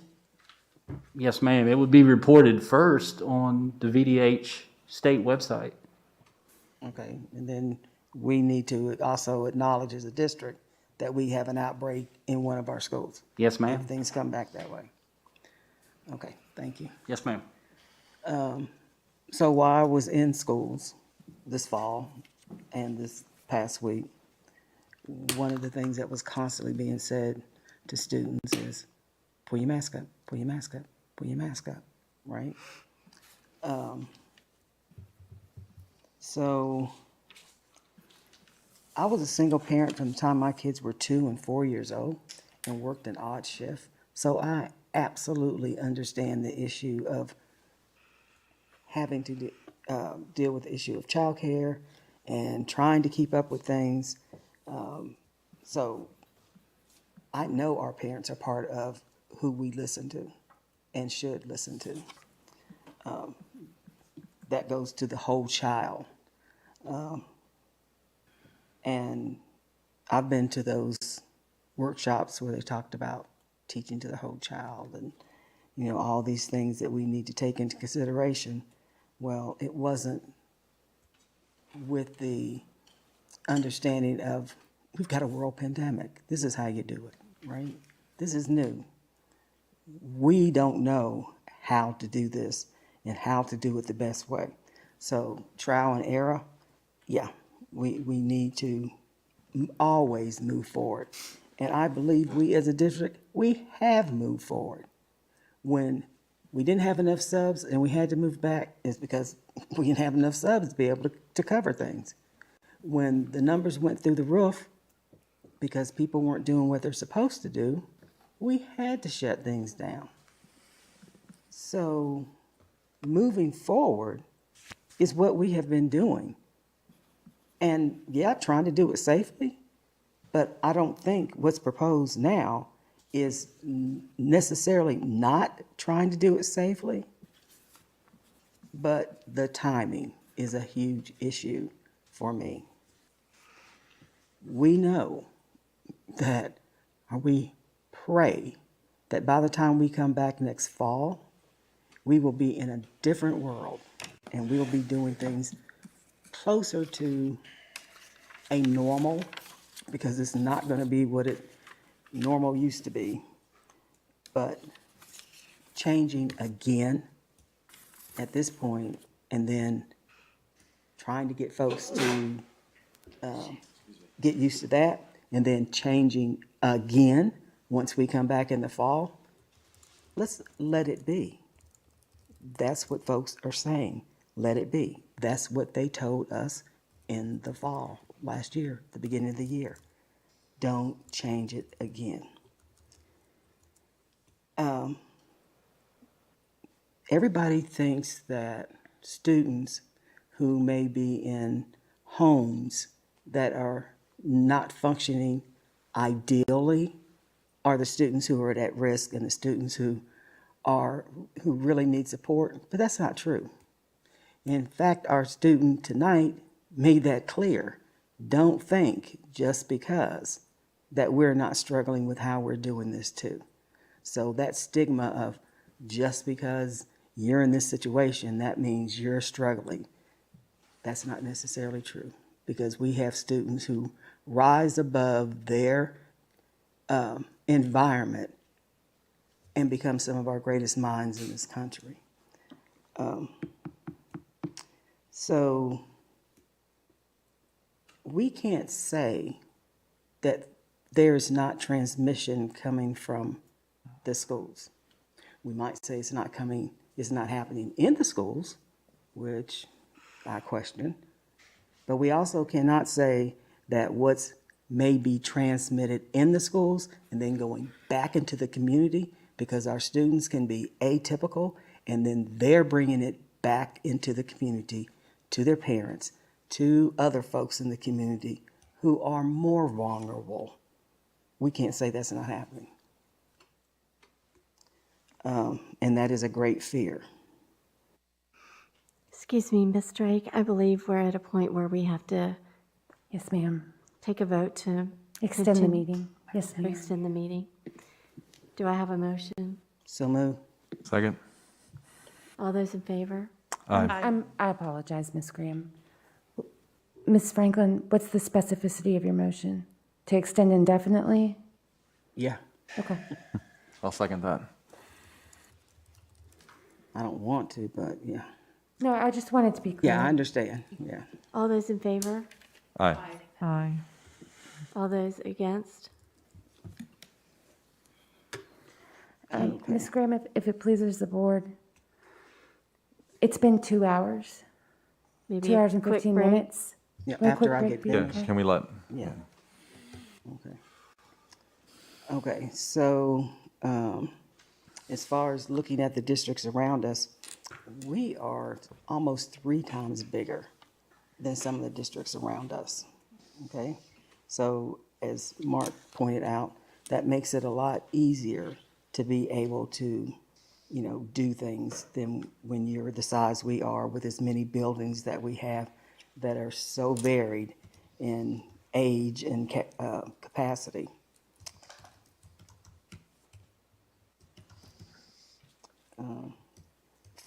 As for our students, I have been encouraging our students to raise their voices and make sure they're being heard since the summer. And the fact that they took it upon themselves to make sure their voices were heard, I think is absolutely amazing. Now, when we as a district started doing surveys, For a long time, those surveys were always slanted one way this, one way that, as far as participation. And now we get much better participation from across the county than what we used to.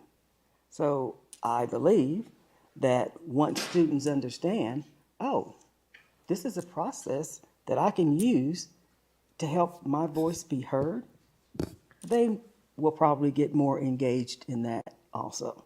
So I encourage all of our students to stay engaged and don't be discouraged, because things look a little different now, because the same thing happened here in the district when we started doing surveys.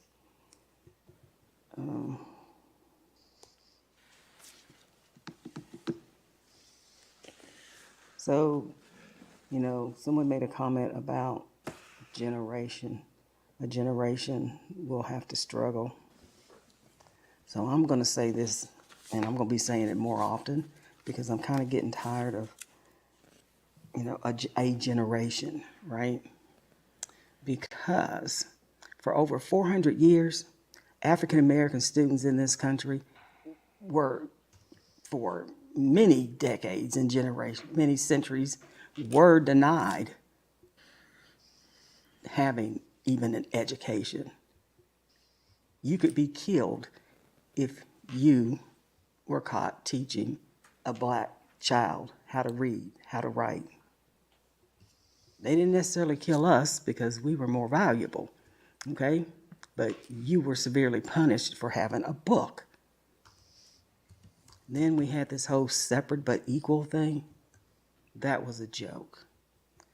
And then schools were integrated, and it was just like, we're just not going to teach you.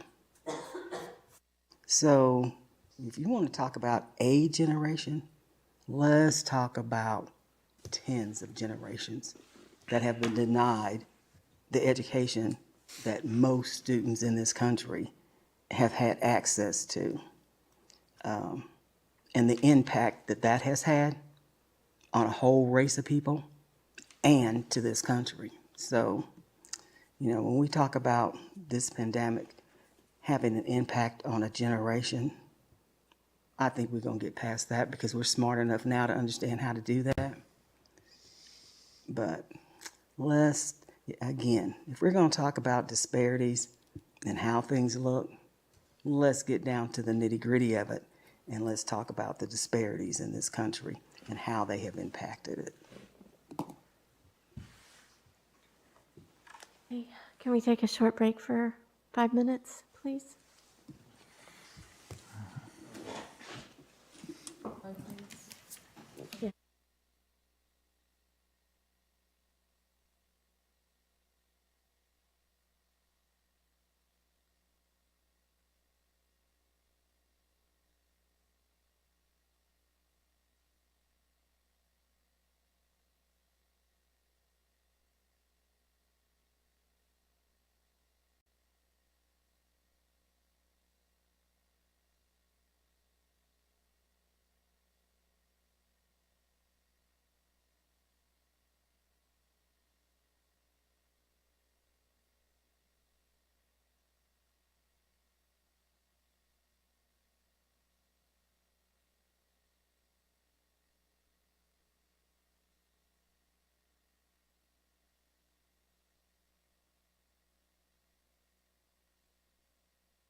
That's not-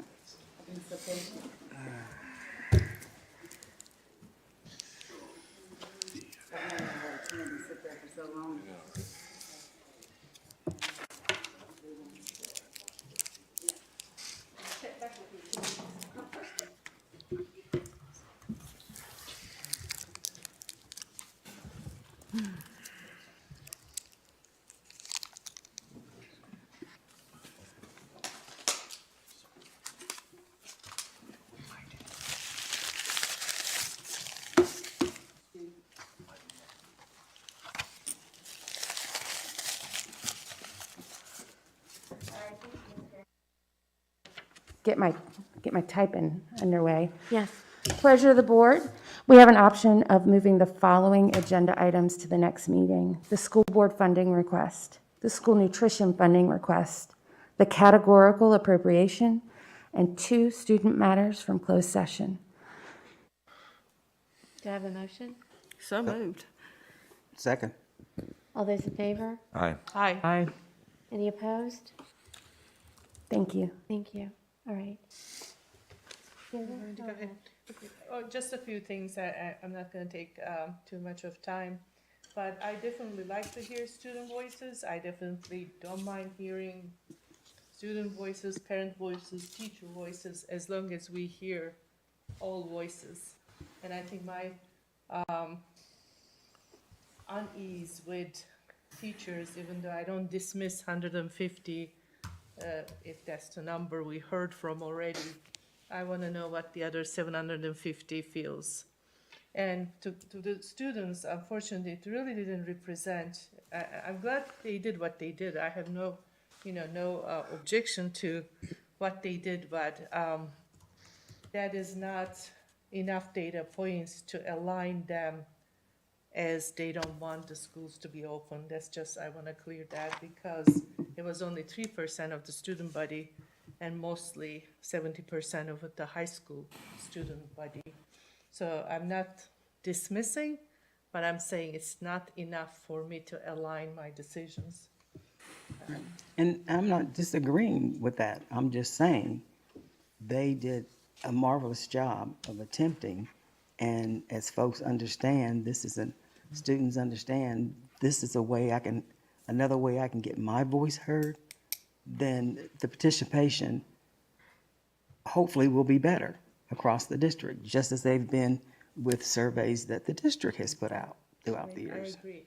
And I'm thankful that actually next survey is going to go to everyone, students, teachers, and parents. Dana? Yeah, so, I'm not going to sound like a broken record, and I know we've all heard each other say how we feel and what we think and what our constituents want, which brings me to the point of, I'm glad that I have the other 6 of you, because you are bringing me voices from your districts. And even though we all get emails sent to each of us from, each one of our districts, you're out there in your district talking to your people, bringing their concerns. So I do appreciate the fact that information is being given and shown and shared and that type of thing. However, I still do think that our community and our districts as a whole are not being seen or heard fairly. I still think we're basing opinions based on specific districts. I don't think we're hearing from, it just doesn't seem like the whole picture is being taken into perspective. And I know that I've gotten emails, I've talked to people who don't want to change, who don't want to go back. But with that being said, I've seen and heard from just as many that have said they do and want to, from people telling me that they're not hearing that from anyone. I'm hearing that from people. I'm hearing that from my district. I'm hearing that from people in everyone's district. So that needs to be considered too.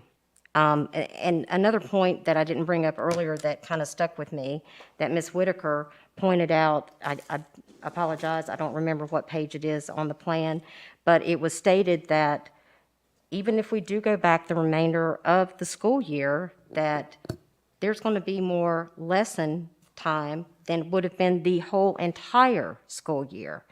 Why would we want to deprive any student that kind of time of learning from what we can give instead of over a whole year as time?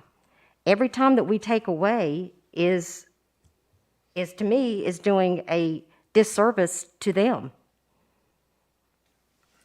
And when I'm shown that we can do lesson planning and we can do more lesson time than we have done the whole entire year in this last 9 weeks or last semester that we've got, why aren't we? That's crazy. So another issue that I have is that I understand that teachers don't feel safe, students don't feel safe. That remote option has always been there and it will continue to be there. If you don't feel good about it, if you're compromised, if you have parents at home, I'm so glad that our administration has put a plan into place that benefits people who are in these compromised positions. So I'm thankful, and I would never vote to ever take that remote option away because that definitely needs to be there. But the kids who want to be there and want to take the risk, and if the parents want to take the risk, they need to be able to do that, and it's time for them to be able to go if that's what they want to do. Thank you. Jamie, do you have anything? Okay. Okay, so I do also hear from folks all over the district. I made sure when I visited schools, I hit every district to make sure I was hearing the concerns and issues. So yeah, I listen to everybody who speaks to me, calls me. I read the emails, and respond when I can, because when you get hundreds of them, you just can't respond to everything because I have to work. So I work, it may be not with the public constantly going in and out all the time, but I work in an environment with hundreds of people and hundreds, well, not hundreds, but drivers and delivery folks who are in and out of my work area. So yeah, I understand the risk that can be there too, but we still have to keep working. But my whole issue with this is don't change it and then flip it again, because it's going to change again in the fall. And I hope it's going to change so that we can bring every child back. And so I'm confused with the data that Dana was talking about. So we're going to have more instruction time, more learning time. Is that because we're going to have, you're basing that on having more students in? More in person. More in person, right. Okay, because we're going to have more students, right? Because the students will be in front of their teacher as opposed to the computer. Okay, I get you. So it's more in person. Yeah, okay.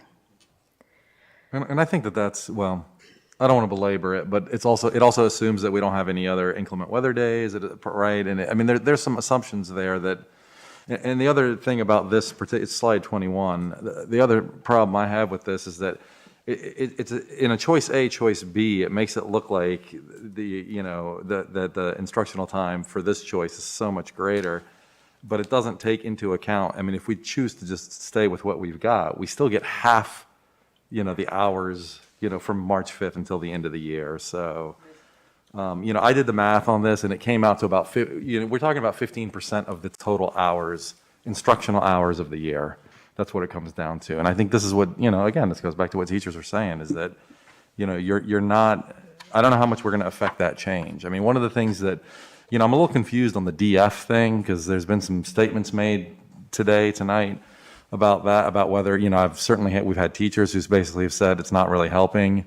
I think you guys have said maybe that it's not helping, but then I think maybe Carl said, well, it's helping a little bit. And so I do think that there's, we have to look at this thing holistically on, what does the time by itself is not, that's where I think it's not just, you can do this math and you can show, why you're recommending this, and I think that's fair and that's okay, but, then you bring in the teachers that have been doing this all year, and they're telling us it's not normal, it's not gonna look the same, you're gonna lose some of that efficiency, and I think we have to take that into account. One of the things I did hear that was making a slight impact, because it's only been a short period of time, was when the letters went out saying that your child may be retained and talking about summer school, that it clicked for some folks that, oh, I better get some things together. And teachers were seeing a small improvement. But again, it had only been a couple of days from when I was in the building and the letters went out. I just want to make a quick comment to something Goonan had said earlier. Goonan, when you were talking about the teachers and staff, and the 150 people aren't enough to make a decision on, you had mentioned, what about the thought exchange? Didn't we get like 700 or 800 and something responses? Did not almost every single one of those people say that they thought it was better that we leave things the way they are?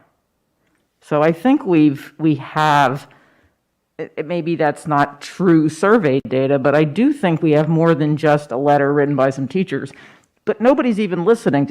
We barely talked about the thought exchange. We made such a big deal out of the thought exchange. Oh my gosh, we're giving teachers this great tool to tell us what they think. But guess what? They didn't say what you wanted. So now the thought exchange just goes away. Just a reminder that a survey will be going out in the next day or two. And that was my next question. So what is going to be on the survey?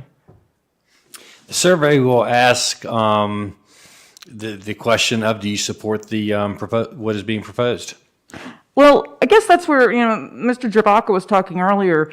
We never really gave anybody options. There isn't really an option. It's either this or not. And so we're basically going to say you either like this plan or you don't like this plan. We don't want to know anything else. We've really, to me, I thought what we would be doing is presenting to this, well, I knew when I saw it posted, it wasn't this, but different options of how we could go about getting students back into the classroom, but instead it's just like one big option. Well, we did the presentation based on what what had been approved by the board, which was the phase 3, level 3. So we did the presentation based on what was approved. If you all want to add other options into it, then you can. You have the case to do that, but that was not what we were tasked to do. And I guess one more comment, just to something I think Dana mentioned, that you always have the option to do remote.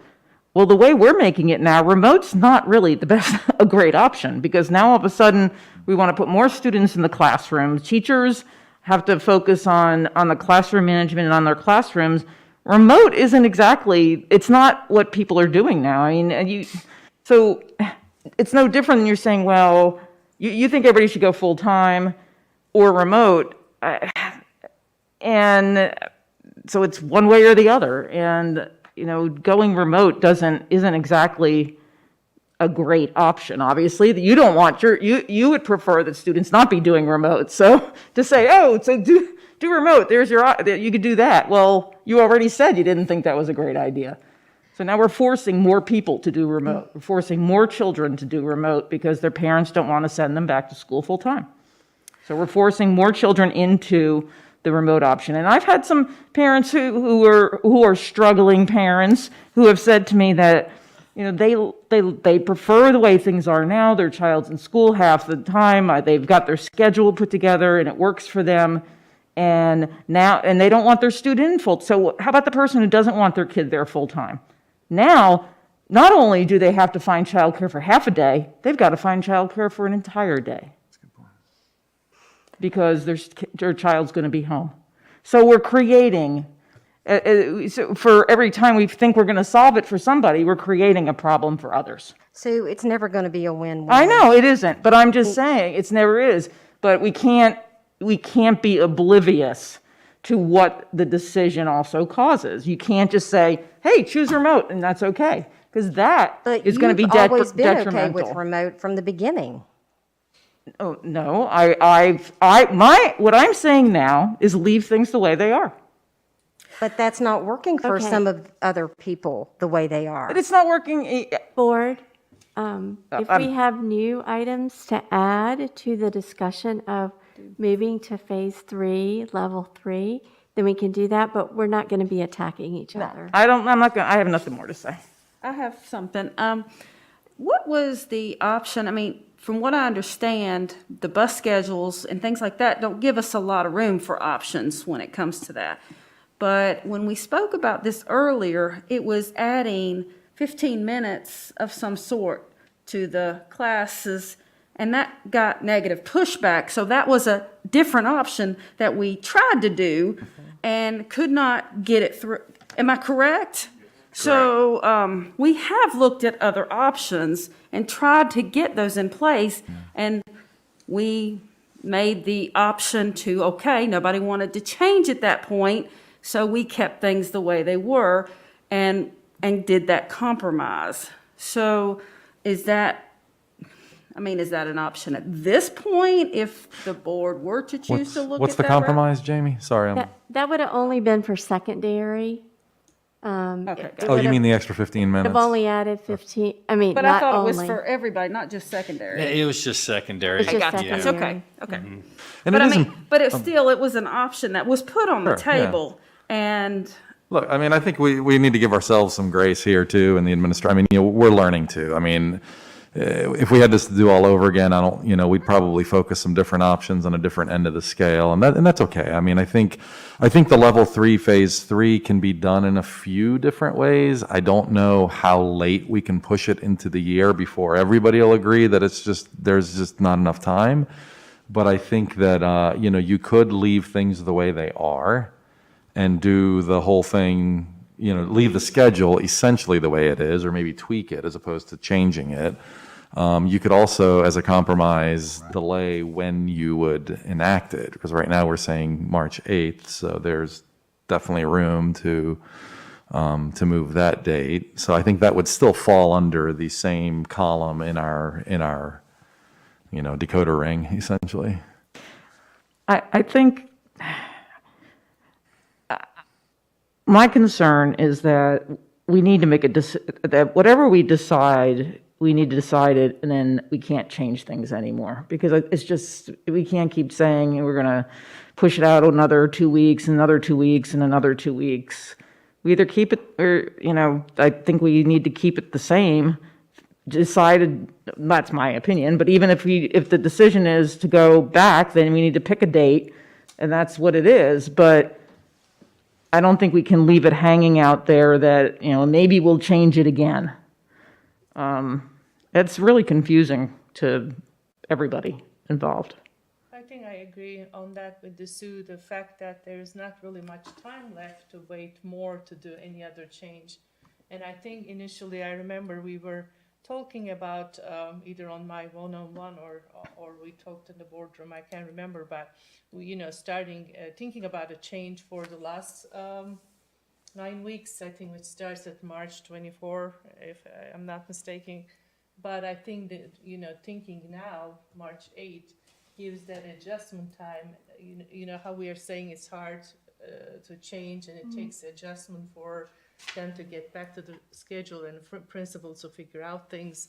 And I think that, not cutting much into the time of the last 9 weeks was a good idea to make this decision if we want to make it, or if we think it's right to make it.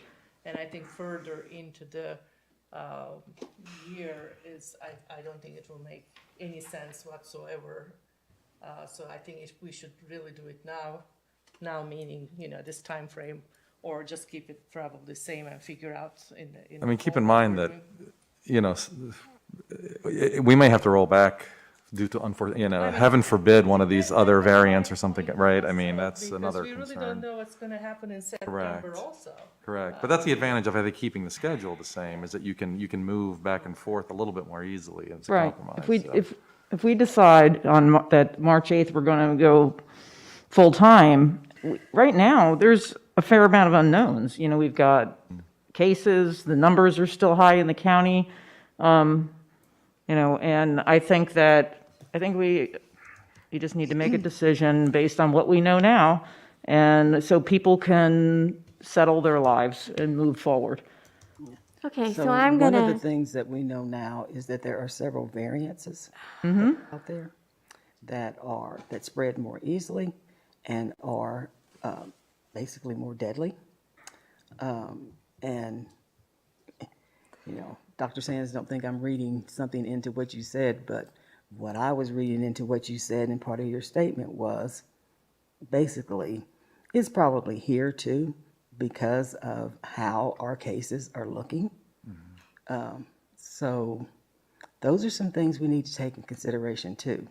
Because if that takes hold before we can get the community vaccinated, and even though the vaccine is not as effective, it gives some protection, then we could be in a situation in a month where we're going to have to do something different again. okay, well, I'm gonna call a special called meeting for February 23rd at 7 PM. I can do that via policy 1-6.7. That will give our stakeholders some time to make decisions, depending on which way the decision goes. If you would like to continue discussion on this, we could reconvene on Thursday evening, possibly, and have further discussion on this. How would the board like to proceed? I think Thursday we're going to be in the middle of an ice storm. Yeah, it's bad weather. I think as far as the timing, I understand the reason for this is that you want to give more time. If we decide to do the change, that you give people more time. My concern about doing so, Tuesday the 23rd, right, is what you said? Exactly. So that's 1 week out from today. And I just don't know if that's enough time for, we're sending out a community survey and getting the survey back. And I mean, I'm a little concerned. I also, based on the discussion tonight, I'm wondering if we would really pass something for the 8th or if we might push it back a week or two. So the other alternative, I think, could be that we could discuss this on the 2nd, and if it does pass, that the date would be the 15th or the 22nd or something like that. Now, I'll also say that I understand that I said earlier that I think just having this discussion is stressing everybody out. I understand that there's also an argument to be made for moving forward, but, I've called a special meeting for the 23rd to make a vote. Okay. Will we have the survey results Yes, we will. before then? When? Yes, I've already checked with administration. Okay. When will the survey results be? We'll send it out tomorrow and deadline it on Sunday so we can gather it together for Monday to put into board docs. Have we made sure that the surveys, we don't have the same problems we've had in the past with the surveys? Where we have either people filling multiple surveys out or, I think in the past we've had some issues. Are families going to understand how many votes they get? I mean, do they get a vote for every child? Do they just get a vote for a family? I just want to make sure that we got all those Ms. nuts Drake, and could you bolts. speak to that, please? Absolutely. So, survey security is something that any organization faces anytime they're surveying. So the two tools that we use are Google Forms and SurveyMonkey. What we found is Google Forms works really well for our internal surveys. When we're looking at just our staff, Google Forms is effective because we're a Google school division, and that works well. But Google Forms is not effective when we look at trying to get information from our parents. Specifically, Virginia Tech has blocked the MCPS Google domain. And so any parent who works at Virginia Tech who tries to access our survey, I know I'm always logged into my MCPS Google account, right? Doesn't matter where I go, that's the account, that's the default. When they go to click that link, they're not allowed to get into it. And then it's only if they have a personal Gmail, and then you got to do the toggle back and forth with your circles. And so that's why we use SurveyMonkey. When we're looking at things that are for the community or for our parents, we look at SurveyMonkey. The limitation there is based on your IP address. They don't have a feature that allows you to control an email address. And we also all know that an email address could be faked and put in. You can make anything look like an email address. And so we use the Survey Monkey. We do turn on the single IP address feature, which means that you can only complete the survey one time per computer. Can people get around it? Yes. There is no survey tool that we can use that would absolutely guarantee that no one could complete it. Actually, we have one. It wouldn't be very effective. We can do a phone survey through our school messenger system. But then we're limited only to people who we'd have to do a lot of prep work, saying that we're going to do this, this is how it's going to work, but you also have to answer the phone when it rings, right? Yeah. There are all these things that have to happen. We have to make sure we're providing proper translation for our families and that we've delineated that out.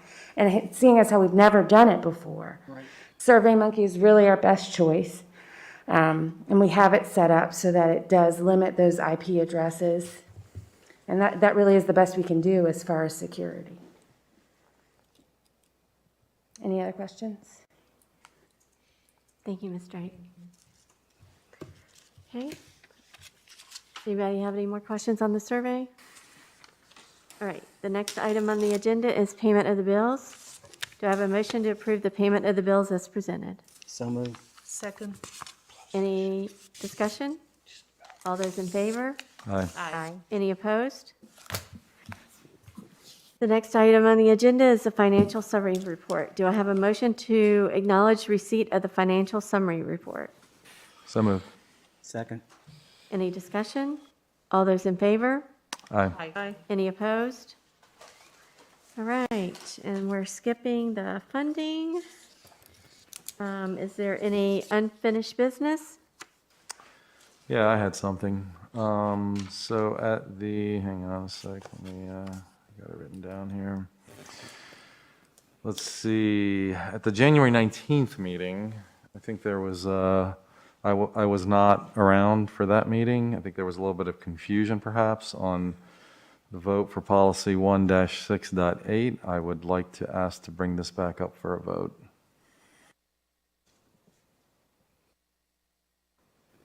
I'm okay with that. That, correct me if I'm wrong, Brenda, that would be. It's the virtual public address It would have to policy. be brought up by.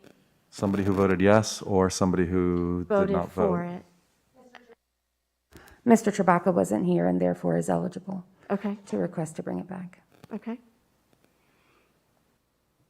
Is there a certain revision to the policy that you would like to bring back? Well, I mean, I think I don't know how exactly I think the board didn't quite vote on the exact policy that was in board docs that night, but they voted to approve a different one from a previous time. So I don't know if we call those, 1-6.8A or B or C, but I'd like a vote on the one from the January 19th meeting, which I think, was that the third one? C? That was third one. Yeah, so 1-6.8C, I guess. What language are you hoping will be included in the? The one that allows us to have a virtual public address at any meeting when there is an emergency, when there is a called emergency. That was the third one that was on the agenda that day, but we Right. ending up voted for the previous. We considered the previous two, but not the. I'm just trying to make sure I understand and bring the right version of the policy back. So any meeting, whether it's virtual or in person, as long as an emergency has been called. Well, yeah, the language has already been written. I want to make sure I bring the right one. I'm sorry? Right? I just want to make sure I bring Yeah. the right one. Yep, So those that's are it. the two pieces of the language that you want to see. Yes, State of emergency, virtual public address, the location of the meeting doesn't matter. correct. Okay.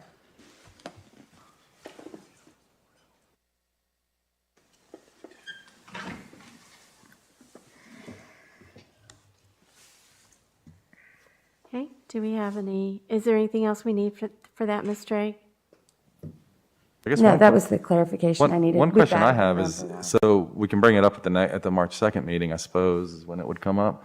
But I guess I'm wondering, do we bring it up at the next meeting before we, as a first item on the agenda, and then allow, 'cause are we, I guess maybe my first question should be, will we have public address at the special called meeting? No. Okay, then in that case, it shouldn't Will it matter. be in person or Zoom? the will of the board. If you would like for it to be in Zoom, we could do it in Zoom. We can do roll calls for all the votes. I believe if we're able to do it in person, we should do it in person. Okay? Clarifying. Okay. I would in person. Okay. Are there any matters of new business? Okay. Announcements? Anybody have any announcements? All right. You can see the upcoming meetings on the agenda. And our next order of business is closed session, and we wanted to go into closed session. Was that correct? Okay. Do I have a motion to go into closed session to discuss one personnel matter? And I'll leave it at that. As authorized by Section 2.2-3711 of the Code of Virginia. So move. Second. All those in favor? Aye. Aye. Any opposed? All right, we're now in closed session.